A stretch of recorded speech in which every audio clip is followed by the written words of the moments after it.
more finishing third in the standings here in Key West over 3. DeFalco in VX is the claims, Farnsworth claims. Farnsworth Hancock took first. It was race-winning Brands in second and Team 25 in third.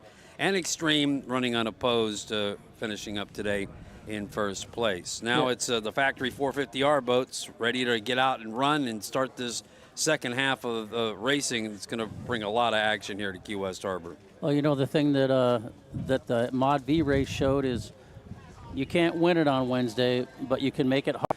They ran wire to wire on Friday and Sunday, but if you start out in a hole, it makes it that much harder to pull it off.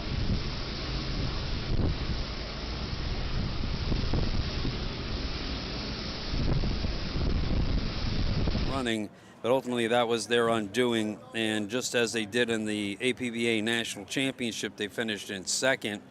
And that is by no means to take away anything that no, not at all. El Bandito accomplished, because they ran very well too. Oh, absolutely. No, they knew where they had to be. And in fact, Steve Miklos is standing by us. So you go ahead and put on a headset, Steve. We're going to get ready to announce these factory 450R boats. And while we're talking about you can't just stand behind us. You're going to have to bring you onto the show. Welcome, Steve Miklos of the Sunprint El Bandito Tequila team. Of course, it's unofficial till it's official. But we have you as the world champion in Mod V. Yes, that's what I understand. We did pass.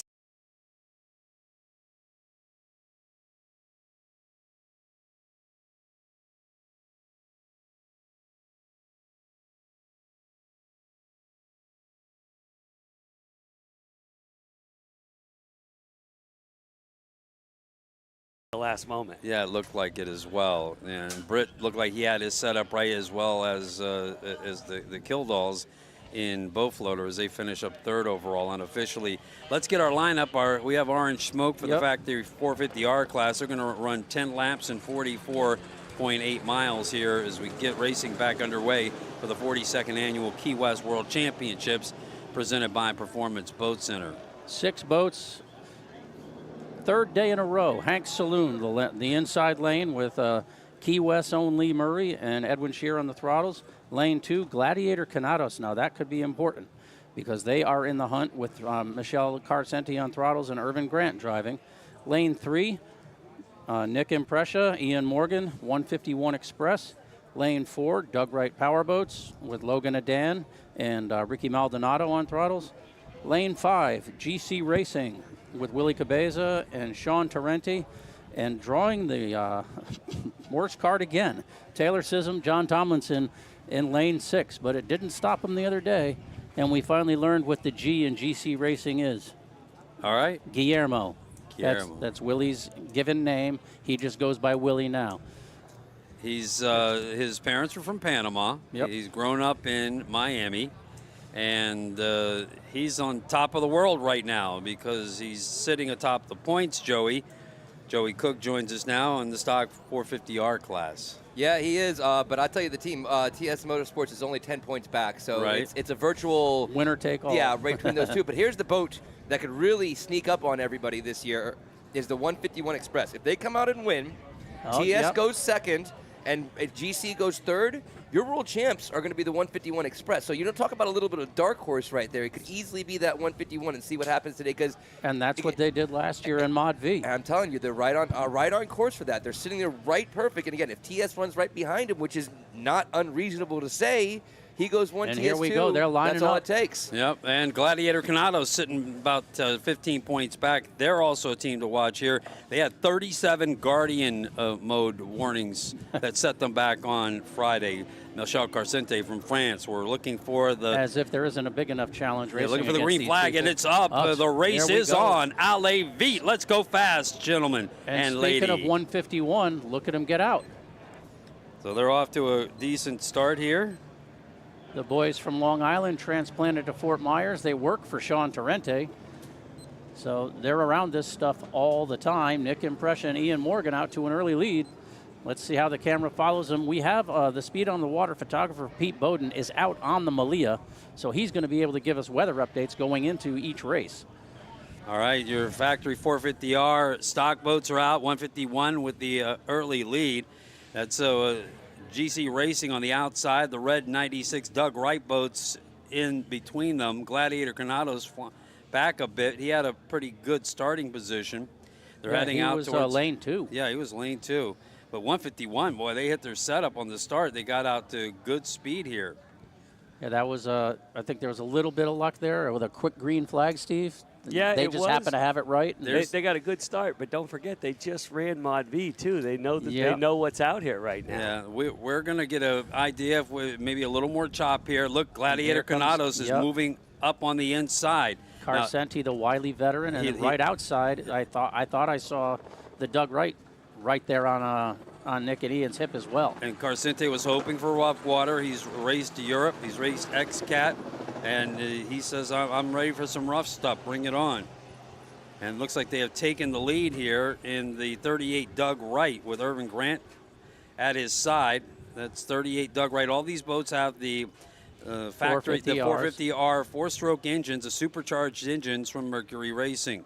And that is your leader coming around in front of turn 2, down by Fort Zachary Taylor. Again, that afternoon sun is setting in. We're going to get a ton of glare here the rest of the day. I think the folks on that sailboat have the best seats for watching that action. We got a Doug Wright, an MTI, and I believe another Doug Wright. Yep, right so it is Gladiator Canados in the early lead here. Yep.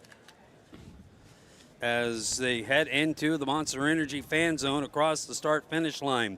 Michel Carcente of France with Irvin Grant with the early lead here in Gladiator Canados. 151 in second. Doug Wright Powerboats in third. Number 96. TS coming up to fourth. TS Motorsports, and then GC Racing in fifth, followed by Hank Saloon.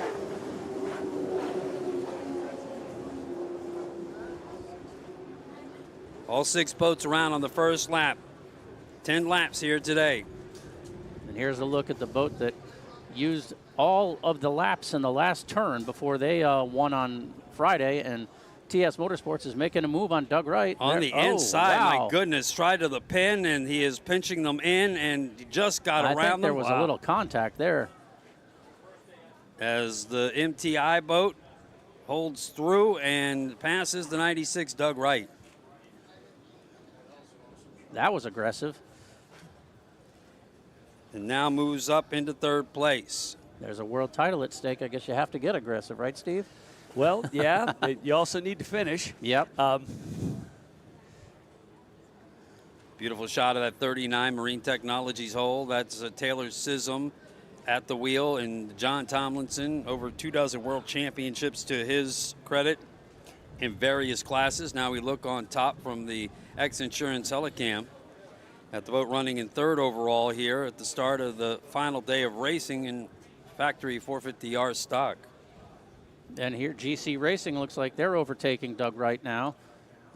I wonder if the red boat's having a problem, because here comes Hank Saloon. Looks like they're pulling right up alongside as well.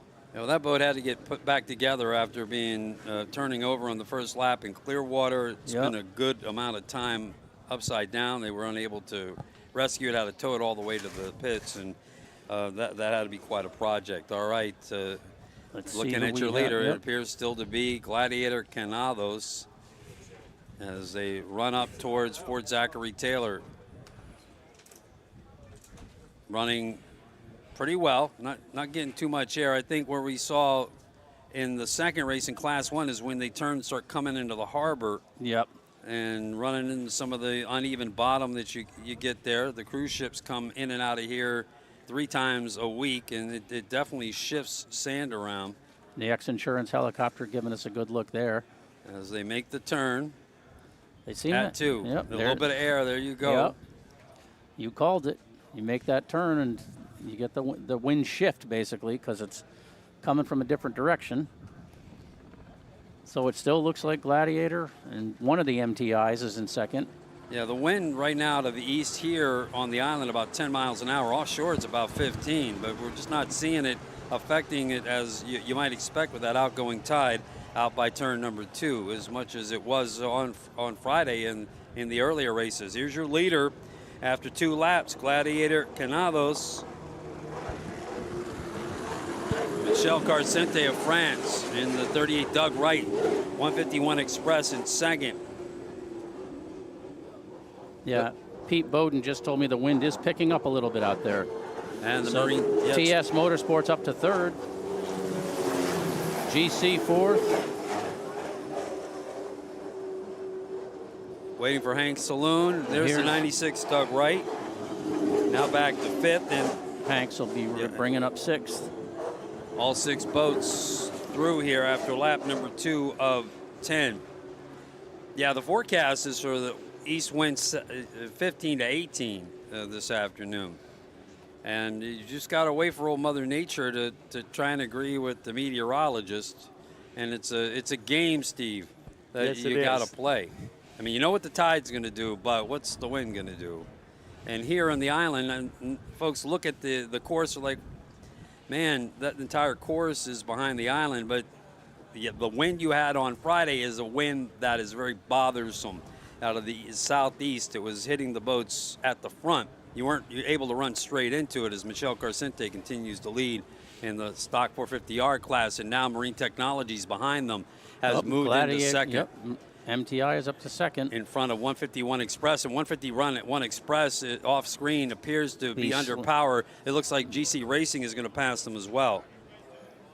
Now, we don't know, but that almost has a look of Guardian Potentially, for yes. 151. That's a shame there for the Gladiator, because had the 151 been able to run with him in second place the rest of the way, it was Gladiator's World Championship. Instead, with TS and GC making the move here, those two are back in the lead of the World Championship run.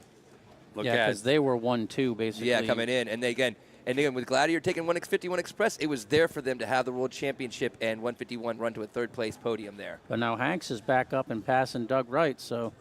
Key Wester Lee Murray at the wheel, and longtime power racer Edwin Shear is on the throttles of the Key West sponsored Hank Saloon team.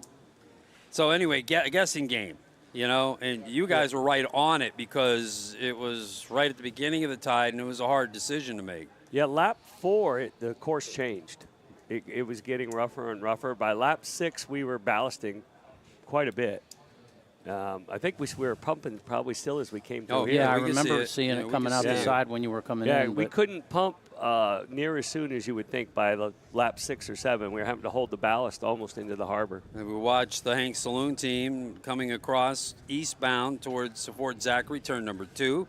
And now your leader coming back into the harbor, that's Gladiator Canados, as they turned the lap at just a shade under 84 miles an hour on the last run through. They've got that boat set up just proper. Yeah, it looks great. Nice attitude. Into the Monster Energy Drink fan zone here at the start-finish line. What are you clocking for speed on them? Continuing to hold at just a shade under 84. And let's see if this is TS coming in second. And it is. All 39 MTI with Taylor Sissom and Johnny Tomlinson. And now they're being stalked by GC Racing. That's the battle for the World Championship there in second and third. Right there. The GC Racing holding third. Hank Saloon and Battle for Doug Wright yep for with the 4 and 5, but we did not see 151 come by. That means Hank Saloon fourth, the 96 Doug Wright in fifth. Here comes 151. They now move back to sixth. But they look to be off the pace. That's a shame, not only for them, but like I said, the Gladiator. It made things real interesting for the Gladiator with the 151 running. And the thing is Whatever issues 151 is having, they're still having it. yeah. Beautiful shot. That boat is set up just perfectly, just making enough contact with the water.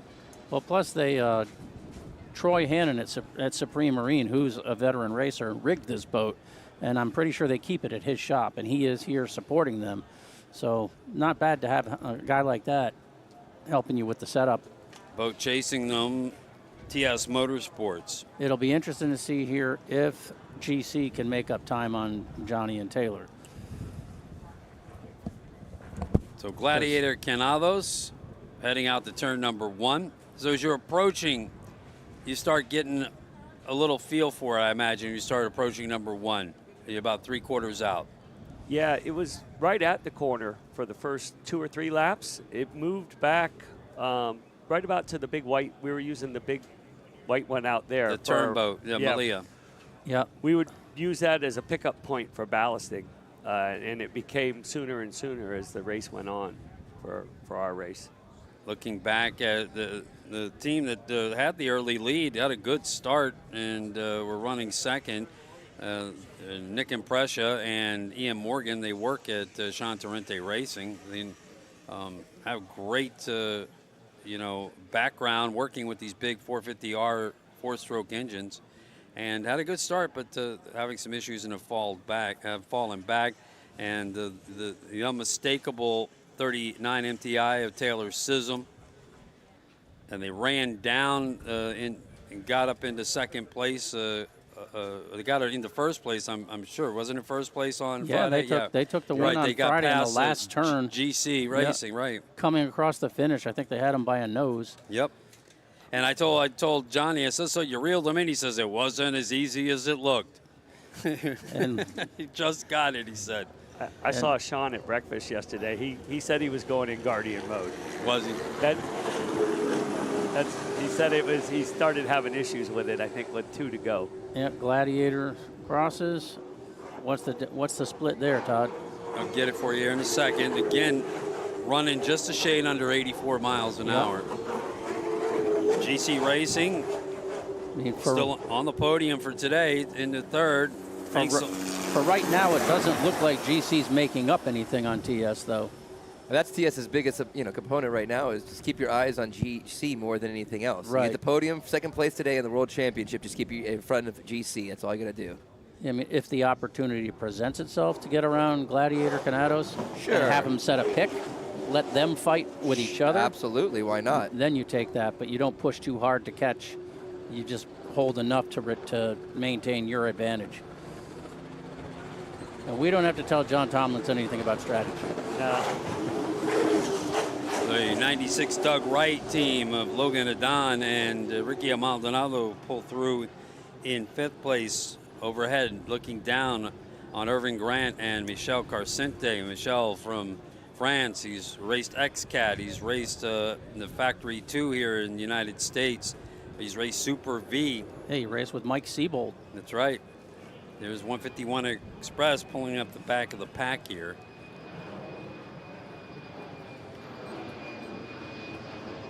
And my understanding is they do plan to race this boat again next year. And there's GC.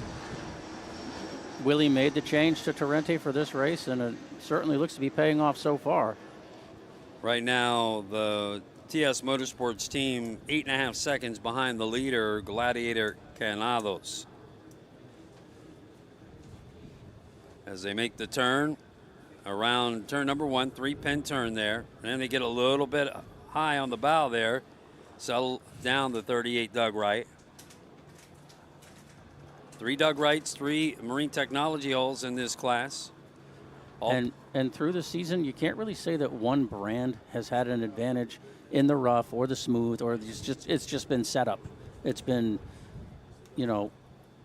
any given race kind of thing, really. And that's what you want in this class. It's a stock class. Yep. And you expect it to be one class racing, and it all comes down to setup and how you drive the course. And parity, basically. Absolutely. No, it's what you want. And if you're gonna spend this kind of money to come out and race, you want to have an even playing field, so to speak, on the water. And here comes your leader one more time. This will be the end of lap number 5, halfway through this race. And after taking the early lead, this is where they've been all day long. Gladiator Canados, as they pull through here into the Monster Energy fan zone.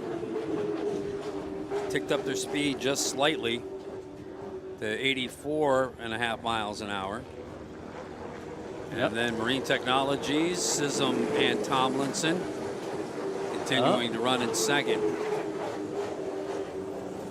And I've got Canados about 11 seconds in front now. I think GC Racing might be pulling a little closer to the TS boat. We'll keep an eye on that as well. That might be a developing race story. Who has the finish in front of who between those two MTIs, Joey? The TS Motorsports and GC Racing. It's a whoever does. It doesn't really matter. Whoever finishes in front is going to finish in front because there's only 10 points separating the two of them. So really, it's pretty much a virtual tie coming into this sucker right now. So whoever finishes in front is going to get that higher spot on the podium. And Lee Murray of Key West, along with Edwin Shear, Hank Saloon running in fourth at the halfway point of this 44.5-mile race, 44.8 miles per hour actually. And here's the Doug Wright out of the Manatee Marine Camp, and believe they're building a new one for next year, plus a Class 1 boat. So they're going to be busy.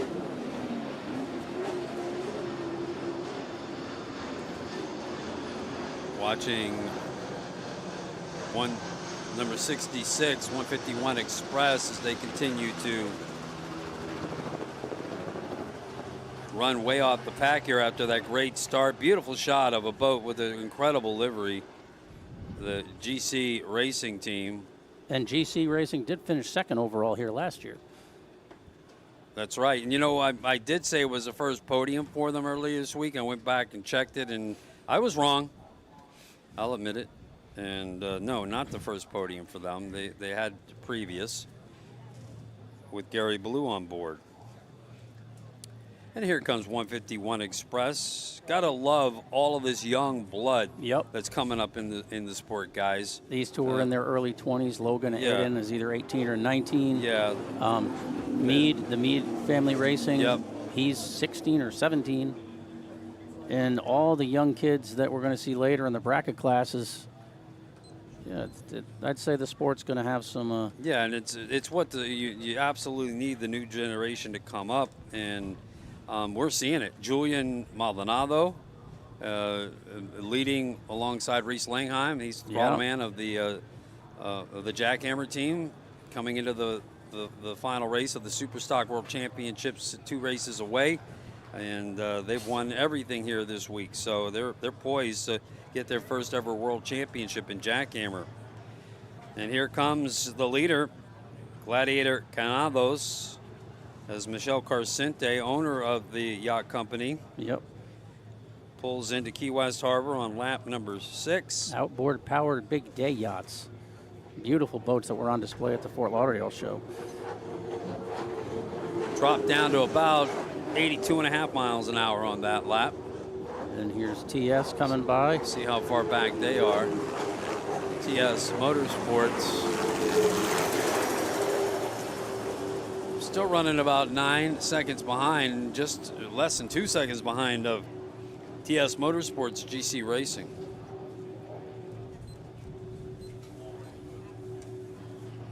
Now, Joey, could, God forbid it happens, but if there was some attrition, could Hanks work their way up on? At this point, again, with 151 Express has to run all the way through. But yeah, if there's some attrition and you lose it, maybe GC and TS, something happens with those two, then yeah, Hanks could come up and find his way into a third place. Yes, you'd have to have TS and GC go bottom 2 at this point. And Edwin Shear, and I mean, he was in Motion Power Boats. He was in, Team Thoroughbred.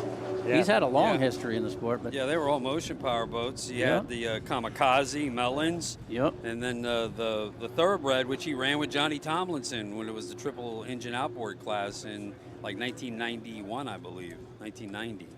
But right now, it's Monsieur Carcente. Yes, sir. There's a 96 Doug Wright follows through, holding 5th place here. They're supposed to have a completely new boat next year to run out of Doug Wright power boats. As we look overhead from the X Insurance Helicam at your overall leader, Michelle Carcente, Irvin Grant, Gladiator Canados. Let's see if Johnny can make his move, because this is where he started to make his move on Friday. But like you said before, Michelle likes the rough water too.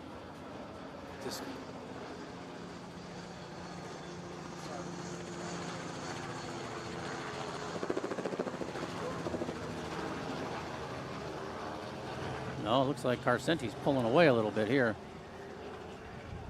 So yeah, he called the setup for sure so far today, Steve. Yeah, he really appears to be able to run the boat super But look hard. look at GC sneaking up there on.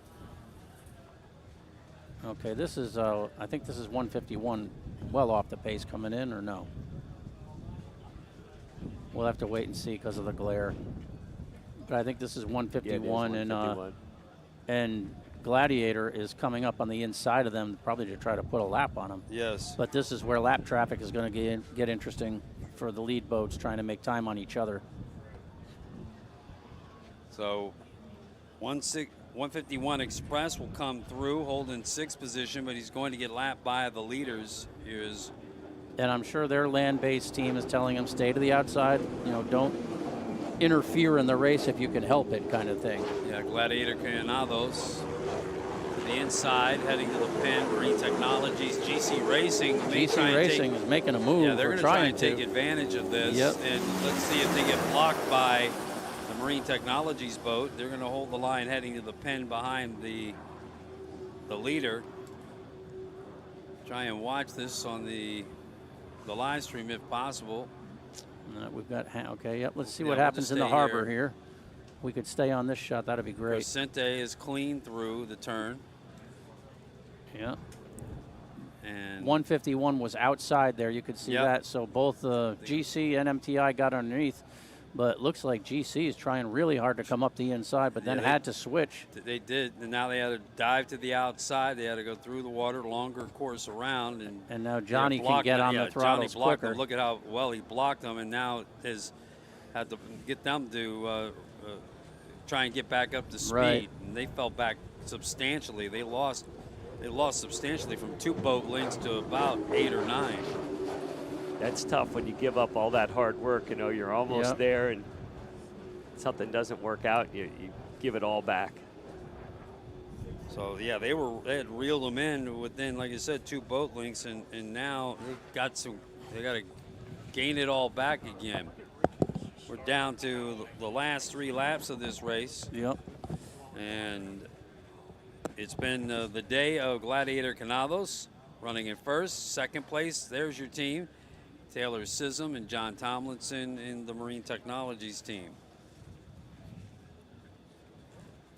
And we just had Halloween. I wonder if anyone else dressed up as Taylor Sism for Halloween like they did 2 years ago.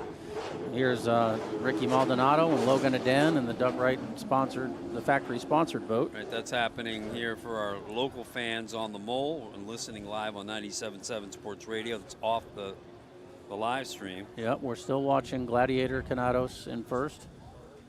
Impressive run so far today. He's approaching those of you listening at Fort Zachary Taylor. It's been his day. He wanted the rough water, and not sure he got exactly what he wanted, although he seems to be carrying a little more bow and coming across midway between 1 and 2. Now you'll catch that uneven bottom across the harbor as you come in right near the jetty at Fort Zachary. Yep, Johnny and Taylor tried to take that tight, but now let's see where they're going to want to go, because I think Michelle's trying to stay to the inside as much as he can here with Urban line. Grant. Yep, holding his line, setting up his line and to get the inside lane to the turn. and like Joey said before, it's really more for MTI is just to keep, or TS, whatever is to keep GC behind them than to try to catch Gladiator. Here comes Marine Technologies. Yep. They'll go to the outside there. GC Racing made up a couple of boat lengths on the run out there. Just 2 laps left to go here in this stock 450 class. Got Canados averaging just a shade under 85 miles an hour on that last lap. Supercats run next. Supercats 10 of them. Yep, and 14 laps, just like the Class 1 boats ran, and 62.72 miles an hour. Coming out of the harbor turn off camera, we'll watch, and no change there. Everybody comes through clean. Tough day for young Ian and Nick. Had the good start. But they're still running. Oh, absolutely.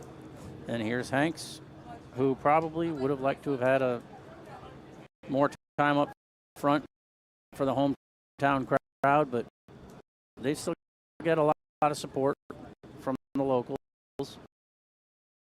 Absolutely, and a lot going on there. A lot of experience in that cockpit. Could look forward to seeing them again next year. Yep. Hanks Saloon out of Key West. And the class has voted to keep the 450s for another season to reintroduce the new and the 500. Now the only race boat that has the Stancombs, former Pep 6 skater. See where that winds next season. We watch Carcinte and Grant come across towards Fort Zachary Taylor, now digging in for the 2-pin turn to head northbound into Key West Harbor. The sun now to their southwest overhead,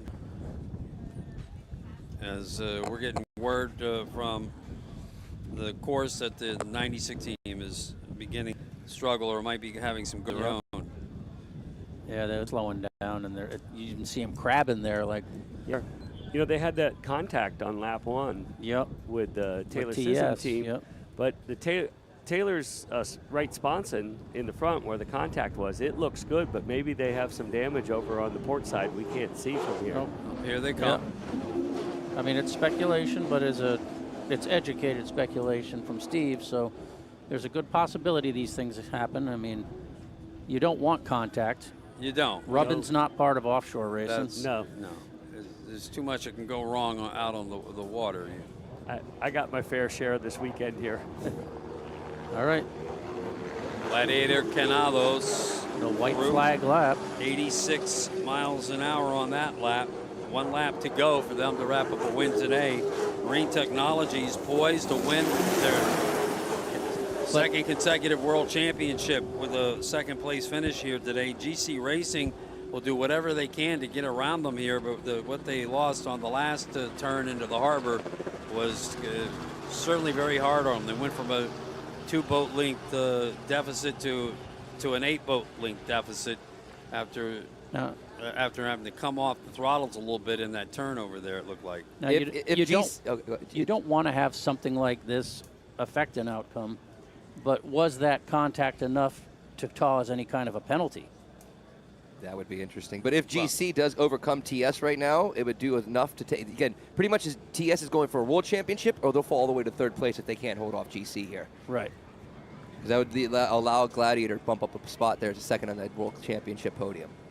But Gladiator is just pulling away, heading out to turn 1. But now TS is pulling away from GC. So. Yeah, so we can follow our leaders. We're heading out towards turn number 1 right now. We'll see them for the last time as they head around turn 1 for the final left-hand turn here in Key West over 3 days of racing. Michelle Carcinte, Irvin Grant in Gladiator Canados.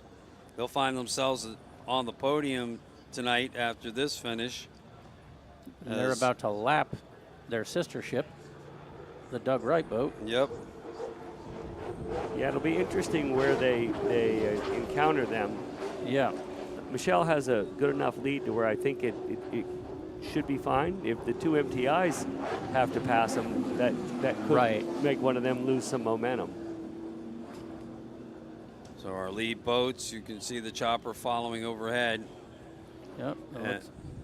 That's Gladiator on the inside, I think. Coming up on the 96 boat. Yep. So they're going past them cleanly.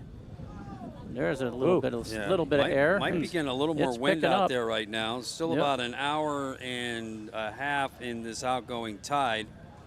So it's still probably running pretty good at this moment. But they are going to try to bring the Supercats out right after this. So yep. Wonder if that'll make any quick setup calls after watching some of that. Final look for the fans out at Fort Zachary Taylor. They'll win today. They will not win the World Championship, but they will be on the podium. Did you see that? Yep. Just in it looked like one of the MTIs had to slow and the other one was coming around the outside. So let's see if there's an MTI drag race here after getting around the 96, Doug Wright. But Gladiator Canados is going to take the win. And your race is going to be right behind these guys, Grant and Carcente. The win today here in Key West. To the podium tonight in Gladiator Canados. The race behind them, it will determine who the world champion is. And it looks like GC Racing got around them. Wow. And they did. There's your world champion, Willie Cabeza, Sean Torrente.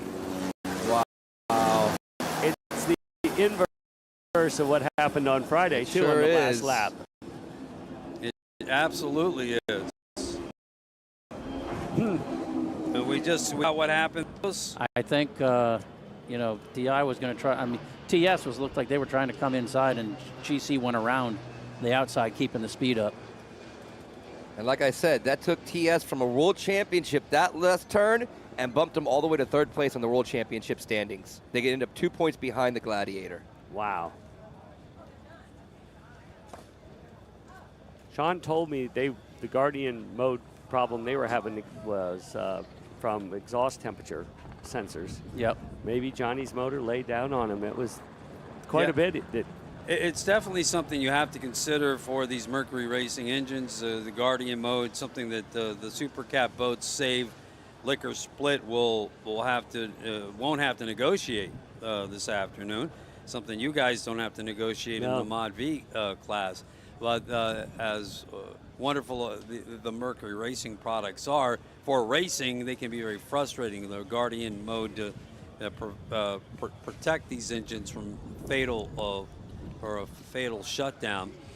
And this is what they're racing for today for the individual trophies, right? The Conch Republic. Yeah, the individual is the Conch Republic Championship here in Key West. Here comes Hank Saloon. They'll finish up in 4th overall here today. Yeah, so they'll give Gladiator the checkered flag for today.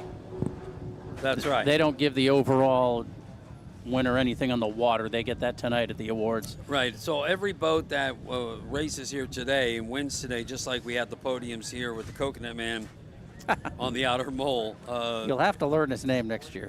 No, he will not. He's absolutely told me he's the world famous Coconut Man. Oh, okay. Okay. and it's the official coconut of the World Championships. Don't argue with a man with a machete. With a 2-foot machete, no. Thank you, and Steve. He's barefoot. Yes, no, thank you, Steve. I appreciate that. Yeah, no, you notice You keep your distance while discussing the coconut. It's not even that, it's just machete and the shrapnel from the coconut that'll get you. So yeah, the Conch Republic Cup tonight will be handed out to the winners, and then we'll call to the podium. Well, how many stage all of the world champions for the 3 days of points? Think about this. How many podiums were there on Wednesday and Friday? How many times did he cut up a coconut? Oh yeah, that guy's in shape. Two, 3, 4. You know, sometimes 5. He gives them to the kids. Yep. No, it's a lot of fun. And I remember the first time I went out there, I was like, wow, this friend. Everybody loves it. It's so cool. Now, how does it taste with the El Bandito added? Tastes like. There you go. Nicely done. That's Steve Mikla is going to be up on the podium tonight as the world champion in the Sunprint Hooters El Bandito Tequila team. Look at that. Irvin Grant doing the dance. Super happy. There you go, Irvin. By the way, the only African-American competitor on the course this season, I think. That's right. Okay, we'll just keep an eye on Irvin and see if he doesn't or falls off. But very proud moment for him. Absolutely. Well earned. You know, the boat was flawless. They've had a good season, up and down a little bit here and there, but some of it wasn't their fault. They had some Guardian issues. There was some rubbing and racing at different venues, but the it's nice to see, an international boat manufacturer sponsoring a boat in the U.S. And a well-known name in racing and performance boating is the dealer for Gladiator Canados, Scott Conrad. Yeah. If you remember that name. Oh, I do. Michel is just a great guy.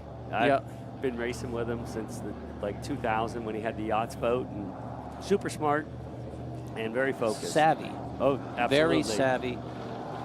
They race a lot of times in rougher conditions in Europe than we do. And he's been racing over there for quite some time. Yeah, I've seen him in XCAT. I've watched him over there, and he's done well. And now so there you have your race winner today, and just behind him, this is passing in front of. Yeah, just passing in front of our station here. Off camera. I think you'll probably see them here in just a moment heading into the pits.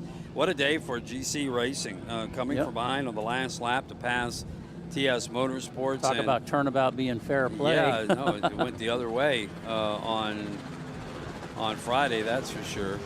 And that'll be a world champ. What a storybook end of the season for Willie Cabeza. Yeah.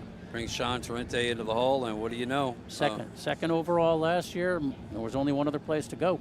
That's right. Move up to first. And they did. All right, Supercats will be coming out here in just a moment. We got more racing Supercats, then we'll have a break for the choppers to refuel, and then finish the day with Superstock and the bracketed boats for the 42nd Annual Key West World Championships, presented by Performance Boat Center. You're listening to the Maximum Inflation live stream. Maximum Inflation brand CO2 cartridges, gas for everything inflatable. Rearm your cartridges at West Marine, Cabela's, and Bass Pro stores. Maximum Inflation brand rearming kits designed for your model life jacket and approved by Underwriters Laboratories in the U.S. Coast Guard. We'll be back with more from Key West Harbor right after this. Hey Keys family, Lichty Marina Marathon is proud to be the Keys' largest Suzuki repower dealer. Suzuki engines deliver unmatched reliability and performance. This week's boat of the week is the super sweet Pioneer 180 Islander. The 180 Islander is the perfect boat for family fun with its 6-person capacity. This center console is the perfect boat to pull up to the sandbars and enjoy the outdoors with friends and family. Come see us at 9200 Overseas Highway in Marathon or check us out online at marathonsuzuki.com.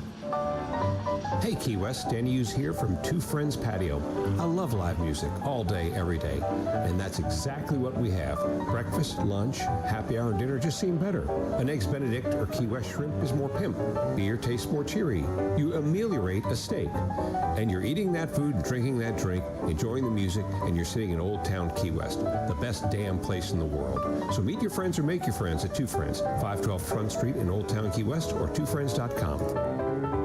After the roar of your boat motor has subsided, but you want to keep your engine running, stop by Fairvilla Sexy Things Key West, 524 Front Street. Why not keep that excitement in your day? Fairvilla Sexy Things is your intimacy and wellness resource. Plus, they have the sexiest lingerie, the best party supplies, and all your bedroom necessities. Sure to keep you revved up and ready for action. For store locations and online shopping, Fairvilla.com. In Key West, every day can be a winner for you at Fairvilla Sexy Things.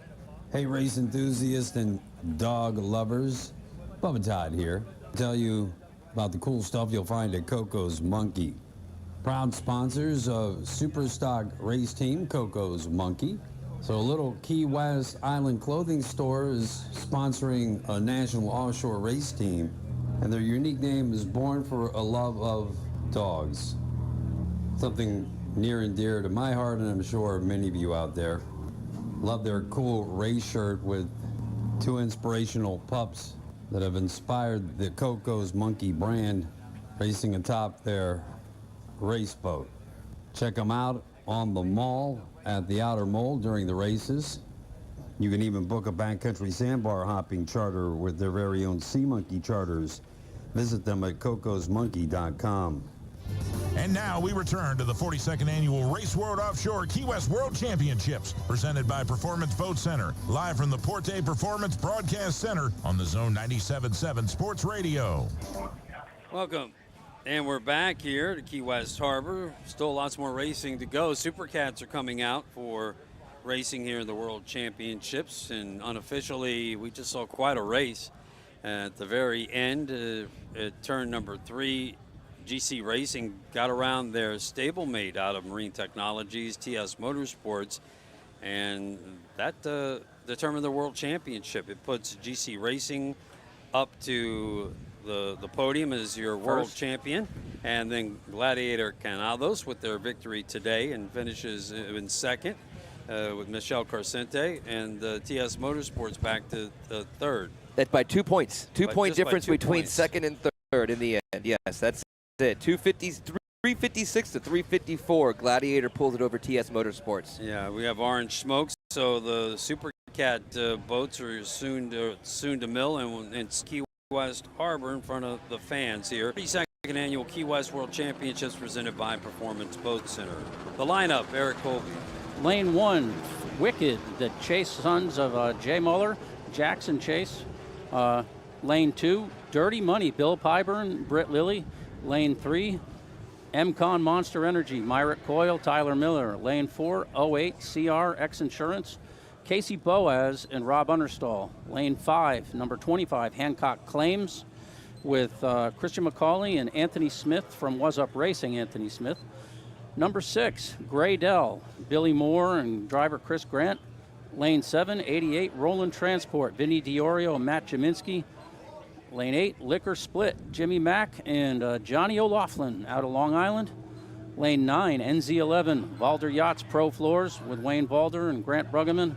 Lane 10, number 5, WHM Motorsports, Billy Moff and Jay Muller. So, Joey, a lot at stake and some interesting lane assignments here. Yeah, there's with 11 boats right now, this keeps it wide open. There's so many possibilities and probabilities and chances, and this happens and that happens. It's tough to even try to start narrowing down one. You can pick out one boat and be like, all right, you need all this to happen. Or if you're at the top of this class right now and you're sitting pretty like MCon, just come out and do your thing. Do what you've been doing all week. The other thing, though, is like last year, it was kind of like, okay, MCon, mathematically, you got it. And Pro Floors tried to get them to chase them because that was the only way they had a shot. Gray Dell had a problem the other day, but they still have a decent shot. So they can't just... They have an outside shot. At this point, though, I'll be honest, looking at the numbers, actually, MCon finishes third. They're still world champions. First, second, or third, it doesn't matter. If MCon podiums today, they're your world champs. But I can't imagine after the other day that there's any way that Gray Dell aren't set on, well, of course, lethal intentions. Absolutely, I wouldn't blame them. They had an ignition box, just shut down power to one motor, and I think they taped the box to a pole in the parking lot. I don't know if they beat it with a. Did the old Office Space to it, huh? Took it out to a field and took a bat to it. Billy's always going to push hard, Billy Moore. Oh yeah, but they're lining them up, and let's see how this all shapes out. I mean, based on the line assignments I saw, I thought WHM is supposed to be outside of Liquor Split, but whether you're in 10 or 11 at this point, I don't think it really is going to make that much of a difference. Now, Roland Transport did have some carburetor issues and had to replace part of their bottom. So it'll be interesting to see how they do today. Race official Leland Stanford on the flag, yellow flag up. We're waiting for the green flag, and there it went. Yep, they are quick today with the greens. The race is on. Allez vite. Pro Floors looks like they got a good starter, Valder Yachts, but look at Gray Dell and look at Dirty Money. Well, you know that Valder Floors, the Valder Yachts Pro Floors team is going to charge hard like they did last year. They just smoked this course, and they're laying it down, coming from the outside. Yeah, there's Dirty Money is right there. X Insurance, CR Racing, Gray Dell. This ought to be an interesting first turn. There's been a couple of wins for the MCon Monster Energy team so far this week. After everyone goes through, I'll reach out to Pete Bowden and see if the weather's any different out at turn 1. Britt Lilly and Dirty Money ran in Mod B, and he's got a real good lane choice there, basically pole.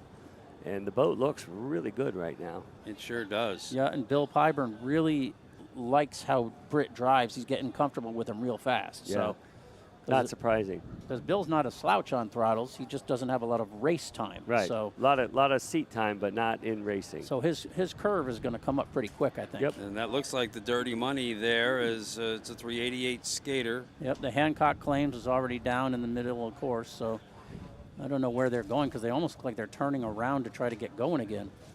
This is off camera. Yep. But we're watching the action out between 1 and 2, and it sure looks like 2 skaters battling it out there. So that's just what the glare is, limiting us right now as far as what we can clearly pick. So we'll wait till we get an idea of who's who before we. Yeah, a couple of skaters. It looks like maybe Gradell on the outside or WHM. And we'll see who our leader is after lap number 1 of 14 here. And it does appear to be dirty money. From this angle, a lot of glare we're going to deal with the rest of the afternoon. That's number 3. Yep, so after lap number 1, you got Dirty Money as the early leader. Into the Monster Energy fan zone at the start-finish line. Dirty Money. Dirty Money, Imcon second. CR Racing, X Insurance in third. Gradell in fourth. Balder Yachts in fifth. WHM in sixth. Roland Transport 7th. Wicked was 8th. So we'll follow these teams as you see them overhead from the X Insurance Helicam. Yep. Looks like Imcon is challenging the leader. Gradell is challenging CR Racing. CR, yep. Let's see who can out-drag who here. Real battle down the backstretch heading out towards turn number 1. Imcon has the edge on the outside. They're not playing games. They're not laying back and waiting and watching for anything. Tyler Miller and Myrick Coyle and the 388 skaters with the Sterling 750 Supercat engines have taken the lead over Dirty Money. CR Racing in third and Gradell in fourth. And they don't need to do this, but if it worked for them on Wednesday and Friday, it's where they like so deep though, and they do have to get third to be the world champion. So that's a lot of pressure, particularly early in. You're going to go. You're going to get some territory, get some track position. And plus, where's the cleanest water? Exactly. Out front. Yeah. Very true. So if it's the least confused, if you can put yourself there and stay there, you're going to give yourself the best chance of getting that title. At this point, a very bold move, and there they are in the 388 skater with the Sterling Power. Ooh, they get a bit of air there after turning at number 1.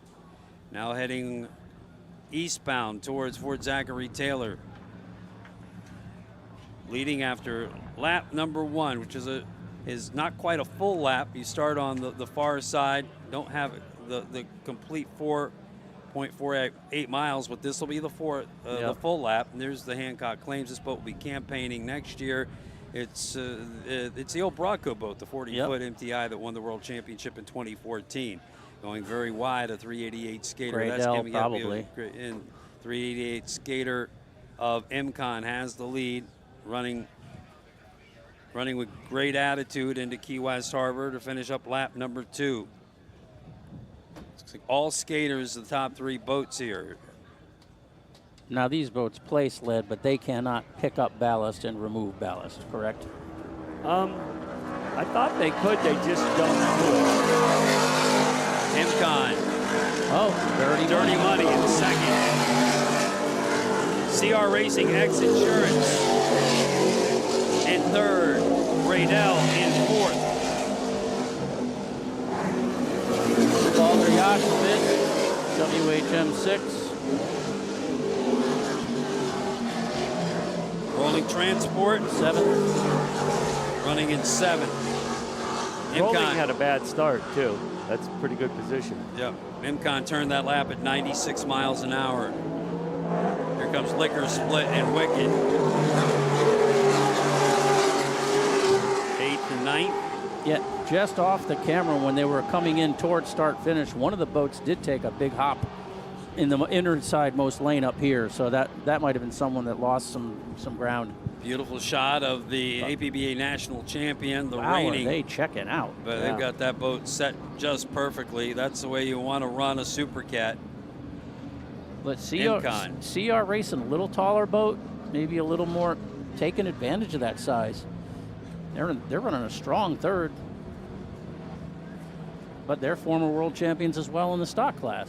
Skater Factory liking this top three, all 388 skaters leading the Supercat fleet here into lap number 3.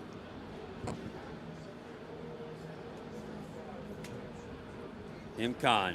Myra Coyle on digging the wheel. in, getting ready to set into the turn.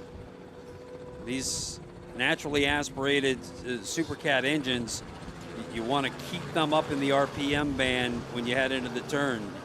Very hard to get them to get back up into the RPM band. They're just not going to spool up. They're naturally aspirated, run on pump gas. Now, Steve, that's something that you and Tyler have in common. You're owner throttleman. Yes. So you break your own equipment, you can't get mad. No, I still do, though. He still, I was going to say, he gets still mad. do. You know he gets mad. Punch myself. There's And the here's Muller Chase boys. and Jax Muller in Yeah. the 40 motion, wicked. Still great to see that young generation out here. And Supercat. That's right. They originally had thought about building a super stock boat, but Jay said, well, we have this one. Let's just get it running. Yep, and here comes our leader. They've been out front the entire series here in Key West, Wednesday and Friday, and that's where they headed early in this race after lap number 1.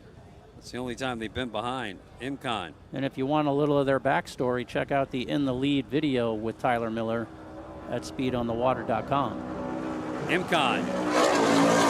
Turns lap number 2, 96.8 miles an hour. Dirty Money holding second. Britt Lilly on the wheel for Billy Pyburn on the sticks. HRE engine to the 388 skater. CR Racing in third.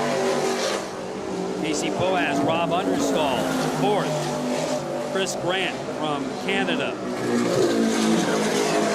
On the wheel, the owner with Billy Moore on the throttles in Grey Dell. And from New Zealand, Wayne Valder. And Valder Yachts Pro Floors with Grant Bruggeman on the throttles. Those are your top boats in class. As we go back around and watch Imcon after sweeping the sharp turn in the harbor, heading back out for their 4th lap of the race. Your Grey Dell right now is sitting on the podium right now. They hold that 4th place spot. Podium is theirs for the 3rd place overall. Obviously, your top 2 boats there, Dirty Money and Imcon, running 1-2, 1-2 in the podium as well.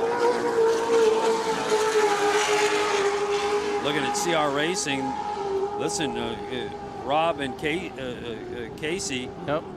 They're world champions. They were back-to-back world champions, I think 2018, 2019, just missed the one the other year. In Superstock class, came up and bought the boat that was the Performance Boat Center World Champion in Supercat in 15-16, and then again in 2021 when Lauren Leibel picked that boat up and won the Supercat World Championship in Canada Homes. There's the Valder Yachts 42 MTI. And Lauren is here supporting his nephew, Cole Leibel, this weekend. Of course. Saw him in the pits the other day. And I think, you know, Billy Moff and Jay Muller and Billy Moore and Chris Grant, they would have liked it a little bumpier. Yeah. I think a good number of people would have at this point. Certainly the Class 1 teams could have handled it.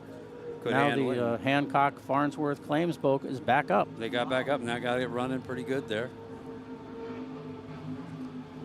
And the Wicked, the only 40 motion I think ever built. I believe it is. And Jay said he just always liked the lines of it. And it has that different sound because it has 2-into-1 tailpipes. Almost sounds like the old Ilmores when they were racing in Supercat or Open, whichever configuration. Yeah. But here comes the what do you say about these guys, honestly? You know, it's a master class. You're seeing, And Dirty Money is chasing closely. And Tyler's amazingly good, but he got that good in a very short period of time. Correct. I talked to him about that and kind of compared it to, first of all, the way that that boat is dominant the way the 222 Offshore boat is this year. I'm curious where C.J. Grant went. Graydell, that's See them. Yeah, I'm not Valder either. Yachts has moved into 4th, WHM into 5th. We have lost Graydell. Oh, that's just heartbreaking. Chris Grant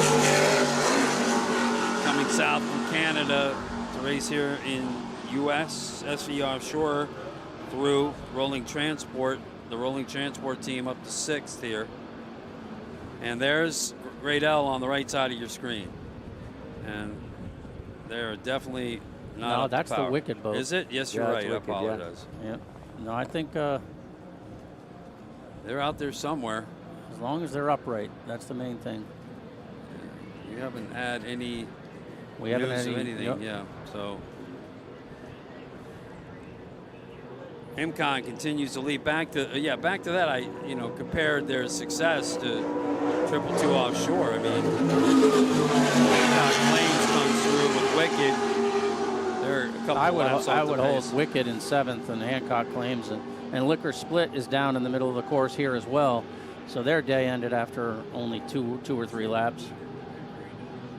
Yeah, we're catching the leader coming across again eastbound on the 6th lap of 14.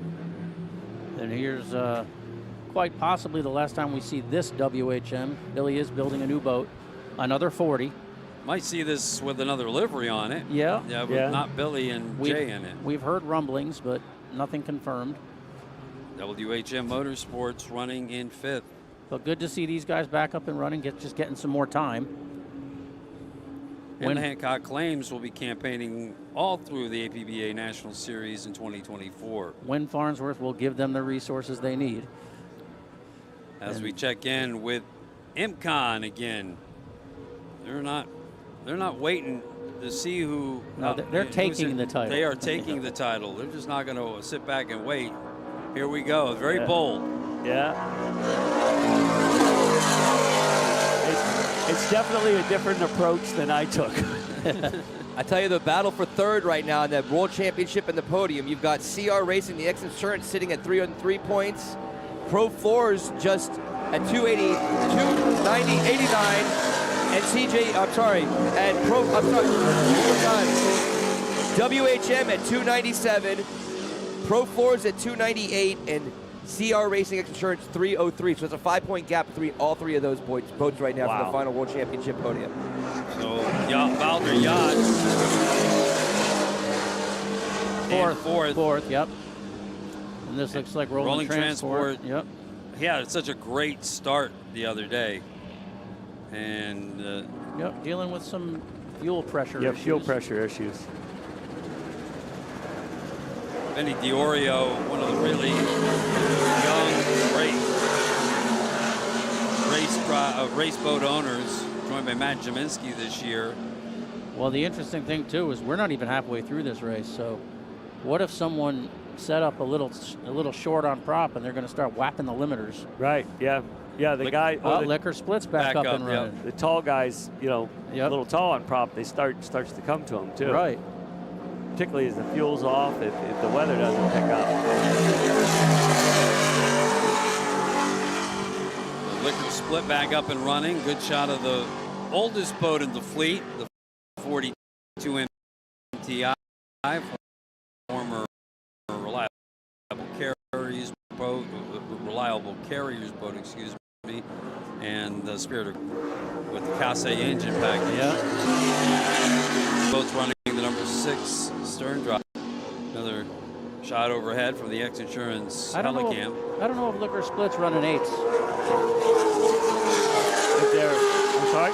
I don't know if Liquor Split, are they running on Liquor Split? Oh, on the drives? Yeah. I think they're 6s, but I'm not sure. They might have changed them when they got that package. I believe it was a number 6 boat before they got that package. They're the only boat running the Mercury 860s. 860 and have to carry about 800 pounds of weight because of the extra horsepower.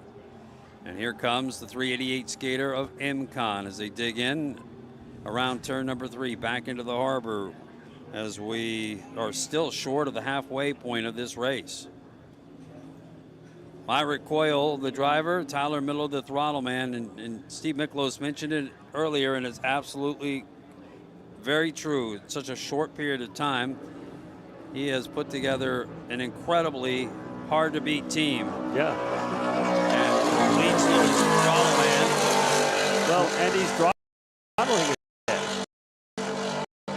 Well, that's the other thing that you have in common with Tyler is you have a very mechanically oriented driver. Yes. So how much of a factor is that? Coach, having Steven in the boat, first of all, he's a really good driver. He into the boat. He does 90% of the work on it. So And that's the same as Myrick. Yeah. So having like a in the boat with you. You know, it's just it gives you a lot of knowledge right there. You know, when you're doing things, and you know, usually when you see an owner come into catamaran racing, they almost come in as a driver. It's very rare that they come in as a throttle man. They usually hire a throttle man. Graydell. Yes. Graydell is idling in, unfortunately. Man. Wow, it's unfortunate for Billy. It sure is. I just hope it Chris seems Grant. to be under its own power, but Those guys were on the moon the other day. As we watch the rolling transport SV Offshore crew through in 5th, followed by WHM. That gap's been shrinking and growing between WHM and rolling transport. yeah, that could be because, I mean, Billy and Jay have to almost go taller having the bigger boat, so it could be coming to them late in the race, especially if it really hasn't picked up. We're not feeling much breeze in here. No, great. Well, every once in a while you get a feel for it, but you know, the CR Racing having a great day out there right now. We watch the Hancock Claims team coming back into Key West Harbor. Live coverage of the 42nd Annual Key West World Championships presented by Liquor Split's going in. Performance Boat Center. Yes, Liquor Split heading into pits. So offshore at Sand Key 7 miles, it's east at 16. Just that east wind is just not making enough of an impact on that leg at Fort Zachary at this point. And has not really substantially. I think Steve Miklos, you saw it the most early this morning. Yeah, we felt the tide kick around lap 4, and it was pretty pronounced when it did. But now it looks almost. I don't know when is slack tide due? Another 45 minutes. Yeah. Yeah. So it's just pretty much run its course. And the wind's about all you're going to be facing as we continue on this afternoon. Here comes MCON, and we'll reach the halfway point of this Supercat World Championship final. Averaging 96 miles an hour on that lap. Dirty Money now having to face a challenge from CR Racing up from 3rd. Yeah. That's the race of the day right there right now. As both of them into the frame and into the Monster Energy fan zone. They've definitely closed that gap some. Oh, Well, absolutely. There's the element of familiarity with each other in the boat that might be coming to an advantage for CR because they have so much more time together. Well, Bill Plyburn has a ton of time running boats, but usually as a pleasure boater, you don't run them this long, that hard. Right. You got to keep your motivation up when you're racing a boat, and sometimes it's hard. Valder Yachts Pro Floor is holding 4th and trying to capture a second consecutive podium finish for the World Championship for the 3-day event. He'll need to make a move if he wants that. He's got to make a move on the CR Racing, the X-Insurance, to get into the podium. All right, Rolling Transport running in 5th, off camera. And there's Dirty Money. I would imagine Dirty Money holds here. They're in excellent position, Joey. Yeah, second place. Second place They've got the overall. second place podium, World Championship. Valder's got to get by CR Racing. And they pulled ahead a little there on this leg. And I think CR makes it up from 1 to 2. Don't you?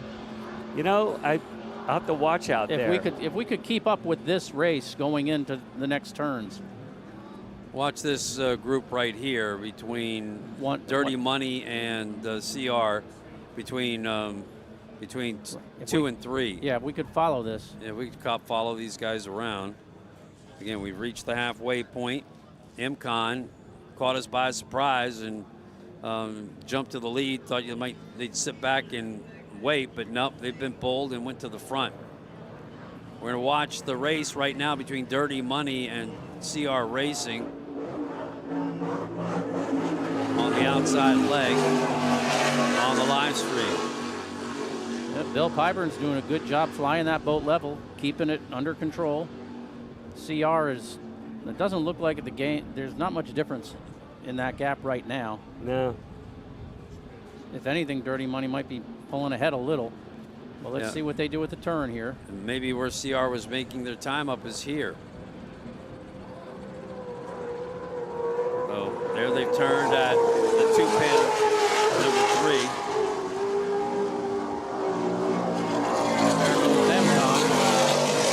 Now let's see what the interval looks like as they come into the harbor. Yeah, so Imcon turned that lap at 95 miles an hour, holding it right in between 94 and 96 unofficially. Dirty Money through, and they ran that lap very well.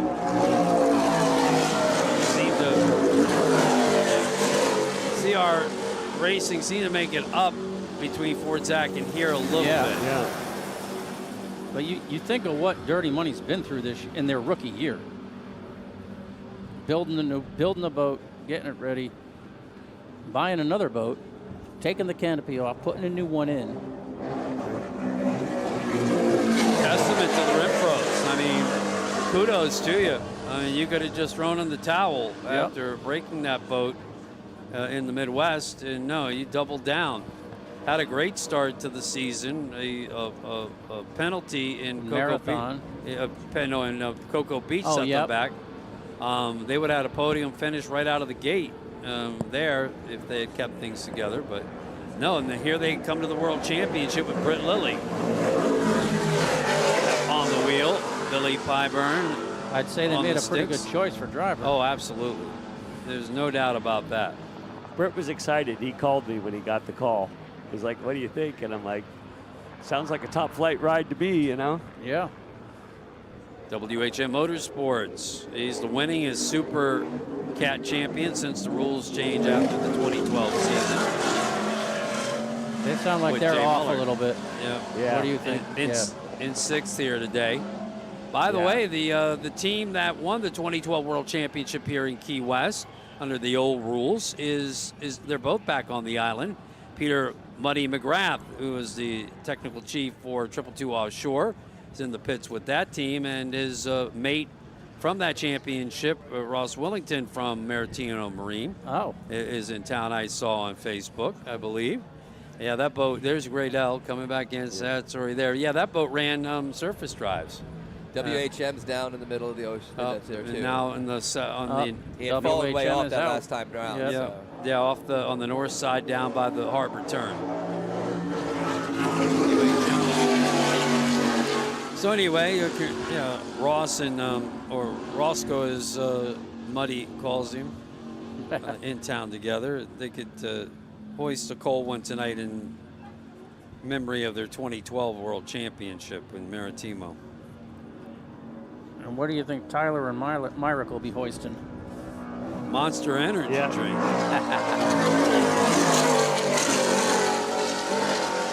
Lap number 9 of 14. Coming back off the throttles a little bit there, down from 94 to 93 miles an hour. Dirty Money holding on to second. CR Racing third. Not much of a change in that interval. Yeah, none at all, hardly. And I think Valder might actually if Valder be closing in a little bit. If Valder lets them fight and just kind of slowly sneaks up on them. He needs to get by CR Racing to get on the podium in the World Championships. That interval opened back up from third to fourth, I think.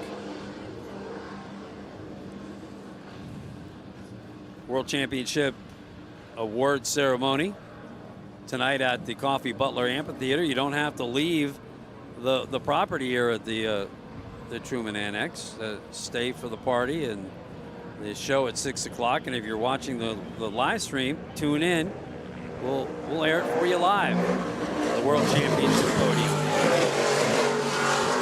The Race World Offshore's Facebook page, brought to you by Maximum Inflation.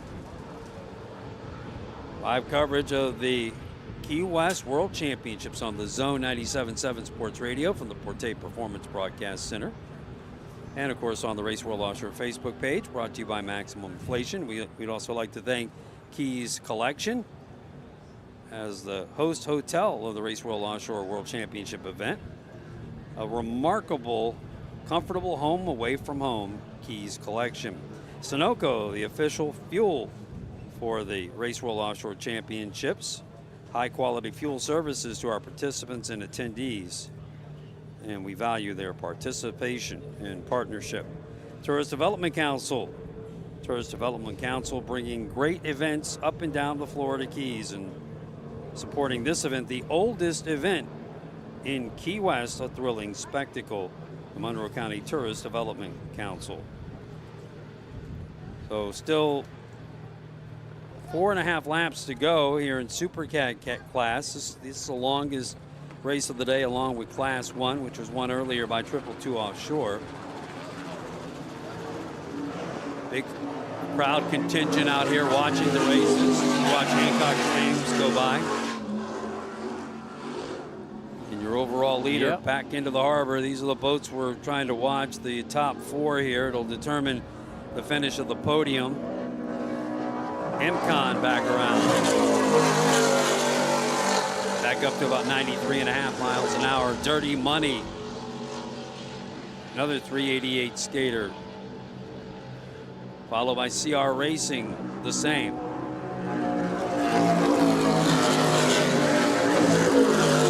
Dirty Money, the Clovar boat. At the same time that they broke the original Dirty Money boat, Clovar had a shipping accident, basically. Right, I mean, they fell right on the road, threw the boat to the side of the road. They ended up buying that boat, completely changed the cockpit, has a different look from it's the old dependable boat. Yep. Here's Valder Yachts holding on to 4th place with 4 laps to go in Supercat class.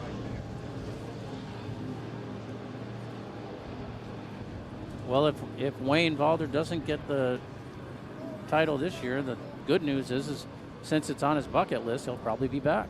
Well, we certainly we would love to see him back. We would miss Wayne in Key West. He fits right in, throws the sandals on as soon as he gets off the plane, and sets up shop in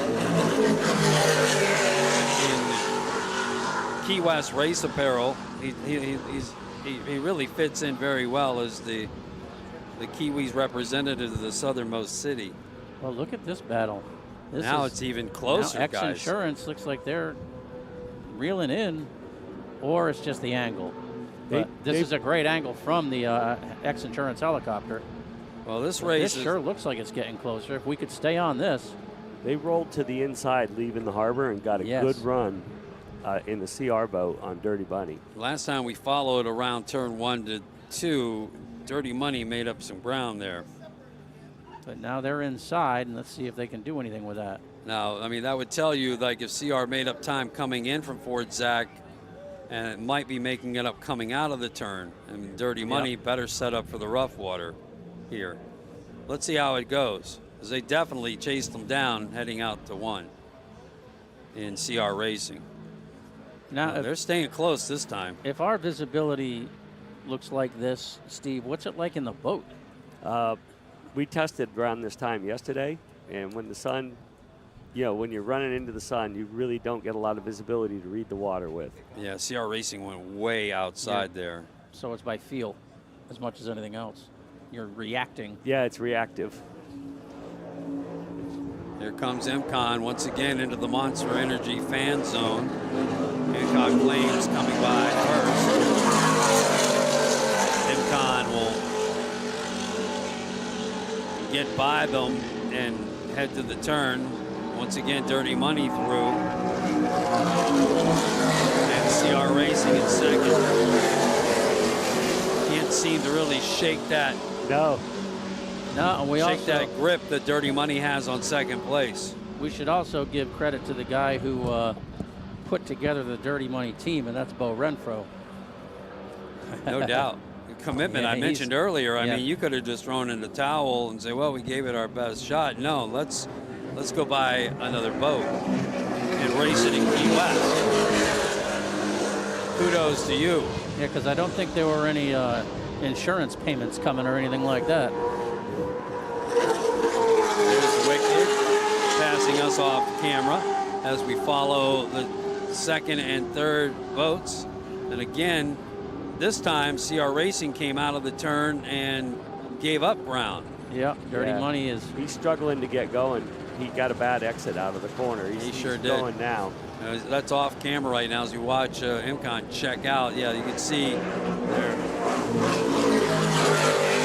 CR Racing now finally getting back up to speed as we chase down Dirty Money.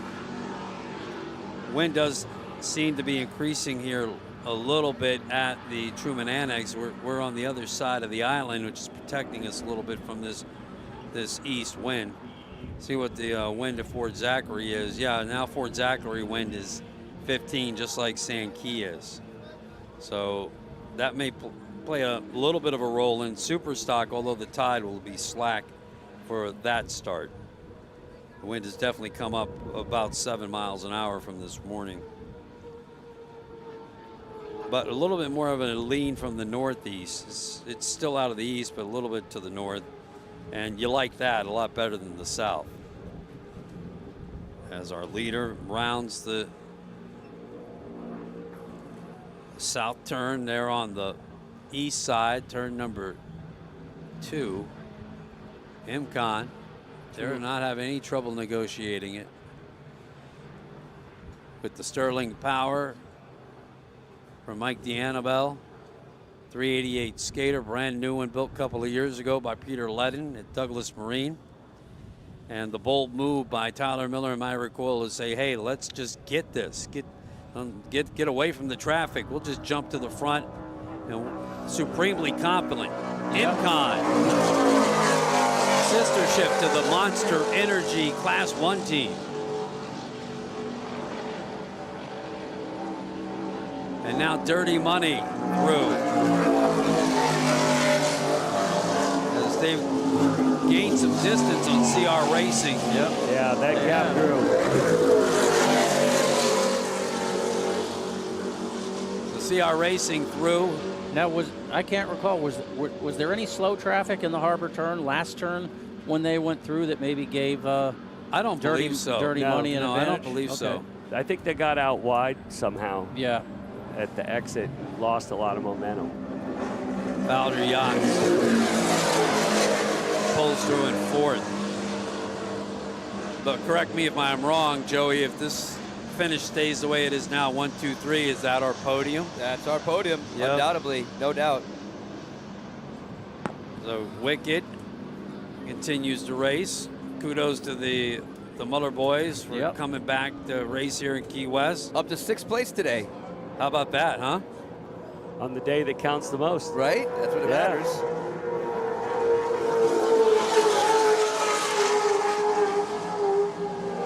As a matter of fact, they went out past the Rolling Transport. They're up to 5th place. The Rolling Transport through now, up top from the X Insurance Health Camp with Imcon. Now watching them turn at number 1. Special shout out to the Malia out there. Have been participating in these races for decades. Turn number 1. Pete Bowden's out there, right? Yes, Pete Bowden is out on the Malia. Photographer. As he said, enjoying the food and the air conditioning during their lunch break. Thanks, Pete. How do you get those jobs, bro? No, we love speed on the water. Wouldn't be a story without it. No, absolutely. So you watch Imcon again approaching now into what will be the second to last pass in front of the fans of Fort Zachary Taylor and down into the Monster Energy fan zone here in Key West Harbor.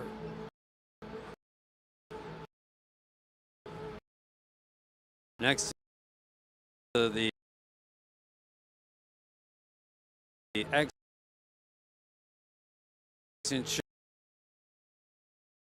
insurance hospitality area. What a great time all the fans have had down here today. The 42nd Championship race performance.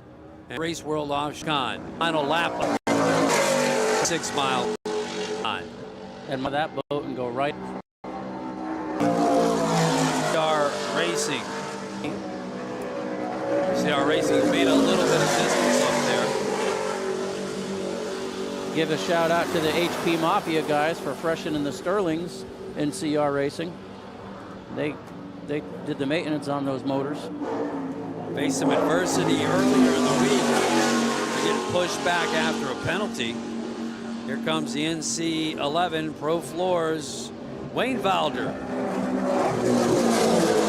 Supercat class representative, the owner driver, Grant Bruggeman from Bradenton, Florida. Grant's Custom Racing and Rigging. I still wonder if it's the only Aussie Kiwi combination in a boat. Yeah. Grant's originally from Australia, of course. And by the way, his wife Kelly at that fundraiser race that they did in the water, she was the best swimmer. The cardboard boats. The cardboard boat contest. Yeah, Coco's Monkey Island Apparel in Key West, dog-friendly island apparel. They won the thing. Billy Allen's Team Allen Lawn Care took the sportsmanship award because they apparently were running around helping everybody. Well, then my question is, did Scott Porte actually engineer the cardboard boat? I don't know about that. I'm not really sure. Was it a strakeless cardboard boat? Did he work on the bottom? Yes, though? that was the only question. Yeah, that's the only question we want to know. And did he use duct tape? Yes, everyone used duct tape. There yeah, was a lot of duct tape used. The Coco's Monkey boat was actually not first, but it was the only one that was still floating. That's what I heard. They were building the GC racing boat, and they said, "Where should we put the GC sticker?" I said, "Put it on the bottom. That's where it's going to go." Nice. They laughed. It was all right. All right, here they come. They will be your world champions today. This is unofficial, but my goodness. And what could they have done except you can't think of a run out front? That's all they did. A better ambassador for the sport. Tyler's always happy. He's always willing to talk to you. There's your Supercat world champion, Imcon. My recoil, Tyler Miller. Out of Wathena, Kansas, Tyler is out of Osage Beach. Myrick. And Myrick at Performance Boat Center. And Performance Power Boats. That's right. Money. Dirty Money will take second class. Strong finish for a new team. Britt Lilly on the wheel. Lily Pyburn, the throttle man. Third place goes to CR Racing. Casey Boaz and Rob Understall in their 388 skater. All 388 skaters in the top three here. So that gives Britt Lilly 2 podiums. 2 seconds. For world titles. Yes. Fourth place will go Not to the bad. Pro Floors team. Wayne Valder and Valder Yachts. Takes fourth here in Key West on the final day. They'll just miss the podium. By 5 points, they missed the podium. Well, like I said, then the good news is we get them back next year. So Imcon readily turned laps at 93 up to 96 miles an hour here today, and they were in cruise control all day long, Steve. Really tremendous, outstanding effort by them. Did you find it to be a bold move to not sit back and wait and pull to the front? So I've been thinking about that a lot, and of course Myrick working on the boat. But if I recall, didn't they do some 100-mile-an-hour laps the other day? They did. Yeah, so, you know, we see him get out front, and he's pushing it. But in these conditions, he did do a 100-mile-an-hour lap. So I think he got himself in good, clean water and just managed the race perfectly. I mean, I don't know how you could fault it. And if Myrick put the boat together and he's like, you can run it hard, why not? And they didn't run it as hard as they could have, or right. Might have had to. We saw a rolling transport to SV Offshore roll through in fifth. great year for Vinny Diorio and Matt Jaminski racing in that outer limits with the Scorpion engines. And finishing behind them will be the Muller sons of Jay Muller and the team Wicked here today.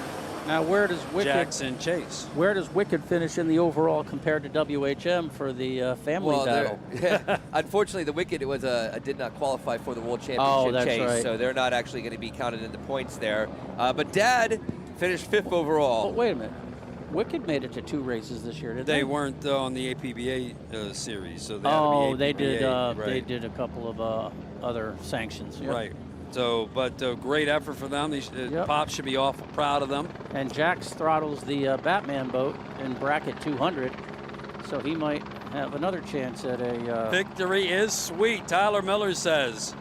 Conch Yes, Republic sir. World Championship. That's what it was. He wanted to hold the checkered flag as he rode in as the world champs. That's what he wanted. That's why he went out for today and won first place. They're going Screw it, crazy yeah. at the Monster Energy fan zone right now, looking at the Monster team's sister ship, the MCon and Supercat class.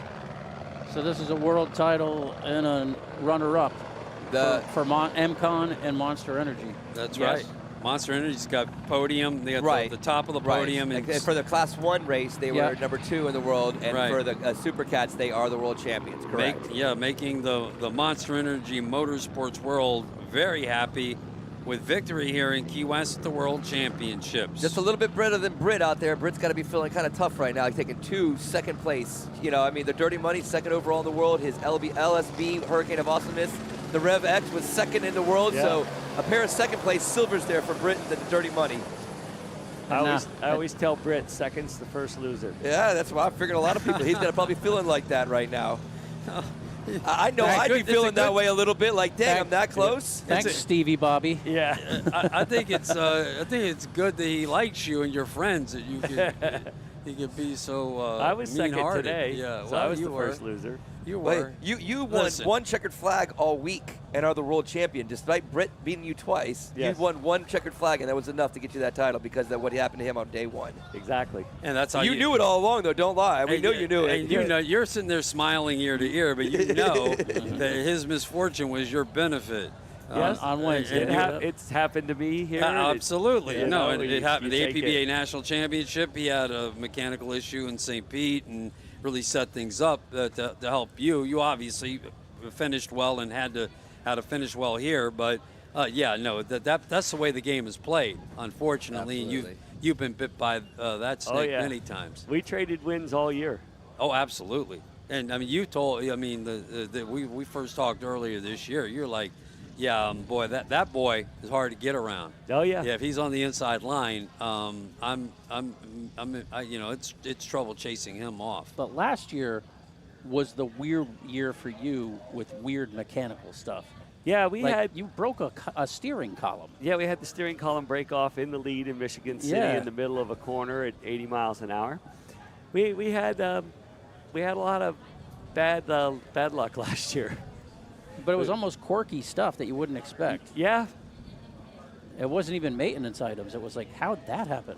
Well, that was a problem engineered by us because for some reason we felt we had to make that piece out of titanium, even though the boat's several hundred pounds underweight. And so, I own that one.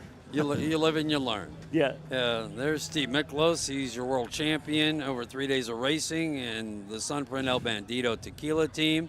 I'm almost surprised that Tyler isn't saying, or Myrick's not saying to Tyler, hey, let's go. I got another race. Yeah, well, they do have to go. Oh, they have to go they fuel have the to go fuel helicopters, choppers, and so they got time. We'll have a little brief intermission here. And Steve Miklos, congratulations to you and Stephen Furman. Hard work pays off. Special thanks to El Bandito Tequila for coming on as a sponsor this year. They're your Key West sponsor here. And what better place to hoist a nice margarita tonight with some El Bandito Tequila. So smooth, it's criminal. Yep.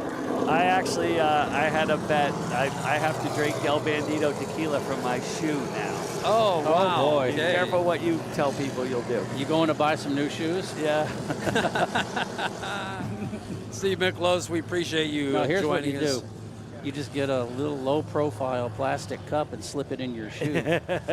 Just look, just go get a pair of Birkenstocks and use it just as a slide and run it There right you go, down the yeah. slide like into your mouth. There you go. That's a shoe as far as I'm concerned. In Key West, that is absolutely that a shoe. is a shoe. It counts for school. That's an old rugby thing, shoot the boot, right? Exactly, just straight down. All right. All right, thank you, guys. We Thank you. appreciate you, my Congratulations. friend. We'll see you on the podium tonight for the awards, which are at 6 o'clock tonight at the Coffee Butler Amphitheater. Join us for the entire show. It's quite a hoot.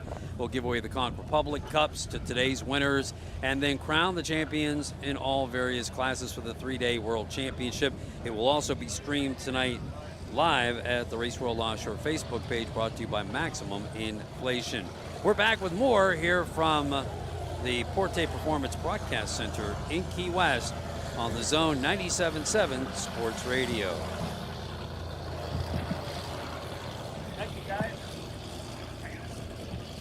The sound of performance, that's what drives us. When Scott Porte set out to build the most technologically advanced hydraulic transom lift system, he pulled out all the stops. The Porte R-Series high-performance hydraulic transom bracket is the world's most advanced outboard transom bracket. After Scott won another world championship, the race governing body declared the Porte R-Series an unfair advantage.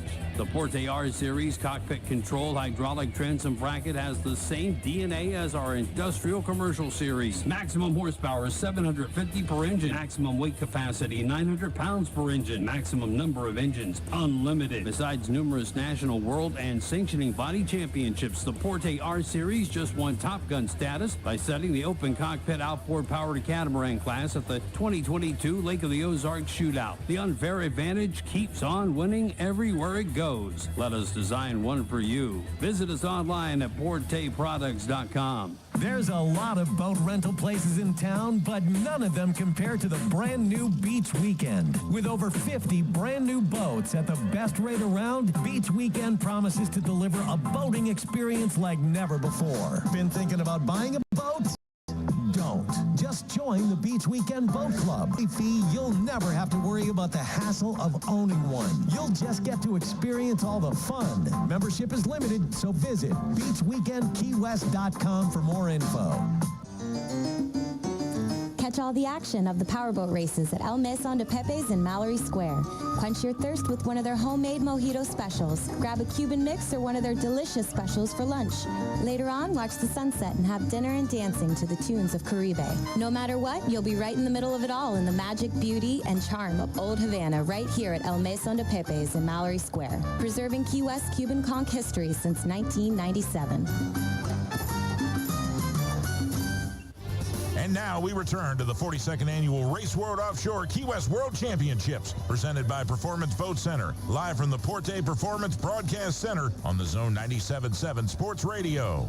And welcome back, everybody, here to the Porte Performance Broadcast Center. Time for our second Lichty Marine of Marathon halftime report.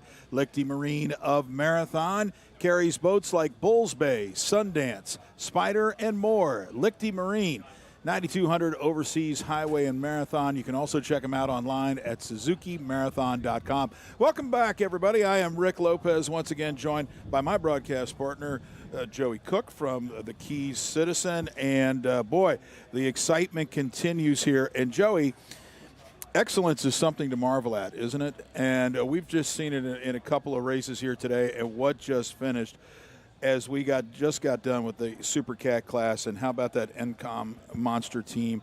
What a performance, and dominating performance this week in Key West. Yeah, they did themselves just like they did the 222 Aussie Offshore there. You know, yeah, they the said, Australian you know what, team, we're right? going to go out and we're going to not even wait around. We're going to go win this one. We're going to take care of business and do what we need to do, and they are. You know, it's nice for them to run in with the checkered flag. They've won all 3 races this week and are the dominant world champions in the Supercat class, in a class that's supposed to be so intriguing because all the different, there's specs. Everything has to be the same.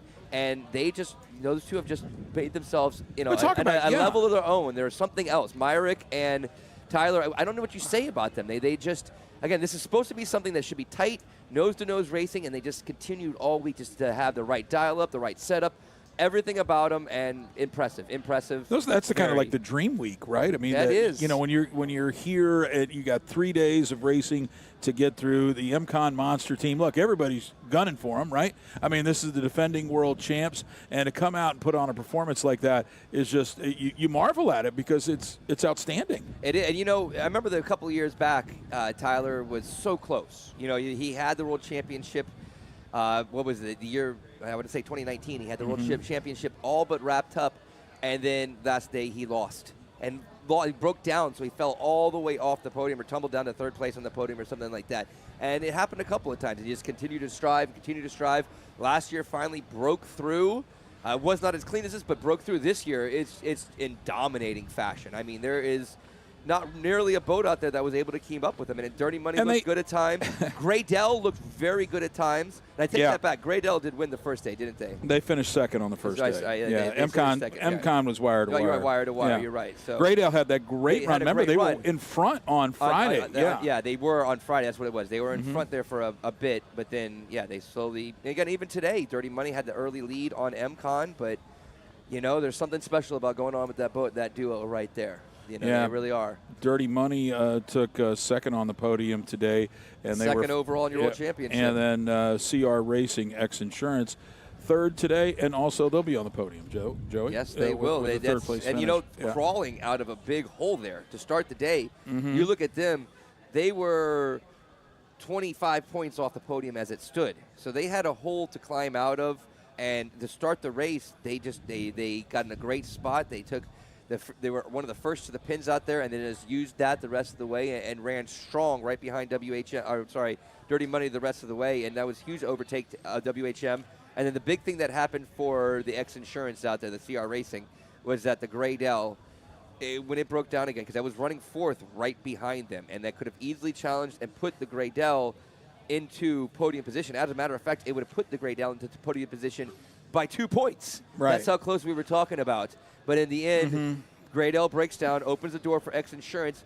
Pro Floors, unfortunately, had their misfortune on Wednesday there. On Wednesday, right. Raced great on Friday, almost came all the way back, missed the podium by a mere 5 points. They finished fourth overall in the World Championship point hunt there. But really, that third place spot on the podium was really exciting there and made it for a fun hunt down. In the end, it is the X Insurance coming all the way from starting in sixth place today, fight their way all the way back to the podium. Yeah, and Joey, that's a big class too. You got 11 teams racing all at the same time here. Today we started with 10 teams, and you could see, you know, the attrition and 4 boats had issues out there. 3 had to pull off. 1 had pulled off. Was Hancock Claims in the beginning. They were able to fix it and get it going again, and they finished the race. But you know, it just shows you the attrition and what you got to do to get through 3 days of racing, especially in a tough class like this. Well, and that was why for MCon to do what they did, they didn't have to win today. They didn't have to finish second. They could have finished in third place, and the championship would have still been theirs. So they did not have to come out and gun it like that. It was a risk. Granted, they got to the clean water and had little turbulence in front of them, but it was a risk for them to do that and really lay it down there, because one part breaks, one thing goes wrong, and you're following all the way deep, you know, tumbling down the podium for the World Championship. Right. So it was a very bit, you know, strategic. I don't know about that. You know, maybe it was a little bit, hey, we're feeling good. Maybe the first lap, you know, they look at it. They started second that first lap. Maybe they were gearing up, making sure that everything was in the right steps, everything was going right before they did put the hammer down and run it the way they did for the rest of the day there and win that world title. All right, let's take a look at Stock 450. That was the first race coming out of the harbor closure. Got that going just at 12:30. An exciting race out there as well, Joey. And in the end, it was GC Racing that holds on. Yeah, Friday, GC Racing had the great race. They were in the lead. They were doing their thing. They were running so well. And then all of a sudden on the final lap there, they were passed up. On the last turn. You're right, the final turn, they were passed up by the TS Motorsports, which shot them up the board and made it pretty much a virtual race for the championship. The winner of that was going to win the world title here. And today, TS Motorsports was sitting second the whole way. The Gladiator Canados took off and did its thing. Right. You know, and that bumped them. Congratulations to them. It actually ends up putting them in up, second. yeah. But they were on the podium at that point, so the Gladiator was running strong. And the TS, a move. They were in first place for the World Championship. The World Championship was theirs to lose at that point. And the minute that last turn, this time, flip it around, GC got the inside there. I think inside position. I think the TS got bumped out. There was and I forget the boat that was going slower than them at that moment. Mm-hmm. But I do believe it was the Doug Wright that was there in the mix, and he had to go. The TS went a little wide to get around the Doug Wright, and GC came up behind them. Did not have to go wide. Were able to get the pin really tight. Gave them the inside line, and they were able, because of that, did not have to run as much distance on that final turn and overtake TS Motorsports on that final turn, just as it had happened the opposite way on Friday. Well, that not only gave them the checkered, not the checkered flag, but the second place finish today for GC, but it gave them the World Championship, bumped TS Motorsports by 2 points all the way down to third place. For that one turn right there, took TS Motorsports from first place to third place.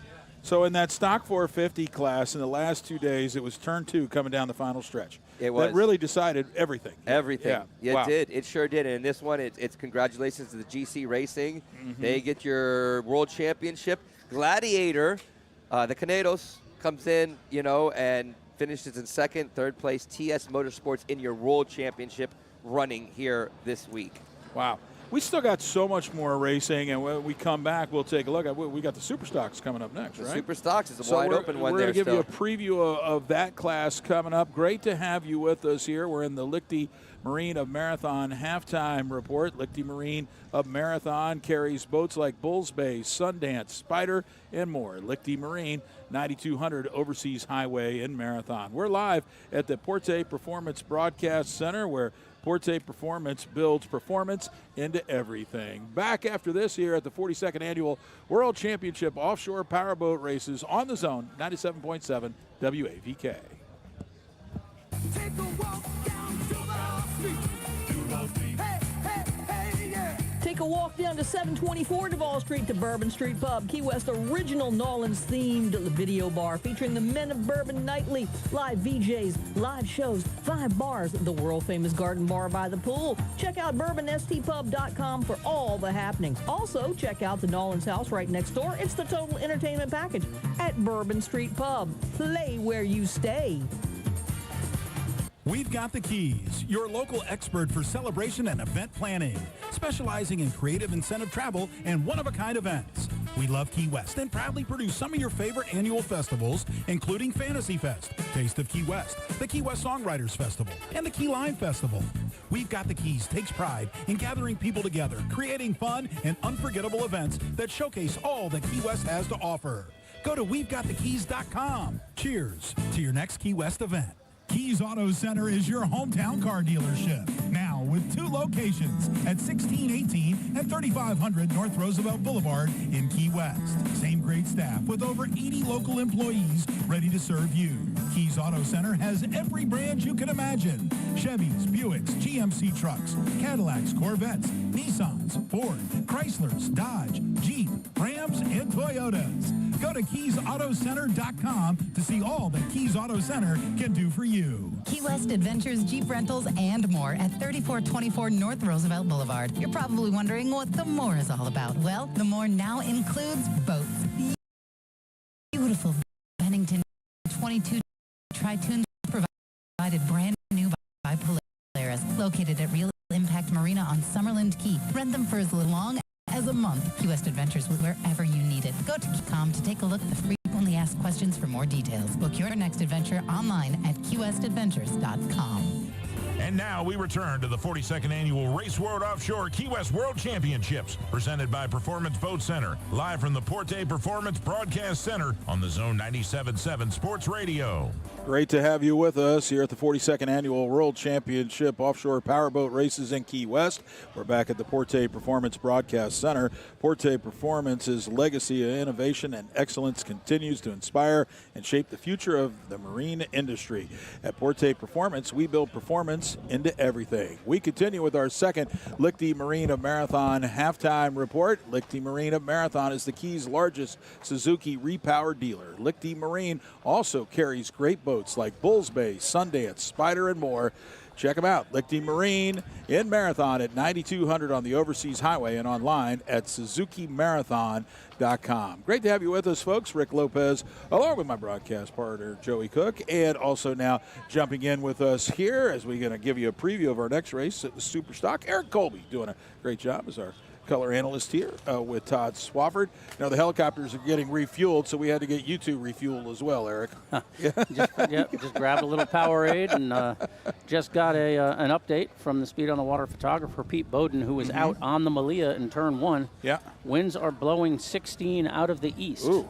Okay, so that's something. So the wind is definitely picking up here as we head in, guys. Joey? For the lightest boats of the professional classes. Yeah, we got the Superstocks about to take the field here coming up at the bottom of the hour. At the bottom of the hour. Yeah, jackhammers to lose right now. You know, truthfully, it really is. They can go 1-2, and they still have the World Championship, and they can even finish third and have Northwing not win it, and they're still the World Champion. So jackhammers to lose, but when you have 11 boats out there, it can still be so topsy-turvy, and there's some really good professionals at the bottom of this list. You look down at the bottom of this list, the LPC. Lauren Peters. Yeah, exactly. Big East Construction in the middle of the pack. Performance Boat Center. You know, Myrick was just out there. You know, he's a true vet out there. So you've got a lot of guys out here. Coco's Monkeys. I think I said yesterday for today's article, the last article that I wrote for after the Friday race. I think there were like 7 boats within 30 points of each other or something. In Superstock, it was there is from 2nd to 7th is separated by 50 points. Yeah.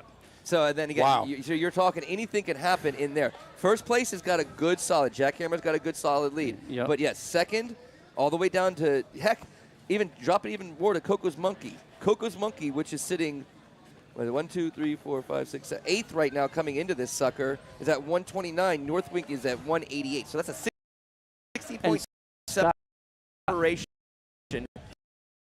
Scott Porte said to me on Friday afternoon, I'm getting these 300 Rs now. He'd never done it before. Right. So you remember on Friday he was, and they ended up 4th or 5th.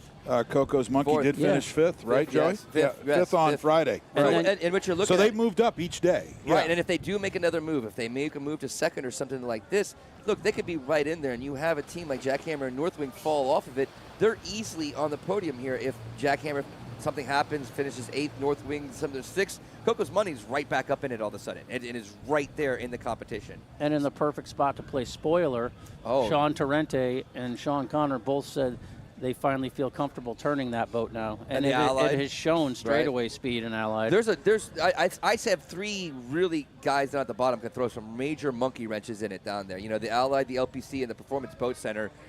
Mathematically, you're not probably going to get a world championship. You'll be lucky to try to fight your way onto the podium. But you could really throw some wrenches into some people's dreams here and really mess some points up here if things play out the way they can. So it'll be real interesting to see how this works out. Oh, it really will.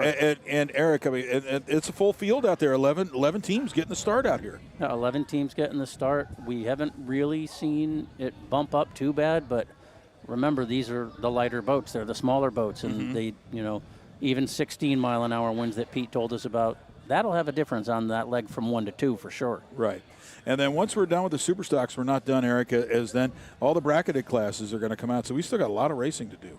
Oh, yeah. I mean, you've got, 4 or 5 classes in brackets alone. And, those little 700 boats, if it picks up out between 1 and 2, that's going to get sporty, as the guys like to say. So 4 different classifications will be running when we come after we get done here with the Superstocks that are next. They're getting ready to take the field. Are you guys ready to bring it down the stretch? I think you are. Yeah, and credit to Race World Offshore for keeping everything on schedule. This is a big fleet to manage, and they're doing a great job. It's been pretty amazing, and the weather has been really great, Eric. This whole week, and to come in here today, as I'm looking out right now out at the water right in front of us, seems fairly calm in front of us at this point. Yeah, but we'll see what happens. All the yachts are swung in the same direction on anchor, so you can tell that gives the guys an idea of which way the tide's working. But we were slack tide at 2:30, I'm pretty sure. So I don't think it shouldn't have. There's nothing like, oh my gosh, it's going to do this weather-wise. Right. It's Chamber of Commerce, really. Joey, what are you looking for here coming up in Superstocks? I'm looking for the dark horses, the bottom guys. I'm having a feeling that this is going to get crazy here today with the points and how this is going to swing out. I have a feeling a couple of these boats, again, Myrick's just coming off of a second and a first his last 2 times going out there. I wouldn't be surprised if he goes out there and tries to push a little bit harder than typical. What's he have to lose at this point? Nothing. And Performance Boat Center is a great boat. It's won championships before. Its standards right now. Right. It has been for Wednesday and Friday, but I'm looking at the screen and I'm looking at another boat that started well on Friday and just had some type of issue is Celsius. Yeah, they came in third that first day, Jay too. Muller basically helped design and build that boat for Kyler Talbot, and that was a World Championship winning boat. Here's another team that's not too far off a World Championship, if you remember. Team Allen Lawn Care. Hey, a pretty special year last year, you know. They won it. Yeah, that's what I'm saying. Yep. Kind of hitting at that, but yeah, you know. So in that sense, you know, what I mean, they could easily be someone, and they're sitting down, in 5th place coming in today. They could easily throw some things in this and see what happens here. So I'm thinking that this could be a topsy-turvy race, and you can see again. You've got nothing to lose today. You've got time to go fix these boats, and these guys that are sitting off the podium in 11-boat class, why not? And I have a feeling that's what we're going to see. This is going to be fun, guys. The Superstocks are getting ready to take the field out here in Key West. This has been the Lichty Marine of Marathon halftime report. Lichty Marine of Marathon has a full service and parts department. Lichty Marine, 9200 Overseas Highway in Marathon. When we return to the Porte Performance Broadcast Center, Todd Swafford is back and with the call for the Superstocks next here at the 42nd Annual World Championship Offshore Powerboat Races on the Zone, 97.7 WAVK. Historic Pepe's Cafe in Key West, founded in 1909, still does things the old way, diachronic, if you will. How about fresh squeezed juices? Think how good that margarita or Greyhound will taste. Blue Point oysters chucked to order because oysters work better that way. Fresh breads and outstanding specials in an eatery that opened the same year Ole Evinrude invented the first outboard motor. And get a jump on someone's birthday and check out our retail offerings for some great gift ideas. Pepe's Cafe, Old Town Key West, of course. It's time for some high-performance fun as the Florida Powerboat Club returns to Key West for the 31st Annual Key West Poker Run presented by Mercury Racing. See the amazing powerboats on display at the Conch Republic Seafood Company Poker Run Village, 631 Green Street in the Key West Historic Seaport. The party starts Thursday, November 9th and continues through Saturday with live entertainment featuring the Andy Westcott Band on Friday at 4 p.m. It's free to the public, so come celebrate 50 years of wide open with Mercury Racing and the Florida Powerboat Club. Hey Keys family, Lichty Marine Marathon is proud to be the Keys' largest Suzuki repower dealer. Suzuki engines deliver unmatched reliability and performance. This week's boat of the week is the super sweet Pioneer 180 Islander. The 180 Islander is the perfect boat for family fun with its 6-person capacity. This center console is the perfect boat to pull up to the sandbars and enjoy the outdoors with friends and family. Come see us at 9200 Overseas Highway in Marathon or check us out online at marathonsuzuki.com. Hey, race enthusiasts and dog lovers. Bubba Todd here. Tell you about the cool stuff you'll find at Coco's Monkey. Proud sponsors of Superstock race team, Coco's Monkey. So a little Key West Island clothing store is sponsoring a national offshore race team, and their unique name is born for a love of dogs. Something near and dear to my heart, and I'm sure many of you out there. Love their cool race shirt with 2 inspirational pups that have inspired the Coco's Monkey brand, racing atop their race boat. Check them out on the mall at the Outer Mole during the race. You can even book a backcountry sandbar with their very own Sea Monkey charters. Visit them at cocosmonkey.com. And now we return to the 42nd Annual Race World Offshore Key West World Championships, presented by Performance Boat Center, live from the Porte Performance Broadcast Center on the Zone 97.7 Sports Radio. And welcome back here to Key West, Florida, for the Conch Republic Offshore. The teams that finished podium, but it's combined for the 3-day World Championship for the teams that are qualified to race for the World Championships here today. And those podium finishes will end up at the Coffee Butler Amphitheater tonight for Key West Amazing World Championship Awards. That'll be broadcast also globally at Race World Offshore's Facebook page and on YouTube. By the way, today's race not only at Race World Offshore's Facebook page, presented by Maximum Inflation, but also on YouTube. You can follow it there live right now. Todd Swaver joined back Colby of Speed on the Water. He's a citizen. Superstock teams to the milling area as we speak, and we'll be racing 11 laps, 49.28 miles today, with it all on the line for the World Championship in Key West. Jackhammer's been the dominant boat, Joey Cook, this week, and they're poised just like 222 Offshore earlier in Class 1, Imcon in Supercat. Their fate is in their own hands. Absolutely, absolutely. And, the first place or a second place finish for Jackhammer here today, they are your world champions. Heck, they can go third place and have Northwing not finish first, and they've still got they still got a North out title. So Jackhammer's well in control of this class. But as we were talking earlier, Northwing all the way down to Coco's Monkey, which sits in 7th place right now, you have a 60-point, not even a full 60-point difference in between those boats. And with double the points here today, that's easily made up by any one of those teams, 1 through 7. Easily. And if anything happens to any of those boats in the lead, we're going to have a real interesting battle here about who gets this World Championship, especially with as tight of racing as we have seen. Granted, Jackhammer's won. It's not been without a fight from the rest of the pack all week. And Eric, we've been talking to Pete Bowden, the photographer of Speed on the Water, who's on the Malia out at turn number 1, and we're getting that increasing wind out there that we've been talking about all day, expecting to come out of the east at about 15 to 18. And Fort Zach is even reporting it at 15 miles an hour, so he's seeing it out there right now. But the tide, good news for Superstock race teams, the tide is getting ready to go slack, and it's still going out though right now. He's saying 1 to 2 with white caps between 1 and 2. So okay. 1 to 2 feet with white caps. So that'll be enough to upend these guys if they're coming in hot. And it is blowing about 16 right now. Yeah, these boats are the most reactive of the major catamaran national classes. So, I mean, when they catch a wave, their boats are light, 4,900 pounds with weight, and they do react. They're more prone to get airborne. I know, but a lot of it's going to depend on where that weight has been placed and who guessed right when placing it. That's right. Let's get today's slots and lineups for Superstock Racing for the 42nd Annual Key West World Championships presented by Performance Boat Center. And listen close to where some of these teams are, because it's going to, like lane 1 is Coco's Monkey with Scott Porte and AJ Bogino. Lane 2, Performance Boat Center. Talk about a dark horse candidate with Myrick Coyle and Rusty Williams. Lane 3 is Jackhammer. So if they can get out early and get away from everyone, look out. Lane 4 is Northwing, Darren Kittredge and Casey Boaz. And Casey Boaz just had a great run.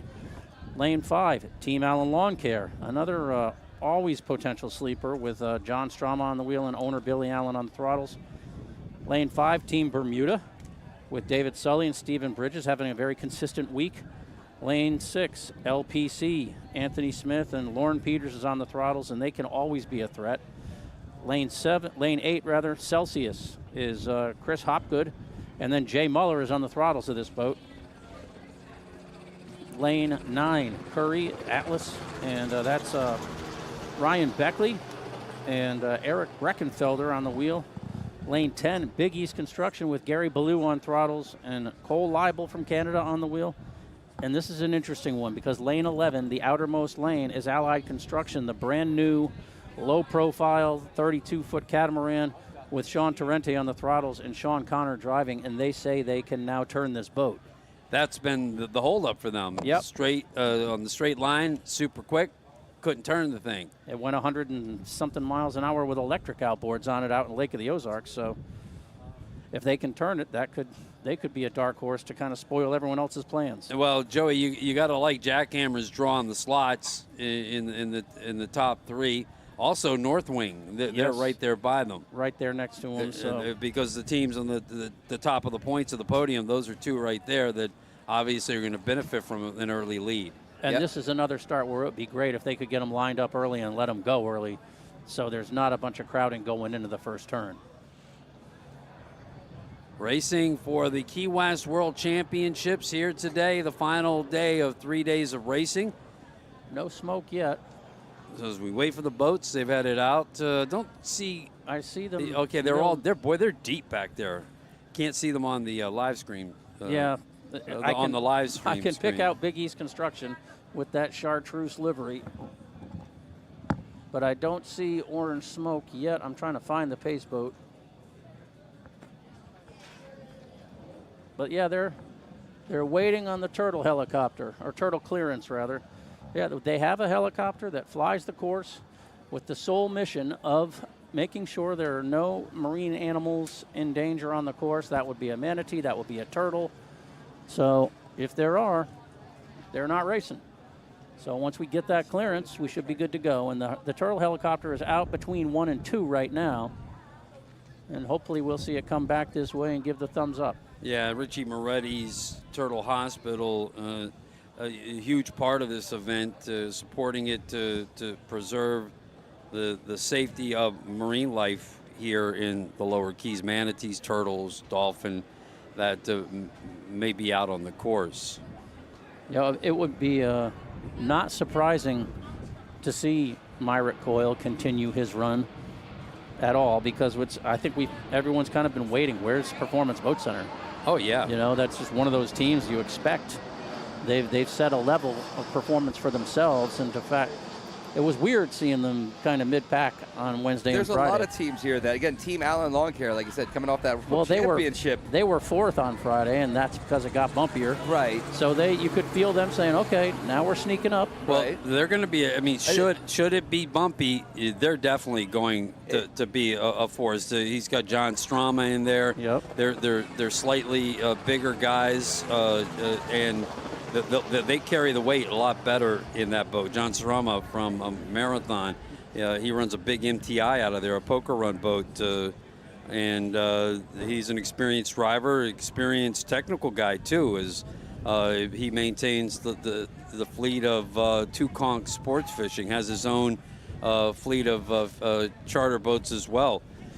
So yeah, they could easily be a dark horse. They're the reigning Superstock world champion. You know, they were the true, come from behind surprise win victory last year when they pulled through here with those 300 XS engines and beat the 4-strokes here in Key West for the World Championship. So, yeah, that was the ultimate story. So always keep your eye out for Team Allen Lawn Care. And Wednesday was Scott Porte's first time ever throttling the 300Rs. That's right. And then they started picking people off midway and to the end on Friday. Yeah, Scott likes to say that, that the Shadow Pirate was the fastest of the Doug Wrights, fastest of the Superstocks. He raced with Nick Scafidi in the Shadow Pirate. Now the Coco's Monkey Island apparel here. Cool that a national boat is sponsored by a local apparel company here in Key West, Coco's Monkey. And if you haven't heard me talking about it, they have the really cool Coco's Monkey shirts available at their trailer here on the mall, on the outer mole, with the 2 dogs atop the Coco's Monkey boat. But right now, this race is jackhammers.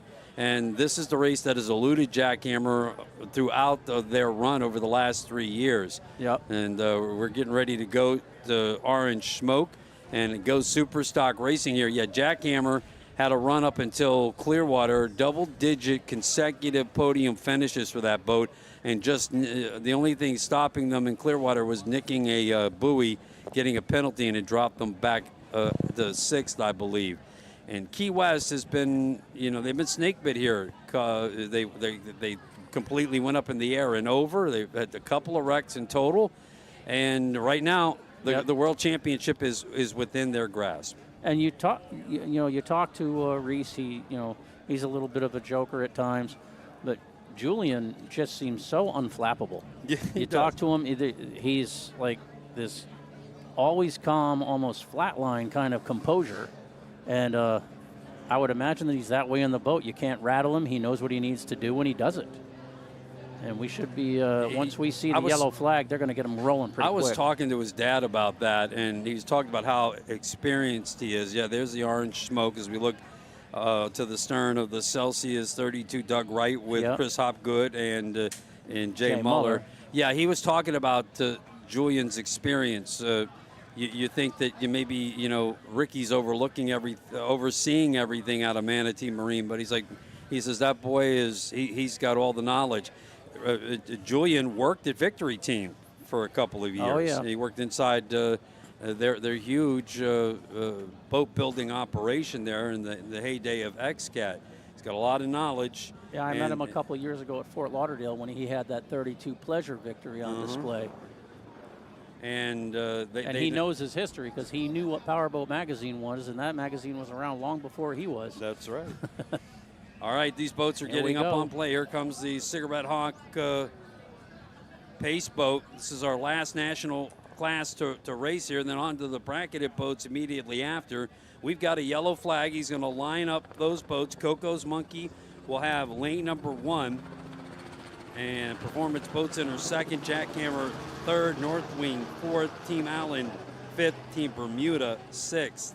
Okay, we're lining them up. I do not think this is going to take long based on what we've seen earlier today. Leland Stanford, the official starter here for Race World Offshore, as they've got the... It'd be nice if we could pan out and see how they're lined up. So the boats are really far back right now. We're waiting for them to get a good angle on them. You see Big East coming into view. Yep.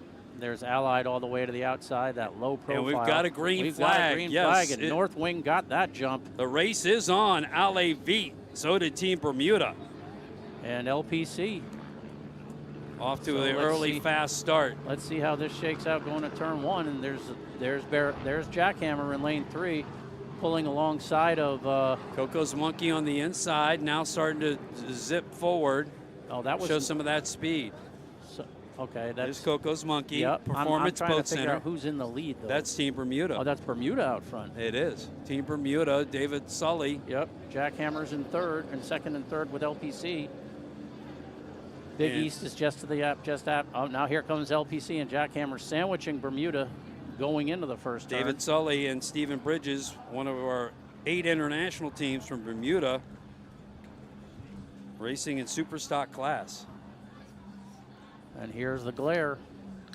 We'll be dealing with this the rest of the afternoon. Let's just see into how the turn. Let's just watch the profiles of the boat to see who flies and who stays level. So that'll give us an indicator. It doesn't look like anything's getting too flighty yet, but there's a little bit. A little bit of a bow rise. So we'll continue to follow the boats. This is where this first couple of laps were likely, especially when these boats take the turn at number 2, the 2-pin turn, start heading back into the harbor where they will get some bounce. Yeah, that's where they'll stick the bows skyward, and we'll see. Another Doug Wright now moving to the outside there. No, that's Jackhammer. Yep. Jackhammer getting outside of Coco's Monkey. Yep.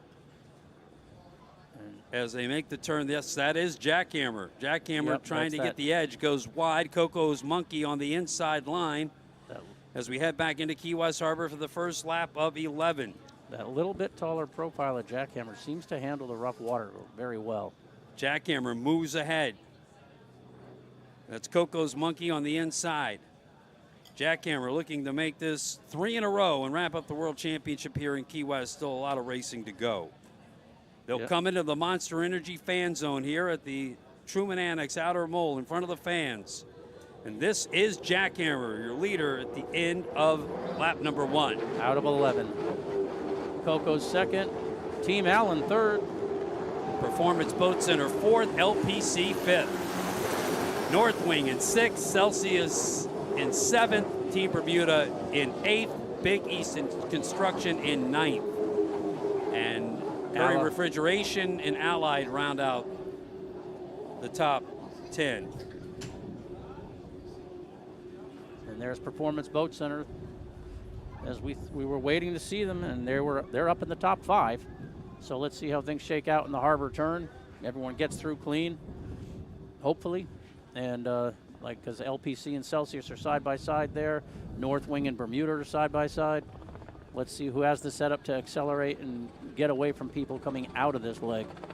This is where we saw a lot of boats make moves in the earlier races. I can't imagine it's going to be much different now. See Team Allen and Coco's Monkey. Yeah, there's Performance Boat Center. These 2 Lake of the Ozarks, Doug Wrights. Performance, but just off camera, Coco's Monkey and Jackhammer. If we could get a camera on them. There we go. Jackhammer's in the lead, but Coco's Monkey is coming up on the inside. As crazy as we said points would be, Coco's Monkey is sitting in second place right now, and the way Performance Boat Center LPC jumped out, Coco's Monkey is number 2 on the podium in the World Championship hump right now. So Jackhammer heading out to turn 1, came from back in the pack to get around Coco's Monkey, coming into Key West Harbor. Yeah, they didn't have a bad slot. They were lane 3. They were lane 3. And Coco's was lane 1, so. Coco's Monkey did get to the pin first and did have the lead, but I think you're going to see the Jackhammer boat, if there is a little bit of a bump, it's going to benefit from that on the 1 to 2. They seem to they really like that out there. Yeah, it's just a stronger built boat. A little bit of air there for them as they head into the turn. But here comes Coco's. Coco's, definitely making they had a nice turn there, and they kept the acceleration. When And when Jackhammer came out of the water, they lost some speed. You notice that Coco's isn't popping the bow up. When they come out of the water, they're still going forward, whereas Jackhammer is popping the bow. You see what I mean? Yep. And now they've got the lead on that backstretch. Not what exactly we expected, but now pulling forward is Jackhammer. They've got the longer way around turn 2. So it's going to be a battle into the harbor once again from atop the X Insurance Helicam. We've also got a long way to go, so you don't want to get too out of shape just trying to beat the other guy on the first lap. Now, Jackhammer dives in. They go wide up. Someone just went wrong side of the buoy there almost. I think that was Team Allen maybe. But whoever was running 4th place there had to make a correction, and they just cost themselves some time. But if we could stay with this lead duo here coming into the harbor. It's a battle between Jackhammer and Coco's Monkey is on the right if you're watching on the screen. Jackhammer on the left. And they're coming right past our vantage point any minute now. And they remain in the same position as they come across here at the start-finish line. Jackhammer is pulling him as they come into the harbor. Turn that lap at 82.5 miles an hour. Coco's Monkey in second. Is this Big East? Celsius in third. Celsius now in third. Okay, yep. Oh, Performance. Oh, no. Slowing down in front of us. Someone's upside down. Someone's upside down. We got a boat over. All right. We got a red flag. We got a red flag. Sorry, I didn't mean to get yelly. Red Team flag. Bermuda, Team Bermuda is over. Out towards turn number 2. Yep. That might have been the one that I thought I saw have to make the course correction. I but never let's seen wait and Team see. Alan Lawn Care come back through either, guys. Yeah. That's the team that he said you thought they might have made that move, had to move Yeah. back inside. If So they that- had to move back inside, maybe there was some kind of... Could have been a chain reaction kind of thing. Right, exactly. But I never saw a Team Alan Lawn Care come back in either myself. Okay, let's just see how, because they're going to get him back down to the milling area and the harbor turn and restart him after a lap and a half. So Team Bermuda goes over near turn number 2, near Fort Zachary Taylor.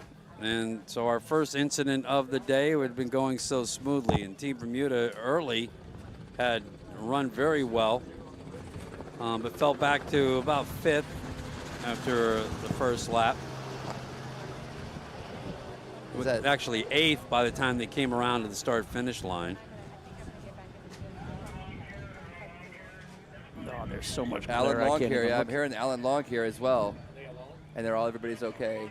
Is that, you're saying you're hearing Alan Lawn Yeah, Care's just coming over? here. It was Okay, let's just hold off then. Yeah. It's Alan Lawn Care that actually was not Bermuda. It was not Bermuda. It was Alan Lawn Care, and everybody's We okay. had an initial report looking Okay. in the glare that it was Team Bermuda. It's not. It's Team Allen Lawn Care. Oh, yeah, I can see there. This is 17 on Yeah. the monitor. So, folks, our apologies. That was not Team Bermuda. Team Allen Lawn Care. This is the 3rd incident for Billy Allen here in Key West at the World Championships. He was involved in the side-by-side. The side-by-side blowover The with LPC, LPC, where the two hulls came together and became one. And Team Allen started going back when they got into a gust of wind that it came between the mole and the Margaritaville building and pulled out both those boats over. Dramatic video of that on Lauren Peters' YouTube page that you could see from inside his cockpit. There's also views of that from Race World Offshore's live stream that day.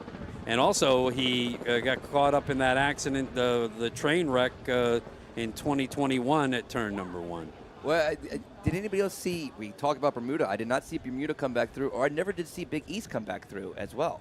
Yes, that's true. I didn't see that neon. I mean, that neon boat's kind of hard to miss. Yeah, I'm looking down in the harbor where they should be milling. I don't know what happened maybe out there somewhere along the way out there as well, but Bermuda and neon, and that neon. It's possible they got past us, all kind of looking down the into the glare here in Key West Harbor, which we deal with this every year.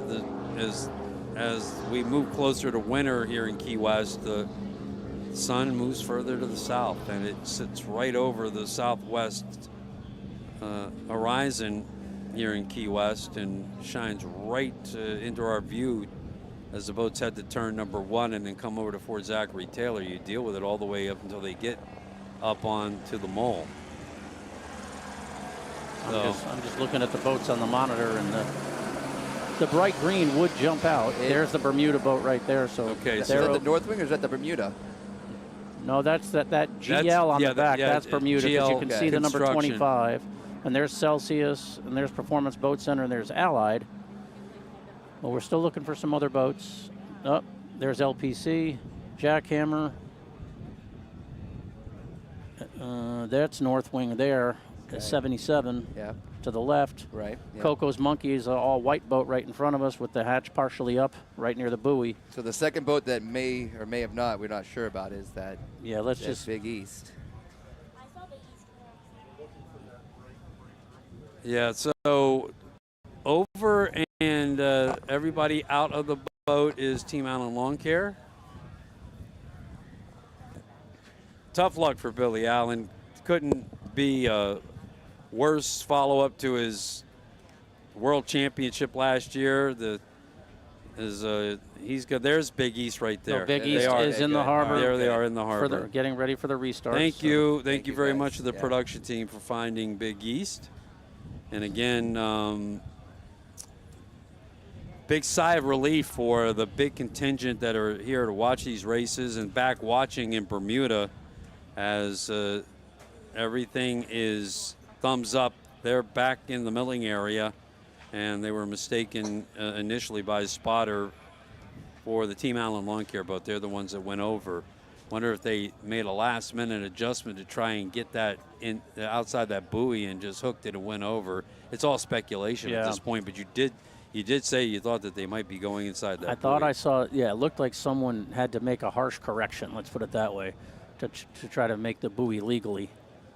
All right, so we're in a red flag situation, waiting to see for the boats to restart. I would imagine we'll just get a restart minus the first lap. Maybe this will be 10 laps to go. Well, we had 2 completed there. They had gone around twice on us there. You're right. You're correct. I was late counting my. Right. That was, like I said, it happened as the leads were coming in there. Jackhammer and Coco's Monkeys were coming in. Just behind him was Team Allen Lawn Care. I mean, that first lap, Team Allen was running in 3rd place.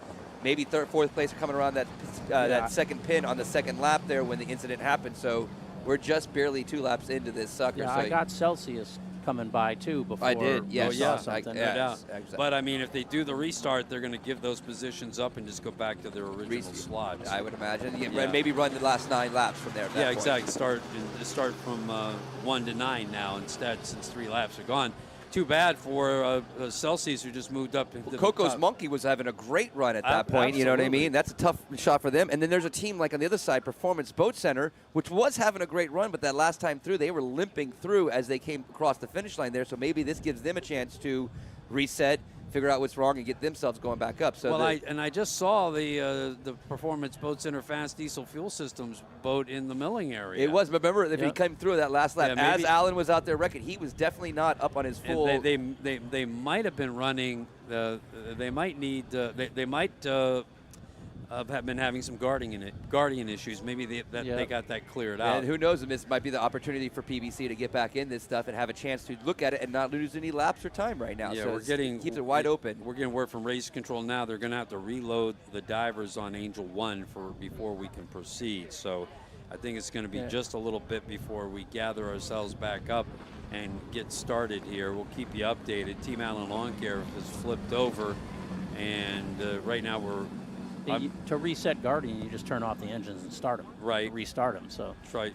that won't give them. That's not a big problem for Performance Boat Center if that's what happens. The only problem is when you have 37 Guardian Yes. alerts. So like then Michelle Carcente then you're just and running it and hoping it clears itself. Exactly. You're not going to turn it off and turn it on. Yeah, but they lost a lot of distance messing around with it until they finally got frustrated and moved on, and had to fight back to get on the podium on Friday.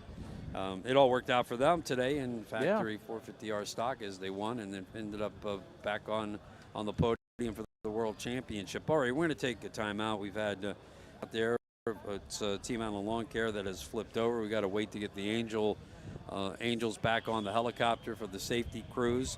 And we'll continue with Superstock racing after this red flag and restart back after this on the Zone 97.7 Sports Radio and from the Race World Offshore Facebook page. We'll be right back. Hey Key West, Danny Hughes here from Two Friends Patio. I love live music all day, every day. And that's exactly what we have. Breakfast, lunch, happy hour, and dinner just seem better. An Eggs Benedict or Key West shrimp is more pimp. Beer tastes more cheery. You ameliorate a steak. And you're eating that food and drinking that drink, enjoying the music, and you're sitting in Old Town Key West, the best damn place in the world. So meet your friends or make your friends at Two Friends, 512 Front Street in Old Town Key West or twofriends.com. After the roar of your boat motor has subsided, but you want to keep your engine running, stop by Fairvilla Sexy Things Key West, 524 Front Street. Why not keep that excitement in your day? Fairvilla Sexy Things is your intimacy and wellness resource. Plus, they have the sexiest lingerie, the best party supplies, and all your bedroom necessities, sure to keep you revved up and ready for action. For store locations and online shopping, Fairvilla.com. In Key West, every day can be a winner for you at Fairvilla Sexy Things. The sound of performance, that's what drives us. When Scott Porte set out to build the most technologically advanced hydraulic transom lift system, he pulled out all the stops. The Porte R-Series high-performance hydraulic transom bracket is the world's most advanced outboard transom bracket. After Scott won another world championship, the race governing body declared the Porte R-Series an unfair advantage. The Porte R-Series cockpit-controlled hydraulic transom bracket has the same DNA as our industrial commercial series. Maximum horsepower 750 per engine. Maximum weight capacity 900 pounds per engine. Maximum number of engines unlimited. Besides numerous national, world, and sanctioning body championships, the Porte R-Series just won Top Gun status by setting the open cockpit outboard powered catamaran class at the 2022 Lake of the Ozarks Shootout. The unfair advantage keeps on winning everywhere it goes. Let us design one for you. Visit us online at PorteProducts.com. And now we return to the 42nd Annual Race World Offshore Key West World Championships, presented by Performance Boat Center, live from the Porte Performance Broadcast Center on the Zone 97.7 Sports Radio. The 42nd Annual Key West World Championships, presented by Performance Boat Center. Also special thanks to Monster Energy, the official energy drink of the Class 1 APBA National Series and the RWO World Championships. X Insurance, we can't thank Rick Lindsay and Parker Lindsay enough for the use of the X Insurance Helicam, and also for sponsoring and presenting our hospitality viewing area, the VIP area here at the Outer Mole, and putting on that great Boots and Boats concert last night. It was a cool show.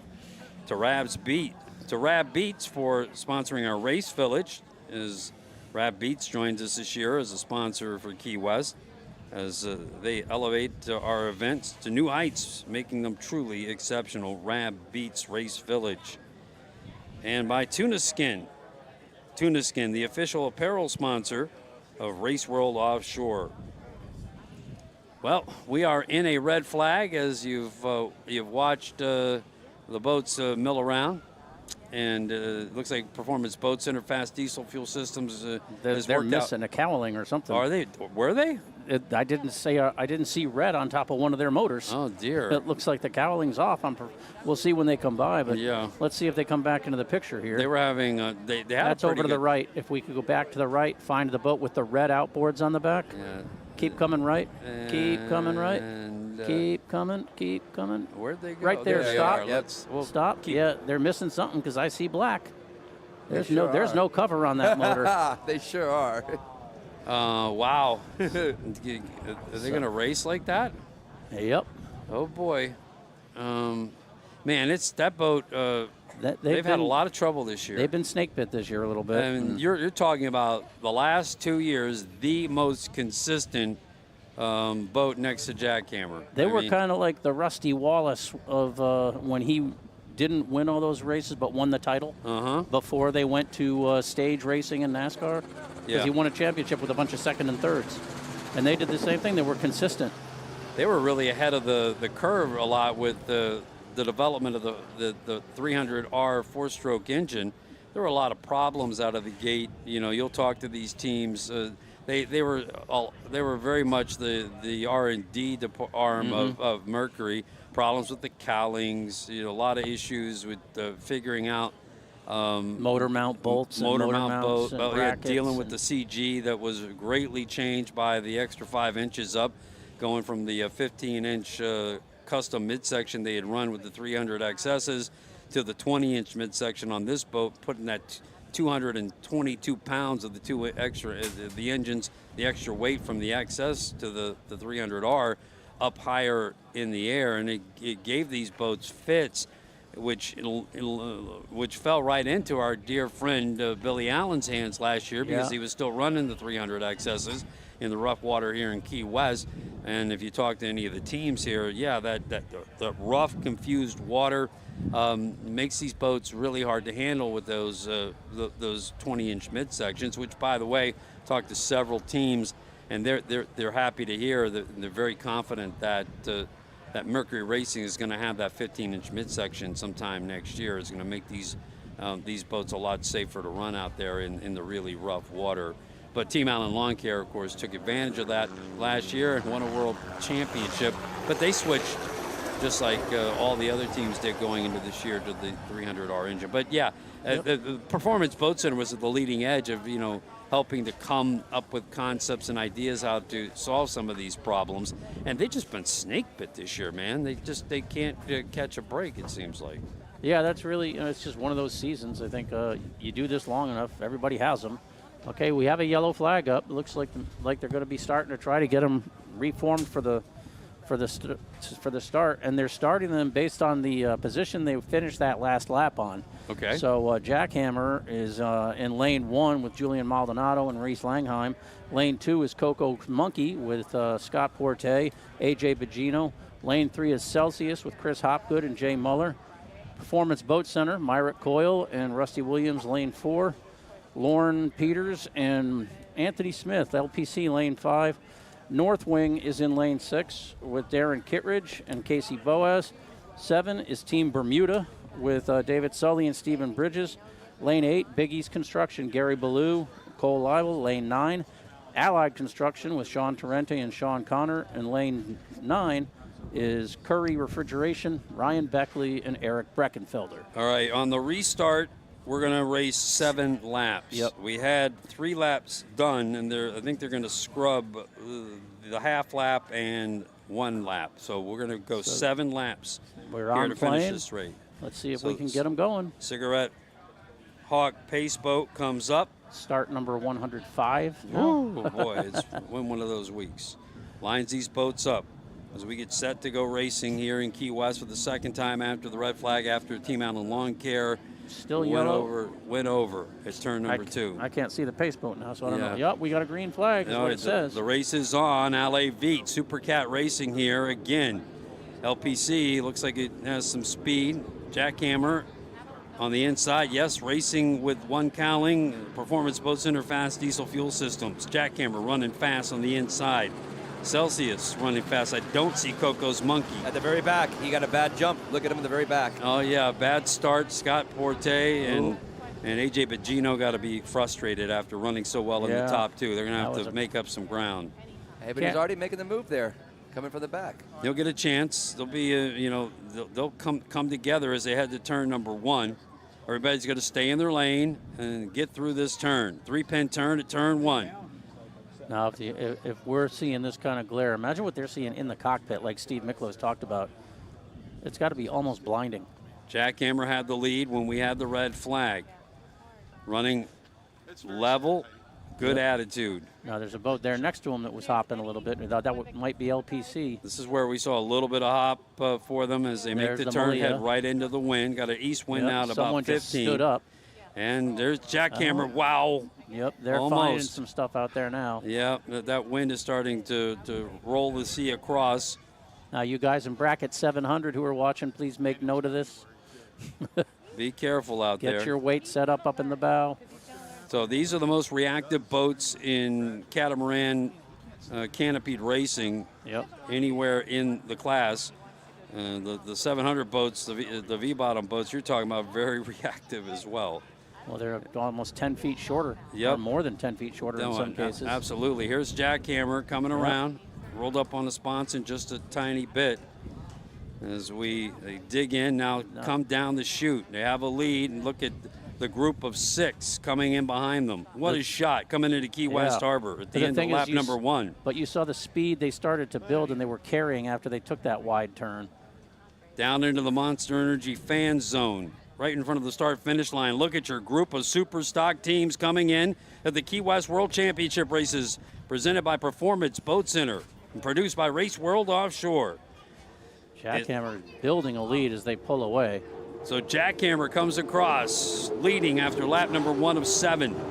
Let's see who our next group Side by is. side here, we got Northwing. Northwing and Celsius. Then Coco's Monkey, LPC, Coco's Monkey, and Performance Boat Center, Big East and Allied. Team Bermuda and Curry Refrigeration rounding out the top 9. Coco's have made it all the way back up to 5th. That's where they kind of like fighting back for it at least. Looking at Coco's Monkey, Island Apparel. Big East Performance Boat Center might be out. Yeah, fast. They made a go of it, but they're going to have to call it a day.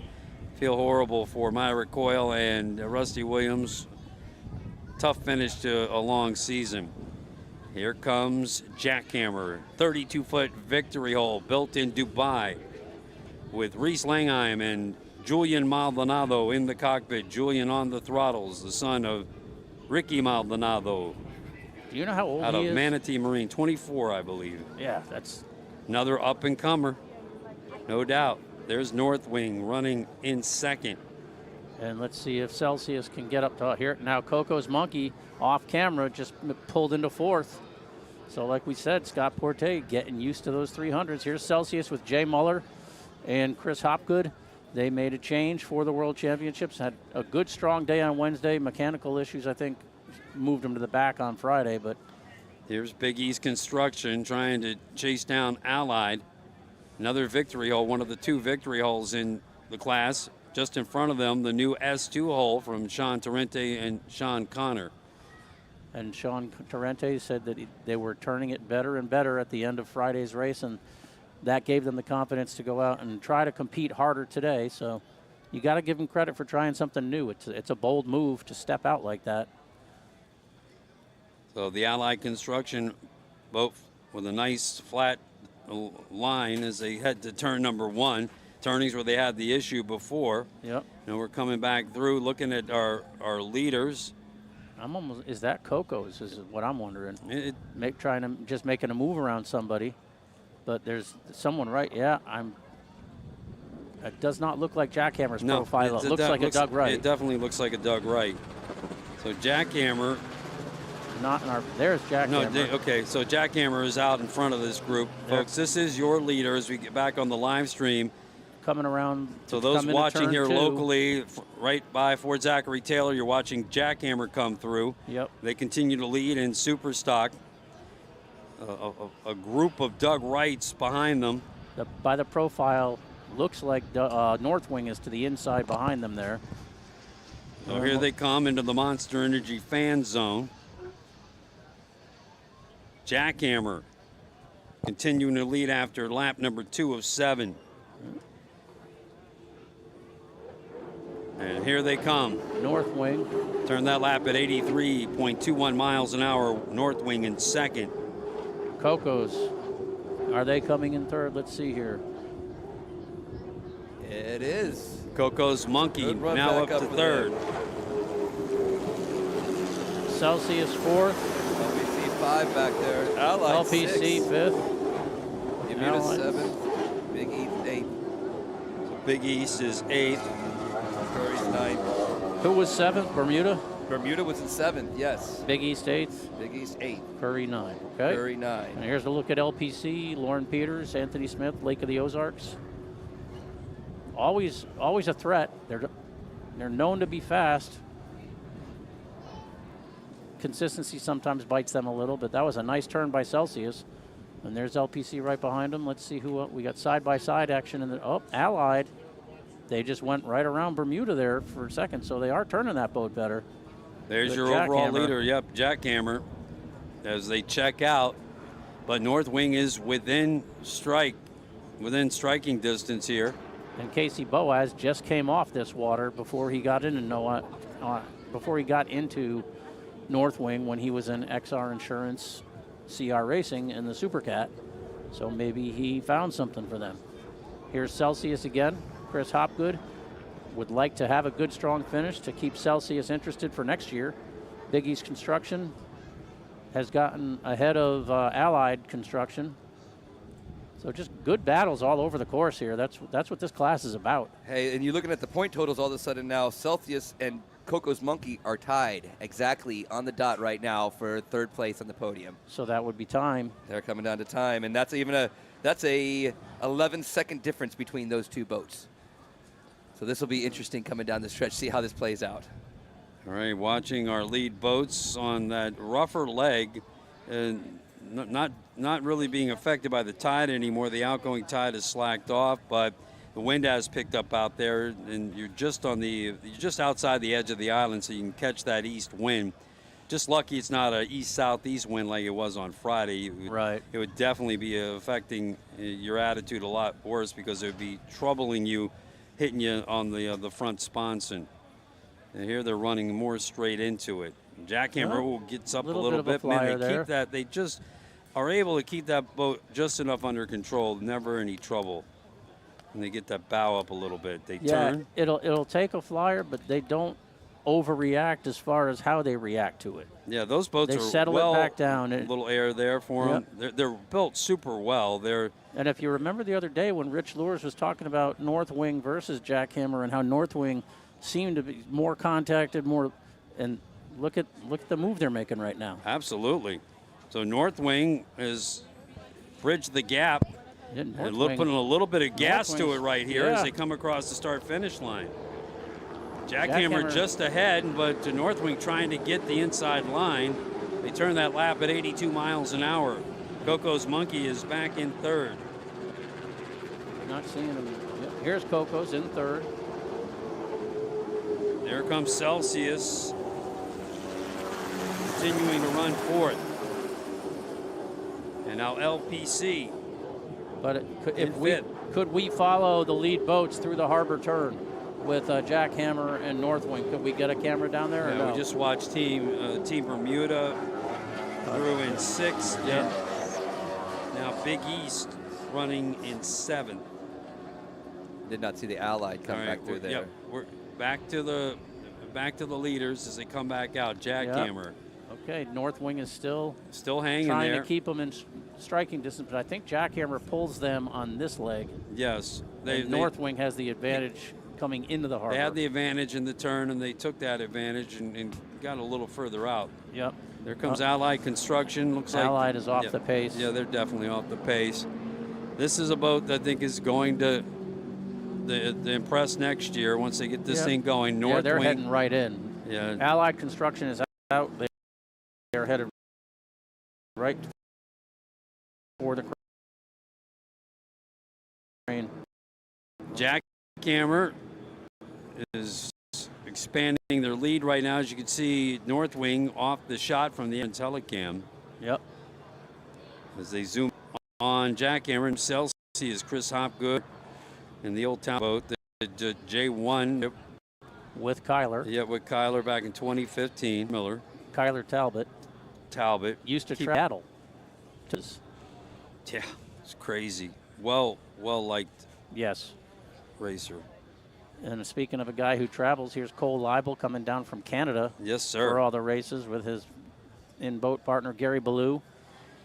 And they're closing in on, I can't tell who that is, but it looks like they're making a run. Is that in Team their Bermuda? victory. It's Team Bermuda, I Yep. believe. Yeah, because that was their positioning in the last race. In the last lap was 6 and 7. So Yeah. let's see if they can. Yeah, they're the other victory hull. Yep. And there's the leader. Here's your lead interval. Yep. Okay, here's Jackhammer. Again, getting a little once there. again, get to the stern there, but it settles down nicely. This is a very well-built boat. 6 bulkheads in this 32-foot victory hull. Well, there's a lot of research went into those boats aerodynamically and hydrodynamically over in Dubai. And remember, they were the boat from the X-Cat series, Yep. so they were made for the Mercury ROS engine, which 400 horse. That's right. But if you talk to Gary Ballou, the 300R in terms of 15-inch mid, very heavy in the same. Yeah. This really well that engine. Jackhammer go in Superstock.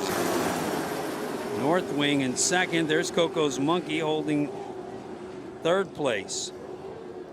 They're coming right by our vantage point now on your screen. So Celsius will hold fourth place. 3 laps to go for your Superstock World Championship here in Key West, presented by Performance Boat Center. And Team Bermuda looks like they've held fifth on to fifth. Or actually, they moved past LPC. LPC. Yep. And that's Big East chasing LPC now. Okay. And Curry in 8th. Yeah, and in a lot of ways, it's like the winners so far today is they've kind of bucked the conventional approach down. Okay, once you have it locked up, you just have to do what you have to do to take the win. They said, nah, we want to dominate. Jackhammer turned that last lap at just a shade under 84 miles an hour. It's right where they've held this throughout this race here since the restart and the flip of Team Allen Lawn Care. Good look at Coco's Monkey. Yeah, that's the Island Apparel store here in Key West, sponsoring a national race team in Coco's Monkey. Now the North Wing, that's the old Hulk boat. Yep. Grant Bruggeman completely rebuilt that boat, and I'd say it's probably it's probably about as rock solid as one of those victory hulls after he told me all the work they put into it. For Darren Kittredge, who's on board with Casey Boaz, the former CR Racing guru who won 2 world championships previously in Superstock class. And there's Team Bermuda. Great to see them out there running. David Sully and Stephen Bridges all the way from Bermuda. They're getting more and more consistent, and they're consistently moving up in the fleet with their finishes. Yep. So hope to see them back next year. Stephen runs a 24 catamaran twin engine in the around the Bermuda race. Yeah, this battle for third, you're going to start watching it, Todd. Celsius, again, has a 13-second lead on Coco's Monkey. They're going to come in tied for points if it finishes as it is right now. So you're going to have to start counting seconds and see how far Coco's Monkey can pull away from Celsius to see who gets that podium there. So that's third for the podium. Third for the World Championship podium. Oh, a little flighty there by Jackhammer. Yeah. Now they settle it down very well again. As long as you don't get that kind of pop where the stern goes up, because that's when you land on, I mean, when the bow goes up. But look at North Wing again here. This is where they made up tremendous ground last, but they flying and they're scrubbing speed, and then they dig back in, and you can see them move forward. So they'll come in very close, once again as they did I think 3 laps ago. But Jackhammer will hold the lead and will try and get to the pin, take the line to his advantage. Again, running at 83.26 miles an hour, right in there. So it's 1-2. Jackhammer and North Wing. Coco's Monkey coming by in third. We've got for the Superstock World Tour in Key West. Celsius pull in fourth. be Coco's pulled it on Celsius there. Team Bermuda holding down 5th. Very impressive considering the bad start that Scott Porter and A.J. Bogino got, that they pulled all the way up to 3rd. And the restart, yep. Yeah, and the restart. LPC holding on to 6th. And Big East Construction wants to start moving up. It's time for them to make their move if they have any chance of making the podium here today. They're in 7th. Yeah, they make two moves here. They're back on the podium. Curry Refrigeration, good to see Ryan Beckley back. In his hometown? Yeah, with his hometown sponsors, and we appreciate all of you hometown sponsors, Curry Refrigeration, and I know Florida Keys Electric that came on and supported Ryan to race here in Key West again. I'm curious to watch Coco's to see if they look like they're making more ground on North Wing maybe than North Wing is making on Jackhammer. Yeah, Jackhammer is, as close as North Wing was heading out here, there's quite a bit of distance. They've gone from 2 boat lengths to probably about 8 boat lengths as they head out to turn number 1 with just about a lap and a half left to go. And coming off screen, we are watching Big East trying to get around LPC over by Sunset Key. If Big East can make a run to Bermuda, forget Coco's and forget the Celsius, Big East would actually jump on them on the podium if they can get past just Bermuda and get into 5th place. Cole Leibel and the 18-time world champion Gary Ballou. He is the guru of Superstock racing. He has more Superstock world championships than any other driver or throttle man. And he's got to chase down Team Bermuda right now to get his team on the podium. And he's got all of about 7 miles to do it. Although that could all change if Coco's overtakes North Wing. Then we're back to the North Wing Coco's on the podium. So this is last lap and a half is going to be very interesting in all assets of this race. All right, fans at Fort Zachary Taylor, this will be your penultimate look at Jackhammer as they slide a little bit there, but recover quickly. Julia Maldonado, Reese Langheim with the lead in Jackhammer, followed by North Wing. North Wing not quite as close as they were when they came back through. That's Coco's Monkey following up to the left of the screen, now off the screen. So the white flag is up. It should be. It was 7 laps on the restart. Do they have a white flag on the I don't Facebook? see I don't one. think so. Well, I was just Yeah, it was imagery. Jackhammer again, 83.39 miles an hour in the lead. North Wing in 2nd. I'd say they're still pretty comfortable because here's Coco's. Yes, Coco's running in 3rd, and Celsius holding on to 4th.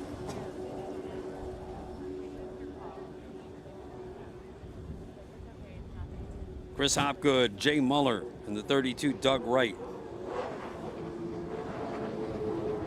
Here comes Team Bermuda. They've held off Big East for the moment. See what the difference is. And Big East Construction, it's a lot of distance out to make up on 1 lap. It's like 10 seconds. LPC chasing Big East in 6th and 7th. And here comes Atlas Curry. Tanner Lewis actually owns the boat. Ryan Beckley leased it from him. So it'll be interesting to see what they do next year. Will they go to the 300Rs? Will they? Taking a look at Coco's Monkey, the bottom on that boat designed by Scott Porte Performance. He's got his own world championships with Papa's Pilar's Rum. Raced with the Shadow Pirate with Nick Scafidi when he redid that bottom. It's been a successful return to the cockpit for him. There's North Wing running in 2nd, Darren Kittredge and Casey Boaz. Now, correct me, we are on the 7th lap, Joey, right? I have the 7th. This is it. I mean, if they're running 7, this should be a checker. I had to remake my lap sheet, but yeah, this will be the 7th lap. So we should see a checkered flag on the pace boat. And this is real interesting for that 3rd place. 5 points separate 3 teams battling for 3rd place right now. That's Celsius, Coco's Monkey, Celsius, and Big East Construction, all separated by 5 points. So it'll be real interesting in time. The minute that Coco's finished, they got to have 13 seconds. Big East is down. Big East is slow. Oh, man. That's tough for them. Folks, off camera, we're watching Big East now on camera on the live stream pulling into the infield. They're going to run at that. But, hey, that opens the door back up for Coco's Monkey or Celsius, and it's going to come down to time. If they hold where they're at, can Coco's beat them by 13 seconds or not? Big East is heading straight for the crane, and if you look at the wrap on the bottom of that sponson, it looked all roughed up. So I don't know if it was just the wrap or... Well, here comes your leader for the final time, digging in, North Wing trying to make a challenge. North Wing is making a run here. Yeah, they would like to get around Jackhammer. Will Jackhammer allow that to happen? Oh, boy. What do we got here? We got a battle to the start-finish line for the winner of the Conch Republic Offshore Cup this day. But for the World Championship, Jackhammer will cruise to the World Championship. But can they hold off North Wing for today's win? This is it in Superstock class. Jackhammer, North Wing to the line of the Monster Energy fan zone. And the finish goes to Jackhammer, then North Wing. Coco's Monkey will take third.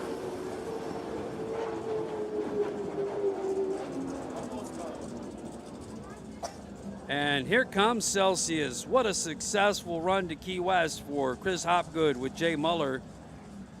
Yep. And the old Talbot excavating boat. And Darren Kittredge and Casey Boaz. And another remade boat, the old Hulk. Fantastic pairing for both those groups. So Celsius takes fourth. I got him more than 20 seconds back of Coco's Monkey, so I got Coco's on the podium there. And Team Bermuda will take fifth. Solid run by them, too. Yep, LPC. Makes the trip a little more worthwhile. Well, last year they ended up on the podium in Key West here for the World Championships. LPC did, yep. Yep, Anthony Smith and Lauren Peters. Great to see them back on the rock again. Great to see Anthony Smith and his dad back in the HP Mafia Supercat boat. I'd like to see more of that pairing next year. And here comes, should be Team Bermuda.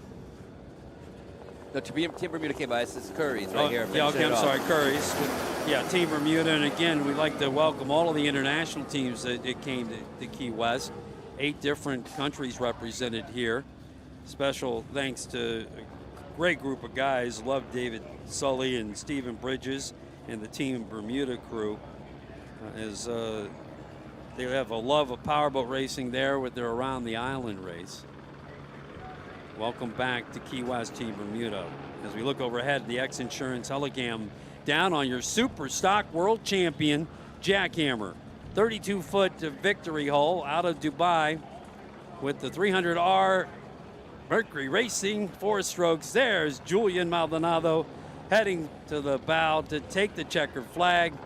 And there they go, whizzing by the cigarette. Nice toss and catch. There you go. Wave that flag, young man. It's a long time coming for Reese Langheim. Yes, sir. Tough times here in Key West. And his wife, Oh, Sarah, right? Yes, Sarah. Absolutely. Who, congratulations to the family. I mean, she's basically co-owner of that boat. She says owner. So she decides what's going to happen with the jackhammer moving forward.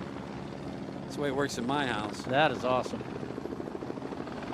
And number 1. There you go. Yes. Well done, boys. And like they said the other day, who was in here with us, loved how they left it in gear as they're idling around. Look good for them. Couldn't be happier for them. They've been through a tremendous amount of adversity here in Key West. And to lose the national championship this year, to lose their consecutive streak of... Now, does Julian go back out in one of the bracket boats? Yeah, I believe he does. Let me see here. It was like the 746 or the Legend boat, remember? Yeah, there's lots of Maldonados, so I'm just trying. So Jackhammer wins the Superstock World Championship. Big day for Darren Kittredge and North Wing, and Coco's Monkey, 1, 2, 3, and that. I mean, unofficially, I have to call it this again. I was counting it. I hit my stopwatch the minute I saw Coco's go in front of me. I counted out a solid 23 seconds there. He was only 13 seconds in the rear of Celsius to start today. We're kind of coming down to time. It's got to come down to time because every one of those boats ran all the complete distance. They never scrubbed. Every one of them ran every lap possible. And like I said, coming in today, I had Celsius a minute and 4 behind Jackhammers and Coco's Money a minute and 17 behind Jackhammers. So that's 13 seconds between the difference. I do believe that Coco's was 13 seconds ahead of Celsius today. So in my book, if that's coming down to time, it's going to be real tight.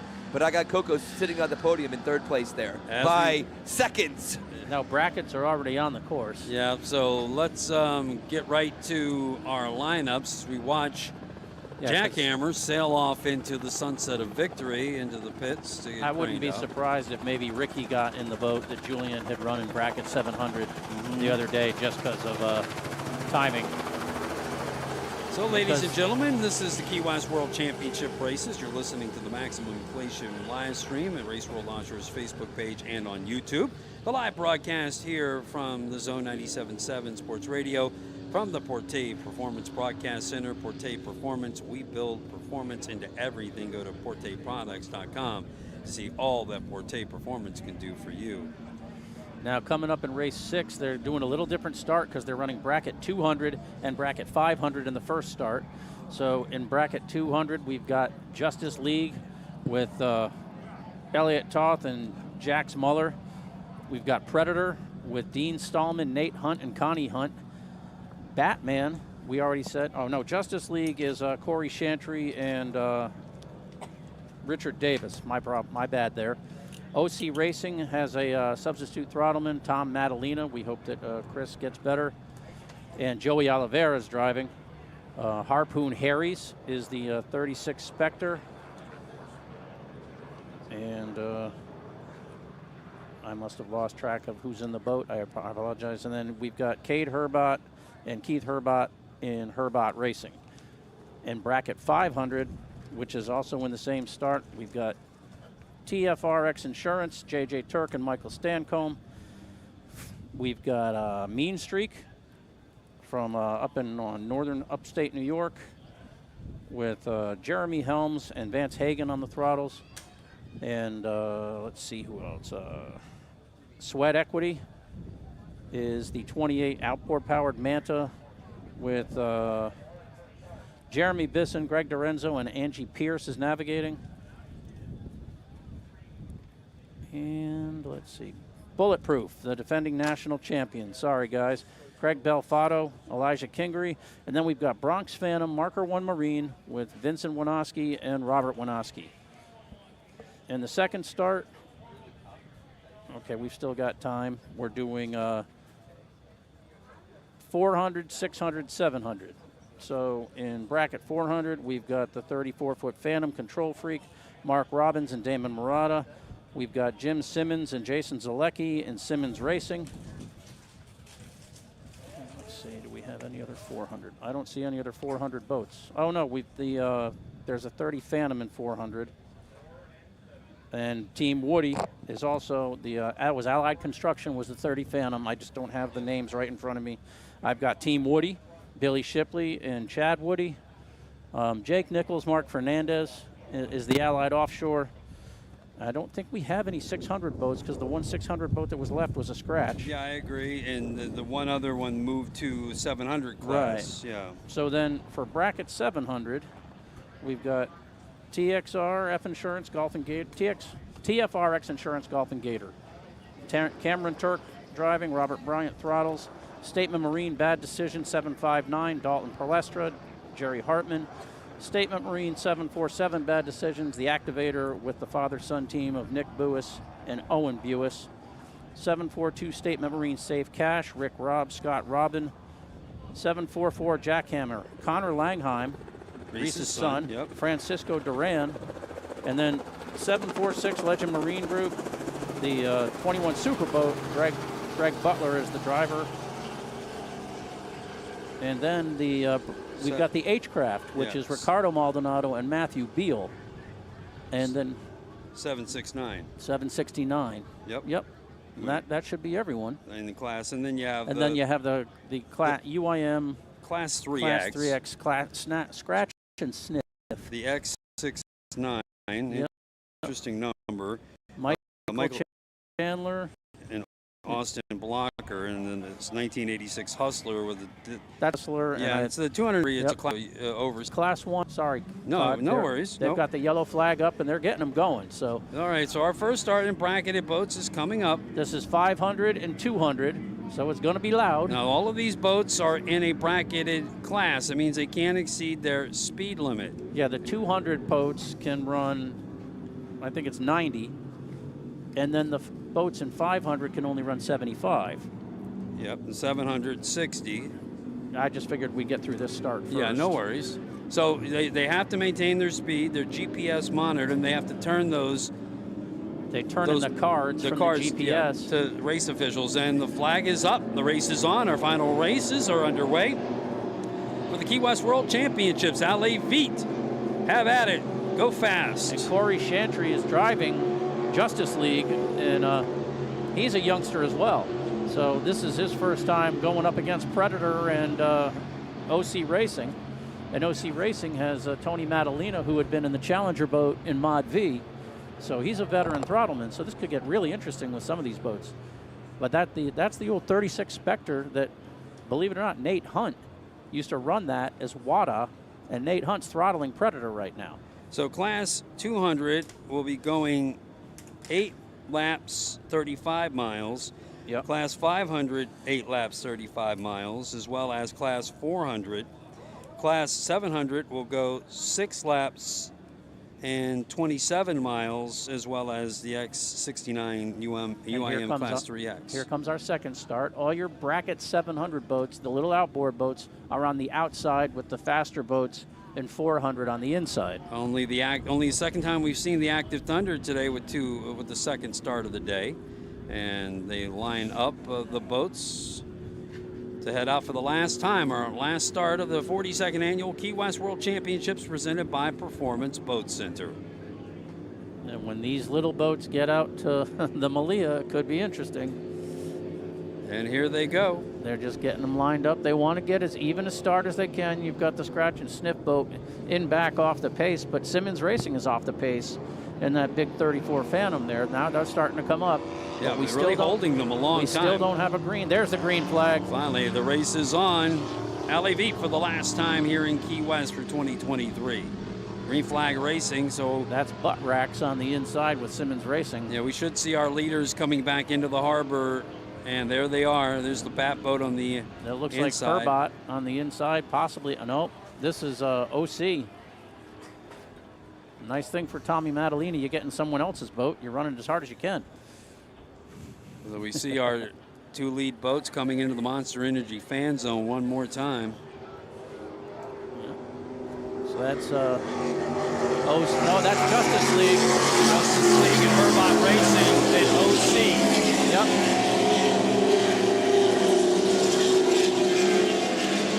Predator in the Batman boat. Predator's in 4th. 5th? Yep. 4th, I'd say 5th. 5th. Harpoon Harry's, or one of them, either Herbert or Harpoon Harry's was in the backside there. Yeah, so many boats in the Harpoon Harry's is out. We're just hearing Okay, from so yeah, so it's a Herbert with the, you can see the yellow canopy. Here comes X Insurance Golf and Gator leading. Bracket 5. Then Farnsworth in second.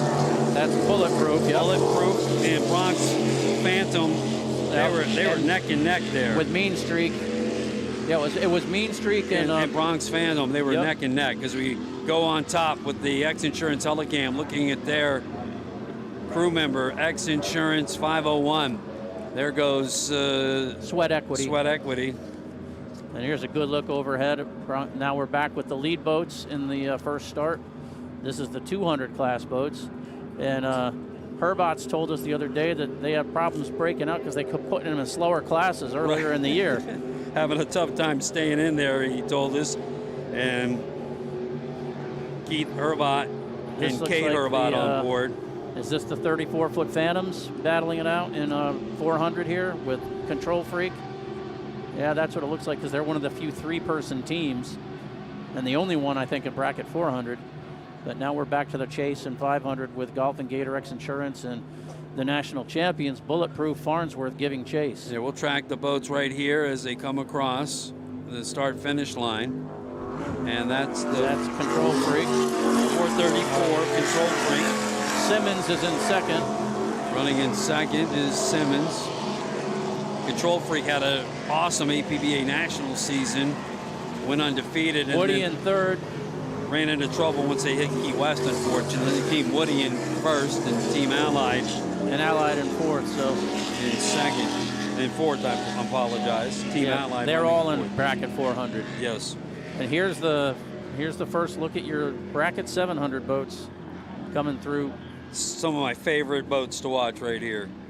And Golf and Gator X Insurance did have a little cosmetic stuff to deal with, but H-Craft, look at this.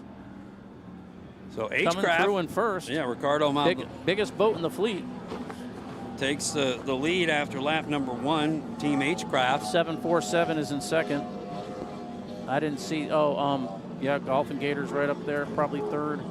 Yeah, I wasn't sure which Golf statement and Gator was is third. Statement 472 or 742 is fourth. Yeah. And then there's Legend Marine pulling it all the way in. And Jackhammer was sixth. Was sixth or fifth? Sixth.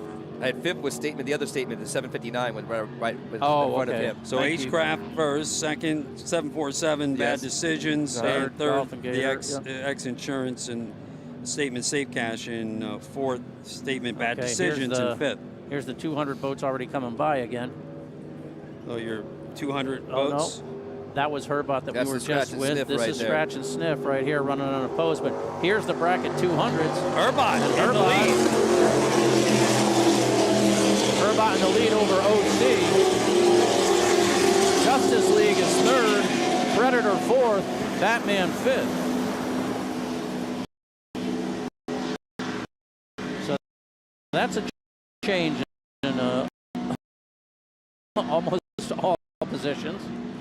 Well, I'll tell you what. Poor Joey's gotten a racer. He's going crazy here. I guess Keith Herbot was trying to get some attention for himself by jumping out front, and hopefully he's able to stay inside of his bracket. You know, Herbot is a very popular man in the pits. Worked on the DF Young engine program. He's different engine program. A 30-foot fan camera, but here 200. Never see Herbot race. Harbor turn towards Making sunset. They're going to run into traffic. Those 700 boats are right in front of them. And here's your bracket 500 leaders coming in, the 30-foot Phantoms. Will it be Golf and Gator and X Insurance? Yes. They're still holding first. Bronx Phantom, Marker 1 Marine in second.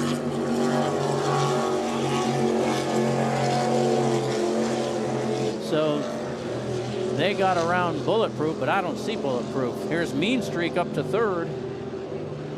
The DCB out of upstate New York.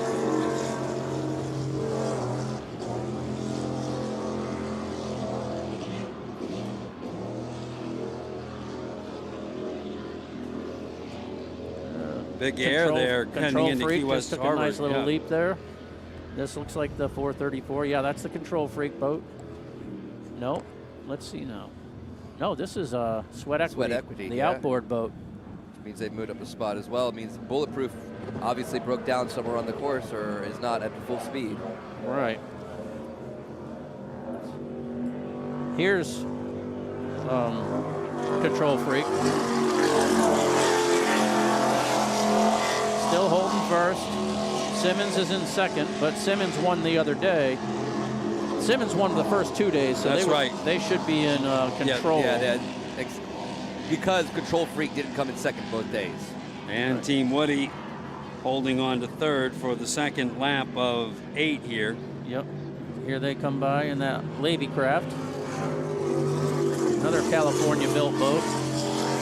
The only Canopy 29 Levy ever built. And here's Allied Construction, the 30-foot Phantom that used to be Shocker. David Fernandez, who worked with Charlie McCarthy on that boat. Running in fourth. Back overhead of the X Insurance Helicam. 500, from the Helicam. And we have, this looks like is this the Herb? No, this is a boat. Yeah, Herbot has tractor pipes. Who is this? This might be OC. 221 it is. Man, the glare is brutal. Intense. Can't even look. OC Racing. Now in the lead. Up to the lead. Predator up to second. Batman third, so we've had some attrition. Oh, there's Justice League. Oh, Herbot has fallen back to fifth, so they've got to be down. Yeah. Tough luck for them here.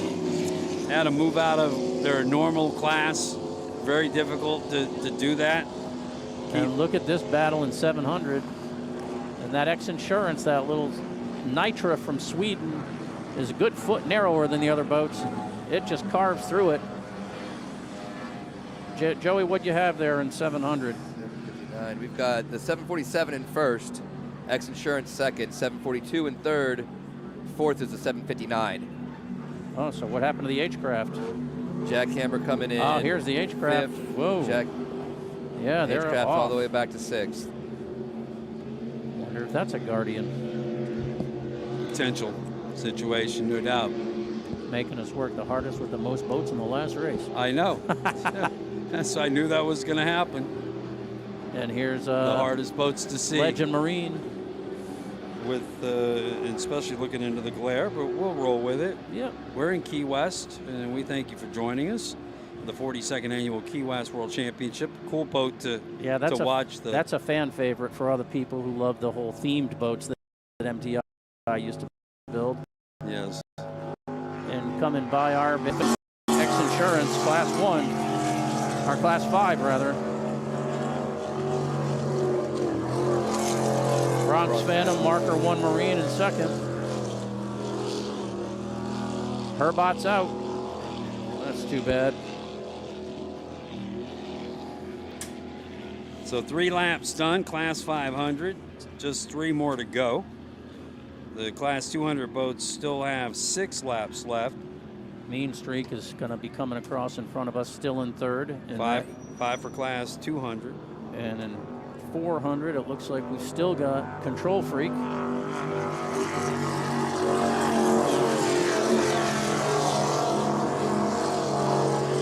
Team Mean Streak just came by. Yep. And there's Simmons. Yep.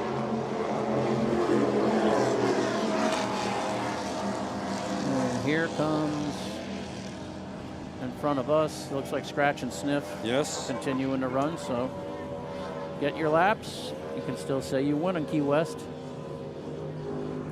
And here's Woody. And Sweat Equity. So Sweat Equity could, well, they broke on the first turn of the first lap on Friday, so a lot would have to fall their way. Running in fourth. Here's Allied Construction.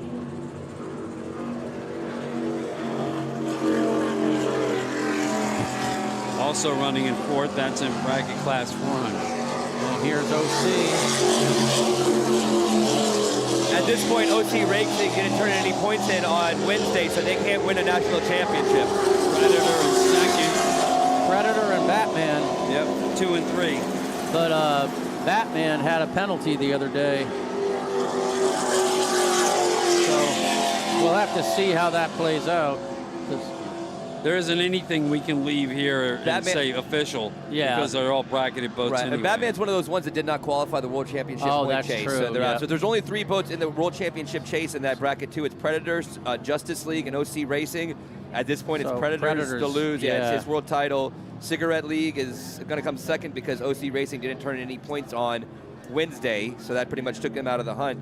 In bracket 4, Buttrax has already .com has already found their way out of this race, so that leaves them in third of the point title. Control Freak cannot catch Simmons Racing no matter what happens, so it's Simmons' title to win there. The bracket 5, the Golf and Gator holds their pace here. They've got the championship. Bulletproof can fall to third still, or where they're at, and they're going to get probably, well, it depends on how many boats ahead, and we'll get that one close there for second and third, but they'll both be on the podium. So really the only hunt is for the bracket 7s at this point. But OC's having one of its better races of the year so far. If it holds together for them. they've had some attrition issues this year. But look at this bracket battle. Man, these boats are so much The fun. boat that you see in the third place in your camera, that's the Nitra from Sweden. Look how much narrower it is compared to the other two. These are the one boats that I don't want to go for a ride in. Okay. Maybe at the lake race. Maybe, yes. Not here. I'm sorry. I wouldn't trust one of these young guys. I mean, that are, sure, I'll take you for a ride. You know, back's done.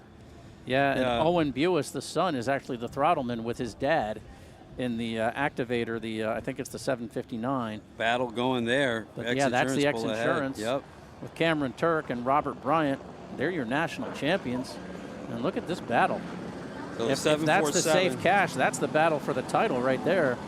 Because Safe Cash won, and that's 742, right, Joey? I could not get a number on that. I thought it was 747. That's 742. 747 was in the lead, but I think that was 742 that came by No, there. I think it was 747. 747 was in the lead. Yes, I agree. In third place. We were talking about the boat in third place there. I got you. Dolphin Gator still leading, and here's in bracket 5, here's Brock's Phantom again.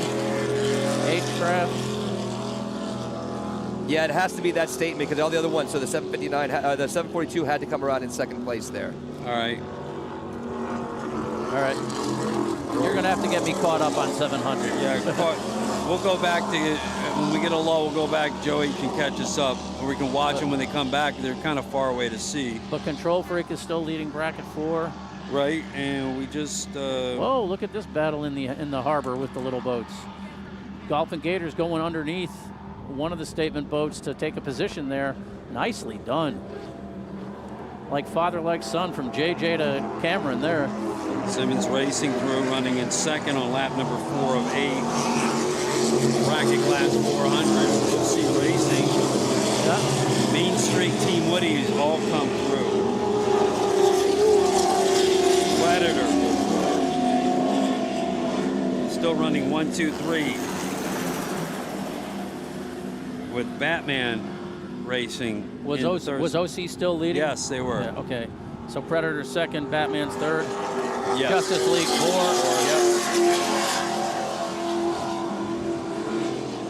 Yep. Here comes Allied. And, yep.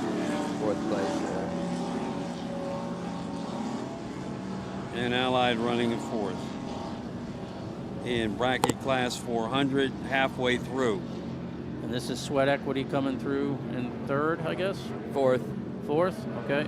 Did Mean Street come through already? They did, yeah. Okay, thank you. Third and fourth. All right, so sort us out on that 700, Joey. 700, I got the 747 Statement Bad Decisions in the lead right now. Sitting second is the X Insurance with Safe Cash. The 742 was right on the far side of him there. So that's the second and third battle. And if that hooks that way, the X Insurance is your national or world champion here. So that's a battle there for the number 1 spot between the 742 and 720, which are sitting second and third. Fourth is the H-Craft. Fifth is the 759. And sixth is your Legend Marine. I did not see the Jackhammer come back through. Okay, thank you. Appreciate it. There we get back to the live stream.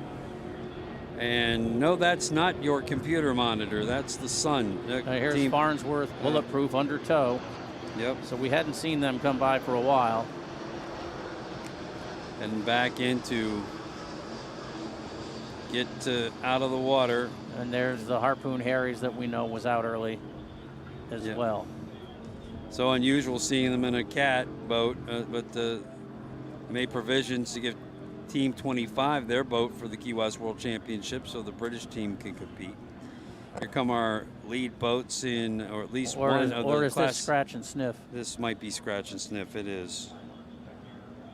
Because it would be weird to see a bracket 700 boat running that far alone. Yeah, by itself, or unless it had broken down and was coming through on its own. But yeah, that's the 225 engine. Yep. Down to our last couple of laps for the class 700. This is teams. 500 here.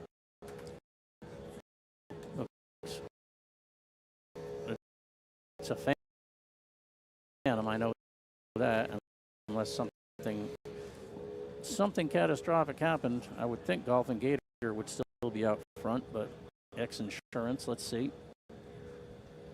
Live coverage of the Key West World presented by Performance Boat Center is brought to you by Maximum Influence. Listening to live coverage on the Zone 97.7, the Porte Performer. Back to 500 here. X Insurance, believe. Yes, it the wire X to Insurance wire. the top of the X Insurance. And a marker one. In second comes the battle in bracket 700 again. Oh no, here's OC. OC Racing. Batman in first, Batman in second now. Predator in third. There's Control Freak. Continuing to run in first place after 5 laps of 8. 747. X Insurance and 742.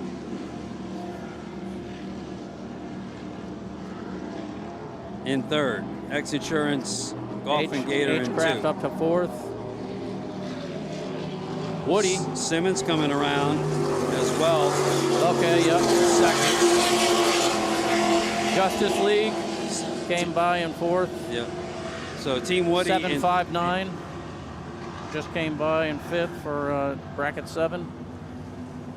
We'll sort this for you folks listening in just a moment. There's Jackhammer. I must have missed some lap. I believe he probably still is where he's sitting then. 6th. I would say 6. Yeah. Mean Streak just came by. So they're still holding third. Here comes Team Allied. Yep. Mark Fernandez. That bracket 7 world title is going to be an interesting shootout to the very end. Yeah, they're right there next to each other. The 742 and the 720. Those are the two boats that are battling for it, and they're right next to each other right now. This is Legend Marine. Just came by. So all 6 of your 700 boats are still running. All 7, yeah. All 7, I apologize. Just wrote 6 twice. Me too. Yeah. All right, here comes 524. Yeah, Sweat Equity. Still fourth. All right, so unofficially here, we got Control Freak in Class 400, 1, Simmons 2, Team Woody 3, Allied 4. And then in 700, 747, Bad Decisions, 720, X Insurance Golf and Gator, 742, Safe Cash, and then H-Craft, yep. 4th. Bad Decisions. Bad Decisions 5th. Jackhammer 6th, Legend Marine 7th. But the battle for the title is between X Insurance and Statement Safe Cash. Then they were 1-2 on Wednesday and Friday. They flip-flopped those positions.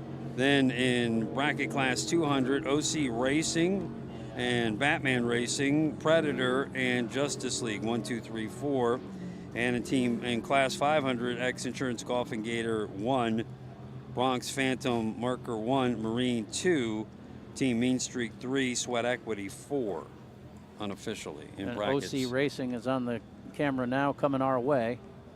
But they're throwing a lot of roosters, so I wonder if they're having an issue. Nope, they're still moving all right, though. But the one that's got should have bracket 200 pretty much tied up if they just finish is Predator. Correct. Yeah. So OC Racing will come through. They'll have 1 lap to go to finish up here today.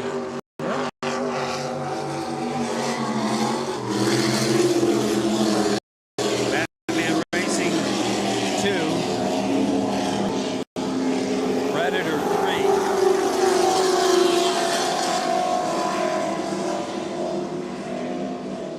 And here's the X Insurance Golf and Gator in bracket 500. Still 2 laps to go for them to finish up their race day here today. But they are wearing the Team Freebird colors in the race today in tribute to Ryan Stallman. Bronx Phantom. Marker 1 Marine, yep.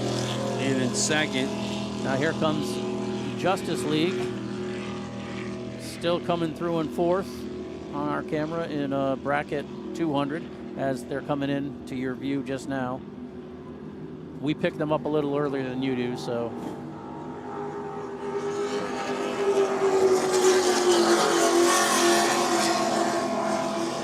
And here's Simmons. I didn't see Control Freak. I was just going to say. No, I did not. No.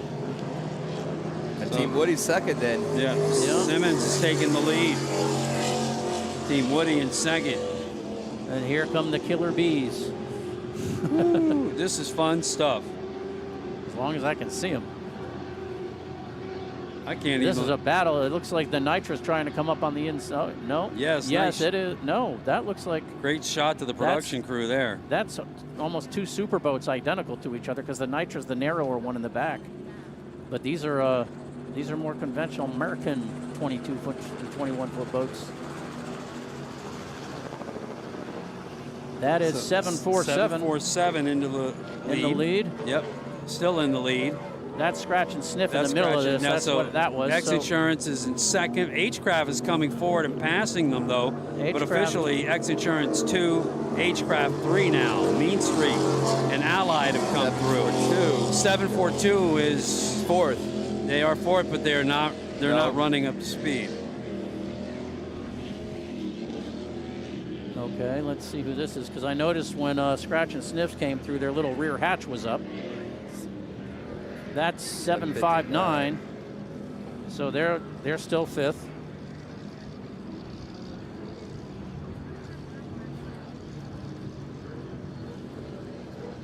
And who do we have here? Jackhammer. Yep. This Jackhammer. And this is Connor Langheim's son. That's Connor Langheim, Reese's son. That's right. And here it comes. They'll work. Is that Sweat Equity? Yep, this is Sweat Equity coming. Now, is this their? No, that's not their last, but. No, there's still 2 laps to go for 500. So they're still fourth. And when they broke on Friday, it was an $8 plastic throttle cable bracket. Greg showed it to me the other day. It's the stuff you just don't think is going to break. This is Legend Marine. Yep, so they're running in 7. Continuing. Yep. All 7 boats out there, but one of them is struggling a bit at this point. Here comes OC Racing. That could be it for them. Checkered flag for them.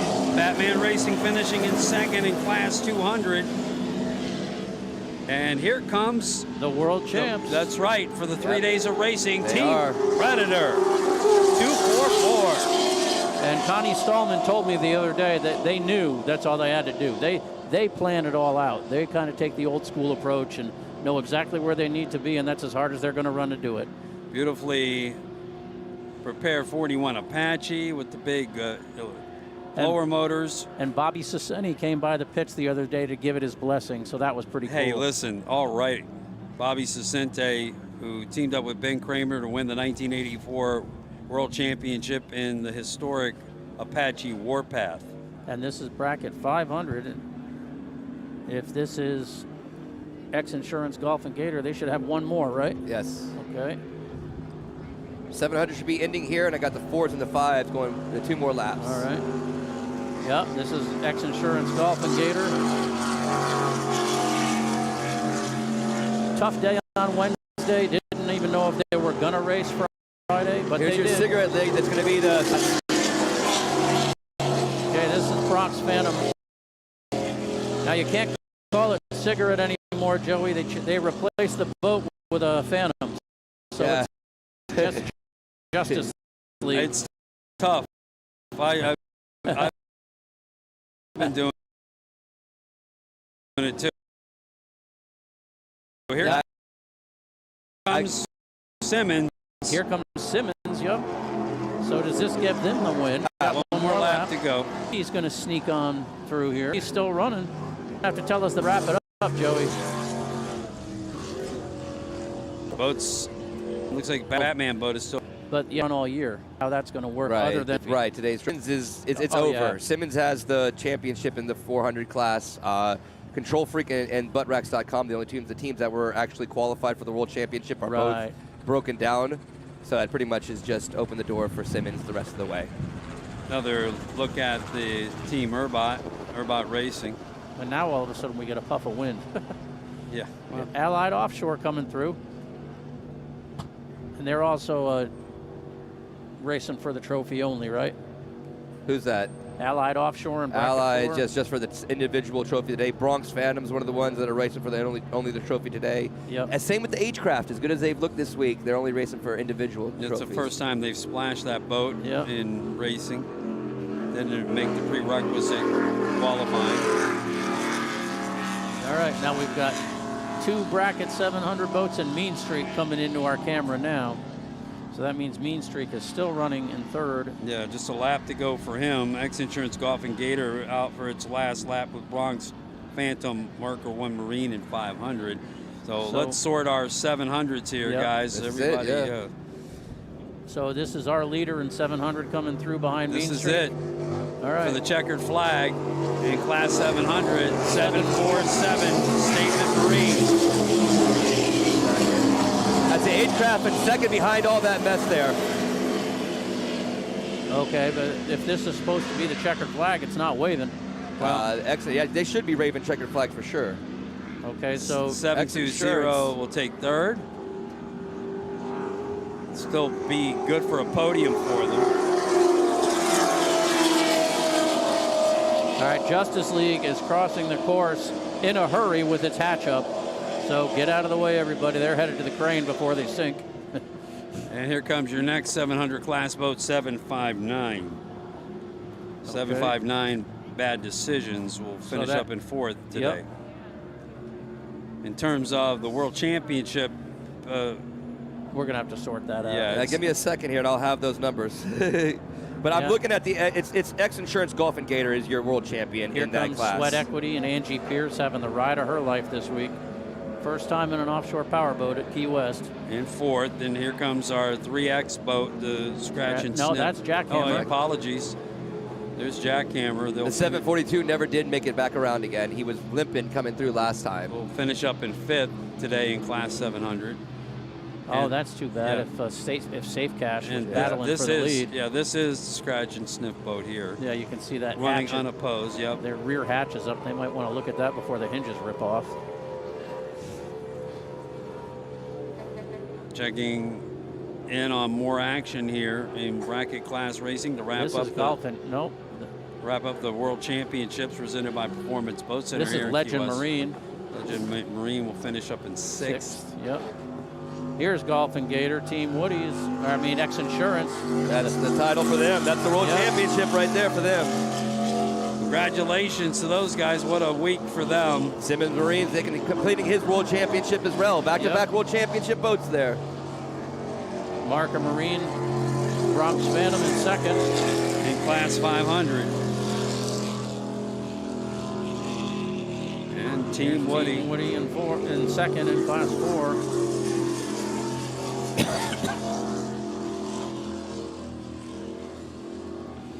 So Simmons Racing, big week for them here. Team Woody in 2nd. Yep. The story really of that class is Mark Robbins and Damon Murata. The success they had during the APBA National Series, they were undefeated. Yeah. And they just got snake bit here in Key West. It's a tough week for them. Sad to see. And I'm pretty sure the throttleman in the Batman boat is Jax Muller. Yeah, I agree. That's what we heard down in the pits. And the young Jax was running in the Wicked. Yep, with his son, brother. Yep, son of Jay Muller. What a ride for them here this week in this boat. Hey, they finished. Really impressed with the Artisan surface drives this week. Yeah, the boat's been solid. It's run real well. It's just tough because it's a did not qualify as far as for the overall title. Right, it just came in it's running as a single event. Yeah, it can finish for the Republic Offshore Cup that will be awarded at the beginning of the Key West World Championship podiums tonight. Okay, so Batman got around. Yeah, but that race was over, wasn't it, Joey? That's been a while, but that's been over. That's been over for like 2 laps now. Yeah, thank you. Yeah. Yeah. Let them get their money's worth. Here comes Allied Offshore, David Fernandez, who worked with Charlie McCarthy and Shocker. They'll finish up in 3rd here today. So I've got it all figured out for your 700 class. All right. Okay. From what I have on my look, X-Insurance is going to be your world champion. Your 2nd place is the 759 statement Bad Decisions. 3rd place is going to be your Safe Cash, the 742 statement. So you'll have a pair of statements on the podium underneath X-Insurance. Jackhammer comes in 4th place in that class. And you know what that means. The Pitbull's back on the podium from some Safe Cash. Dog goes everywhere with the guy. We got to get you a Coco's monkey shirt, man. You are dog crazy. Nothing wrong with that. Now. Nothing wrong with that. Who we got here? This is H-Craft. You can tell by how close the guys sit in the middle of that boat. This has been a phenomenal boat to watch. Probably one of the better rides in the class. Absolutely. Yeah, Ricardo Maldonado. That's rigged out of Manatee Marine. Another impressive. This is 747 performance out of their shop. And the 747. Somebody wasn't pulling tapers, throwing checkered flags or something. Yeah, they just These keep guys coming. are just keep running and running today. You know, it's just gas, you know. Apparently. And here's Cameron Turk following in Dad's footsteps, winning himself. They won the national championship, I believe, in bracket 700, but he's on the podium at age 14.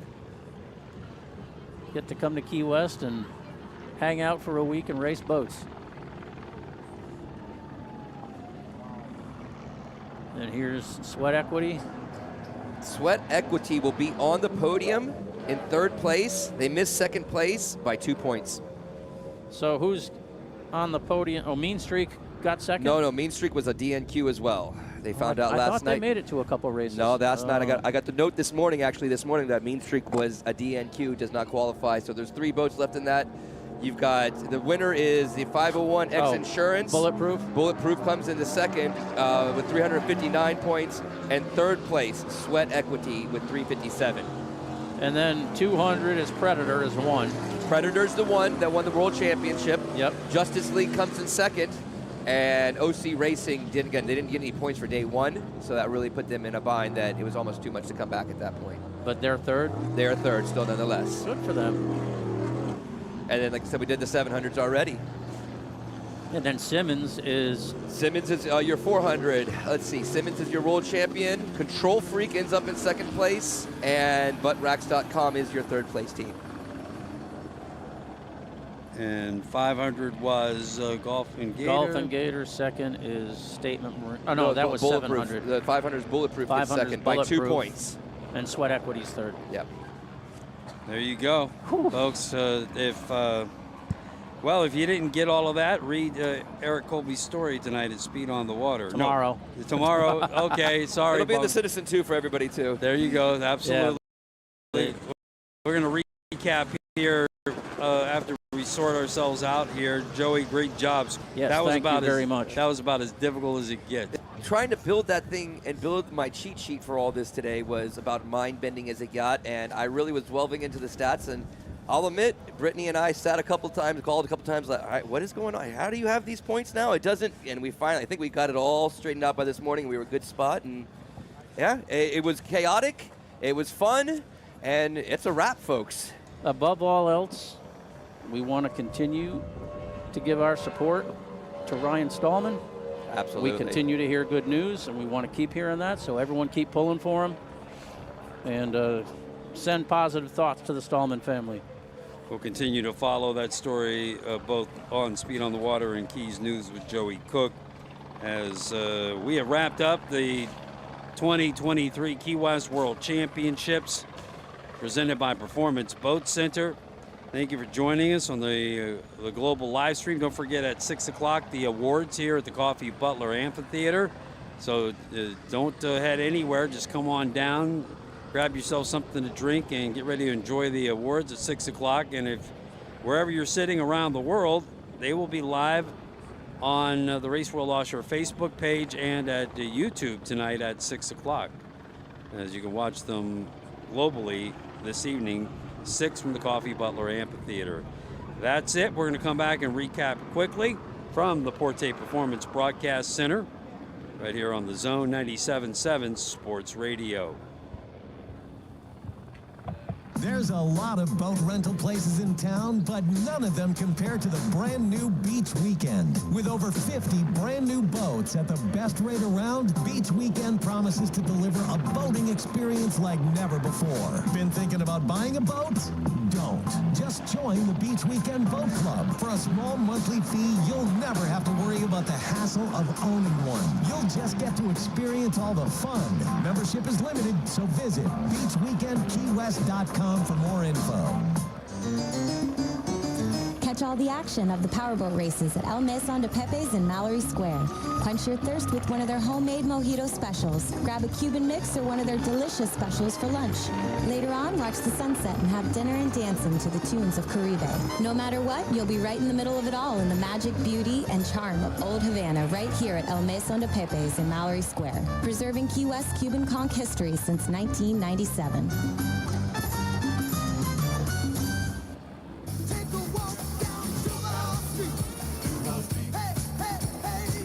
Take a walk down to 724 Duval Street to Bourbon Street Pub, Key West original Nolans-themed video bar featuring the Men of Bourbon Nightly, live VJs, live shows, 5 bars, the world-famous garden bar by the pool. Check out bourbonstpub.com for all the happenings. Also, check out the Nolans House right next door. It's the total entertainment package at Bourbon Street Pub. Play where you stay.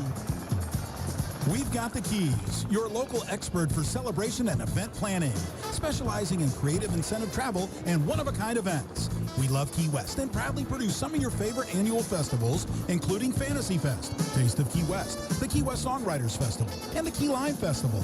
We've Got the Keys takes pride in gathering people together, creating fun and unforgettable events that showcase all that Key West has to offer. Go to we'vegotthekeys.com. Cheers to your next Key West event. Keys Auto Center is your hometown car dealership, now with 2 locations at 1618 and 3500 North Roosevelt Boulevard in Key West. Same great staff with over 80 local employees ready to serve you. Keys Auto Center has every brand you can imagine. Chevys, Buicks, GMC trucks, Cadillacs, Corvettes, Nissans, Ford, Chryslers, Dodge, Jeep, Rams, and Toyotas. Go to KeysAutoCenter.com to see all that Keys Auto Center can do for you. Key West Adventures, Jeep Rentals, and more at 3424 North Roosevelt Boulevard. You're probably wondering what the more is all about. Well, the more now includes boats. Beautiful Bennington 22 Tritoons provided brand new by Polaris, located at Real Impact Marina on Summerland Key. Rent them for as little as a half day or as long as a month. Key West Adventures will even deliver your boat wherever you need it. Go to KeyWestAdventures.com to take a look for yourself and check out the frequently asked questions for more details. Book your next adventure online at KeyWestAdventures.com. And now we return to the 42nd Annual Race World Offshore Key West World Championships, presented by Performance Boat Center, live from the Porte Performance Broadcast Center on the Zone 97.7 Sports Radio. Yes, it is the 42nd Annual World Championship Offshore Powerboat Races in Key West, and they have concluded. Welcome back, everybody, to the Porte Performance Broadcast Center. Porte Performance, we build performance into everything. Go to PorteProducts.com to see all that Porte Performance can do for you. So great to have you all back with us here as we've wrapped up, and what a crazy ending here today as it was a wild finish as all the bracket classes went off at one time to cap off a very, very busy day here at the 42nd Annual World Championships. Rick Lopez back with the voice of Offshore Powerboat Racing, Todd Swafford, Eric Colby from Speed on the Water, Joey Cook from the Keys Citizen. And guys, and I'll start with you, Eric. What a day, huh? I mean, you want to talk about racing. If you like racing and seeing boats go fast around the water, you had plenty to choose from today. And the great thing was it just kept rapid fire, bam, bam, bam. There was no waiting around. There was no, oh, what are we, let's go, let's go, let's go. And there was a great mix. You know, you had the guys who broke from tradition, who didn't need to win, went out and just smoked everybody. You know, 222 Offshore Australia, MCon, Jackhammer, and Superstock, they all just went out and said, you know what, we're not even going to leave it up to anybody else. Exactly, and that was great. And what was your takeaway here today, Joey? I mean, there's so much to there was unpack, a really. lot I mean, of it was a lot of moving in pieces. My biggest, again, yes, we saw some boats that really did their thing. You know, obviously, the Sunprint knew what they were doing early on. The biggest move of the championship, the biggest move of everything that happened was the touche that CG Racing dropped on TS Motorsports. I mean, that changed everything on Friday and put TS Motorsports right in on it. And in the last lap today, the last turn of the 450 stock class, GC Racing did the, hey, look, you did it to me on Friday. I got you back here on the championship when it matters the most, and it gets them the world title and drops and takes TS Motorsports out of world championship contention, drops them all the way third in that. What a move what an end to the racing. 450 stock did not disappoint this year at all. 450 stock from where it came. Oh, yes, from a couple years back. 2 years absolutely. ago. Yeah. When I think Taylor and Johnny were about running the only alone. one, yeah. And then last year, I think there were enough boats to make it a UIM class. And this year, it's been consistently one of the most competitive. And that move, let me tell you, that move right there, I almost want to say Doug Wright did a little bit of like, hey, whatever happened to me with you guys earlier with Taylor, he might have made a little, hey, look, I'll get you back. Little tit for tat there, but hey, doesn't matter what it is. It's racing. He had to do what he did, and good job to that squad. They earned their world championship. If anybody earned it today, it was no doubt GC Racing. Well, it's just a immensely busy week, Todd, and a day today. Your takeaway, Todd Swafford, on this amazing day of action. How do you? What can you synopsize it? Synopsize? If that's even a word? No, it's not. That was You've been hanging out with the El Bandito Tequila bunch? So. Exactly. We were wondering where Rick was this morning. Jeez. As one Rick Lopez once said, that was tremazing. Yeah, so, well, I mean, I can't argue with that. I mean, that's really, that was the big, swing of the day that you would have expected the GC wasn't going to be able to get around TS Motorsports, Johnny Tomlinson, and Taylor Sism. To me, the big story of the day is Jackhammer. Jackhammer winning the World Championship after having such a successful national campaign the last 3 years out of Manatee Marine. Yep. The most, very dominant in the National Series, but not to get the World Championship. And Performance Boat Center won it 2 years ago, and Team Allen last year. And plus, they crashed here twice. Yeah. Horribly last year that knocked them out of the race, and then the big flip that they had several years ago. So big win for them. Reese Langheim, very super happy for him, and Julian Maldonado. But will Julian smile? Yes, he will. He's got a little bit of a smile. Here's my real true victors of the week, though. We saw a few accidents that were pretty crazy. We saw a couple of flips this year. The safety crews were phenomenal this year. I mean, their responses and their times to the incidents were as fast as I've ever seen, and they were all over it. Not that they're not every year, but this year I just want to give their special shout out to all the safety crews. They did an excellent, superb, what was Rick's word? Amazing job. Yes, exactly. You name it. You put the adjective in there. They really did. They came with it all the way across the week this year. I'm very impressed with the safety crews. Stallman Racing showed me the video, the onboard camera, the GoPro footage. Right. And they were there so fast, and they were so attentive and so calming in the situation. Because you're looking at a situation, and I'm not going to get too descriptive, but it's two 23-year-old kids. One of them's unconscious. Let's say we knew that much. And so they kept their cool. They got them treated. They got them out of there so fast. So I think a lot of that needs to be recognized. That's why I was going to give. Like I said, it to anybody. Again, the racing was so great this year. We've had a lot of good moments, but to me, the safety crews, I couldn't. They were on par, above par. They kicked butt and took names this year. Well, I guarantee you too that J.J. Turk and Michael Stancomb are probably shedding a few tears right now because they were the other boat involved in that incident, and they got Dean Stallman's blessing to race on Friday. And they won Friday, and then they go out and win today and win another title for that team. And that's, So Turk Family Racing. Right. National championship in bracket 700 for the 14-year-old. Yeah. Another world championship for JJ and Michael. And Cameron's on the podium in second place here. And, guys, a real clean day today, too. We had one incident where we had a Team Allen Lawn Care flipped. And, again, the folks were on them immediately. Everybody fine there. But Eric, that was the only issue we had out on the course today. Yeah, we didn't really see Key West rear as ugly of a head as we've seen rear in the past in the afternoons between turns 1 and 2. Mm-hmm. It was manageable, even for the 700 boats, although they're going to probably tell you that might not have been. But, when you watched, and Todd kept saying it a few times with Jackhammer would launch, but it wouldn't launch crazy. It would get a little high, settle right down, and you never really saw it get like, oh, my God, the Friday you saw the wall more than you saw it today. Yes. And I think people were waiting for it, and it didn't come. Whereas on Friday, maybe they didn't anticipate it soon enough in some cases, like with Laticrete Relentless, when they went for their moon launch. Right. So yeah, and that's why it's called offshore racing. The track is always changing.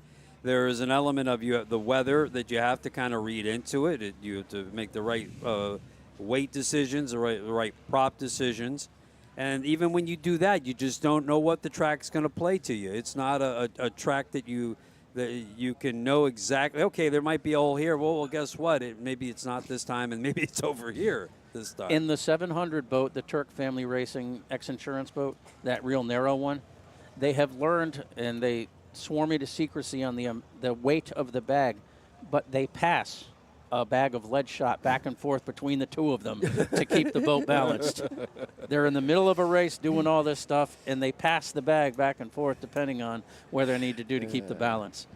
Well, Joey Cook, we started this week with 75 teams here. Let's give a quick rundown through each classification and the winners. And let's start at the top with the bracket classes, and then work from there. No pressure, though. Yeah. Oh, no, I mean, well, the bracket classes, again, we got to wait for breakouts and everything of that effect.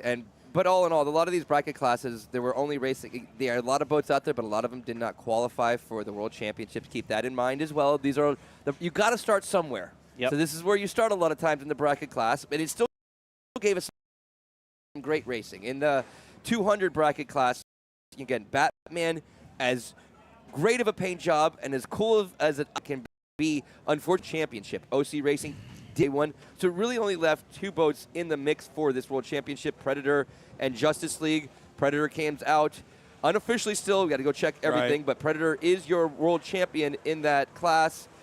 The second place is the Justice League, and OC Racing, again, after that first day, 0, hard to come back, but they are your third place finishers in the 200 class. Question. Now, maybe you need to get this clarified, but I don't know how Justice League qualifies that boat because it's a new boat here all season. I don't. I'm just going by what the officials that RW told me earlier and everything like that. So. In the 400 class, we have Simmons Racing. You know, hey, look, there's one of those teams that great week for.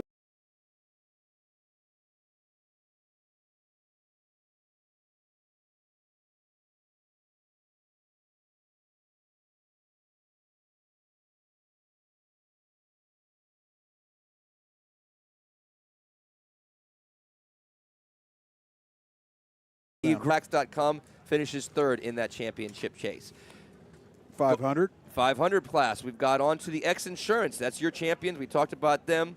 The Bulletproof comes in second place there. Team Mean Streak was in place to actually get that, but today was declared a DNQ for the week.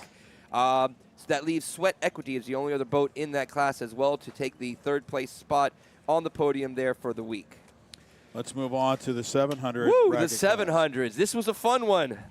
Hey, just having the statements in themselves, and that one time they went by, I couldn't even see the dang number to say, hey, what place they were in, and they had 3 statement boats that all looked identical. So, but in the end, it is the X Insurance team that pulls off the World Championship.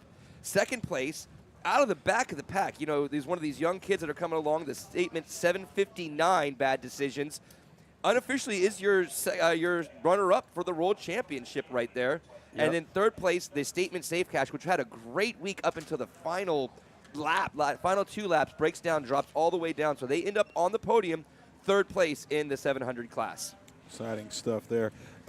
Scratch and Sniff was running by itself, so they'll get their title. How about let's move on out of the brackets and into Class 1, Joe? Class 1, well, they brought it this week. Aussie Offshore, by far, you know, hey, look, MCon is a pretty boat. It's a beautiful boat. I'm not talking tell anything bad about MCon, but my goodness, I will remember that boat for years. It's just one of those boats that you just remember. You just see it. It's iconic, and it did its thing this week. It did not disappoint. Coming off its World Championship already in the UIM, they get the RWO. APBA, they are the world champs. They are the best of the best here this week. The Top Guns, by far, take away the Class 1 title. From there, it got real exciting there because we had DF Young, had some great races, could not hold on. You know, Tricity came into it. And, you know, at the end, Monster, the MCon, quietly just kind of did their thing. They end up as the number 2 team on the podium. Del Falco finds their way on the podium at number 3. But it was really tight racing there at DF Young. If they don't, go down with 4 laps to go, it is their podium to have their at least one of those 2 spots outside of the Offshore Aussie. Todd Swaffer, one of my takeaways, and I believe it'll be yours as well, is that Australia Navy team that Joey was just talking about. They win all 3 days, win the world title, complete an amazing year for them, going all around the world. It was pretty special to have them here in Key West. One of the most amazing things I've seen in my lifetime covering these races since 1981. How dominant that boat was all year, and they won their points championship. They won the Sam Griffith Trophy, the Class 1 World Championship during the season. They didn't have to come here. They could have just let everybody race. They spent all They put that entire effort together, came here, and didn't miss a beat. Absolutely impressive. Hats off to Giovanni Carpatella from Italy and Darren Nicholson from Australia, the entire crew, and their crew chief, Peter Muddy McGrath, as well. Joey Cook, let's go to the Mod Vs. Mod Vs. Oh, one last note on that 222. I believe they're the only boat in this whole sheets that I've took, all the lap counted, that I did not have them, obviously the 1 start, but other than that, I had them 1, 1, 1, 1, 1, 1. Yeah, Jackhammer was really close to doing that this year, but they were the only ones that able to do that. Jackhammer had a second place at one point, and that was about it, but they were really dominant too. On to the Mod Vs, though. The Sunprint team knew what they were doing today. They ran a great race. They only had 1 checkered flag to show for the week, but in the end, they had the most important trophy, and that's the World Championship, holding off the LSB Rev X Hurricane of Awesomeness. Look, they were there. They had a bad day on Wednesday. You take the bad day out of the LSB, and we might be talking a different story, and we might have seen a different race between the Mod Vs, but instead, LSB runs to the title today, gets 2nd place overall, do pass up Boat Floaters, who takes 3rd by just a few points there over Fast Boys, who had a couple of good races, especially today, coming in 3rd today. Yeah, and Eric, that's the point. When you get to Key West, the 3 days of racing, and for the Hurricane of Awesomeness, LSB, Wednesday, that breakdown really hurt, because they go finish 1-1 on Friday and Sunday. Yeah, I mean, we talked about it on Wednesday. You can't win it on Wednesday, but you can make it a lot harder to win on Wednesday if you have a mechanical problem. That's the perfect illustration. Let's move on to the stock 450s, Joe. That was the move of the day. I mean, that was some good racing in that class. Hey, we talked about it already Friday, what happened between TS Motorsports and GC Racing, and then on the final turn of Friday races, TS Motorsports made the move to win on and take the checkered flag on Friday and put them right back in. I mean, these two teams came in 10 points separated into today, which is a virtual tie, double points. And today, it did not disappoint. I mean, Gladiator was great. Doug Wright's out running right now. He's trying to figure it out. They're still out there running right now. But I hate to say it, but if there's any class that might have some bad blood, it could be. Afterwards, It's going to be right this here. class. Because Doug Wright, that move, who knows what happened to that move? Who knows? We heard there was contact between the TS and the Doug Wright at one point. In the maybe harbor on the course. turn, yep. And then late in the race, that final turn, again, Friday, it was TS that overcooked GC. This time around, GC made the inside move. Doug Wright kind of played a buffer for the 2 Doug Wright boats, maybe. Who knows? We don't know if they there. used him as a pick. TS had to run outside because of that, and at that point, it allowed the GC to hammer down and get to the checkered flag. I mean, seconds in front of the TS boat there, which in turn leaves the GC Racing as your world champions. Gladiator, because they came in 2nd place today, first place today, wasn't close enough to take the 2nd place, and that last move took TS, which was in line. It was going to be TS, GC, and then Gladiator, but because of that last move, it became GC, Gladiator, and TS fell all the way to 3rd place. From 1st to 3rd on 1 turn for the TS Motorsports. That's going to be one they look back and go, ouch. That one does not go away after a while. A lot of drama there in that stock 450 class. How about the extremes, Joey? Well, Farnsworth, they struggled on day 1, but outside of day 1, they were the class of that fleet right there, no doubt. Race winning, look, they're coming along. Give them time. You saw them every day get better and better and better. They end up on the podium in 2nd right there. Team 25 is your 3rd place team, but Farnsworth was by far the class of that fleet right there in the V Extremes. JBS racing by themselves in their own class, and they will be a world title as well for them. All right, the Superstock class. The Superstock was big group of boats. Yeah, and they were. And, you know, Jack Hammer, we've talked about him. Jack Hammer got in front. He did not try to pass behind. He got out in front, ran it all the way. Great.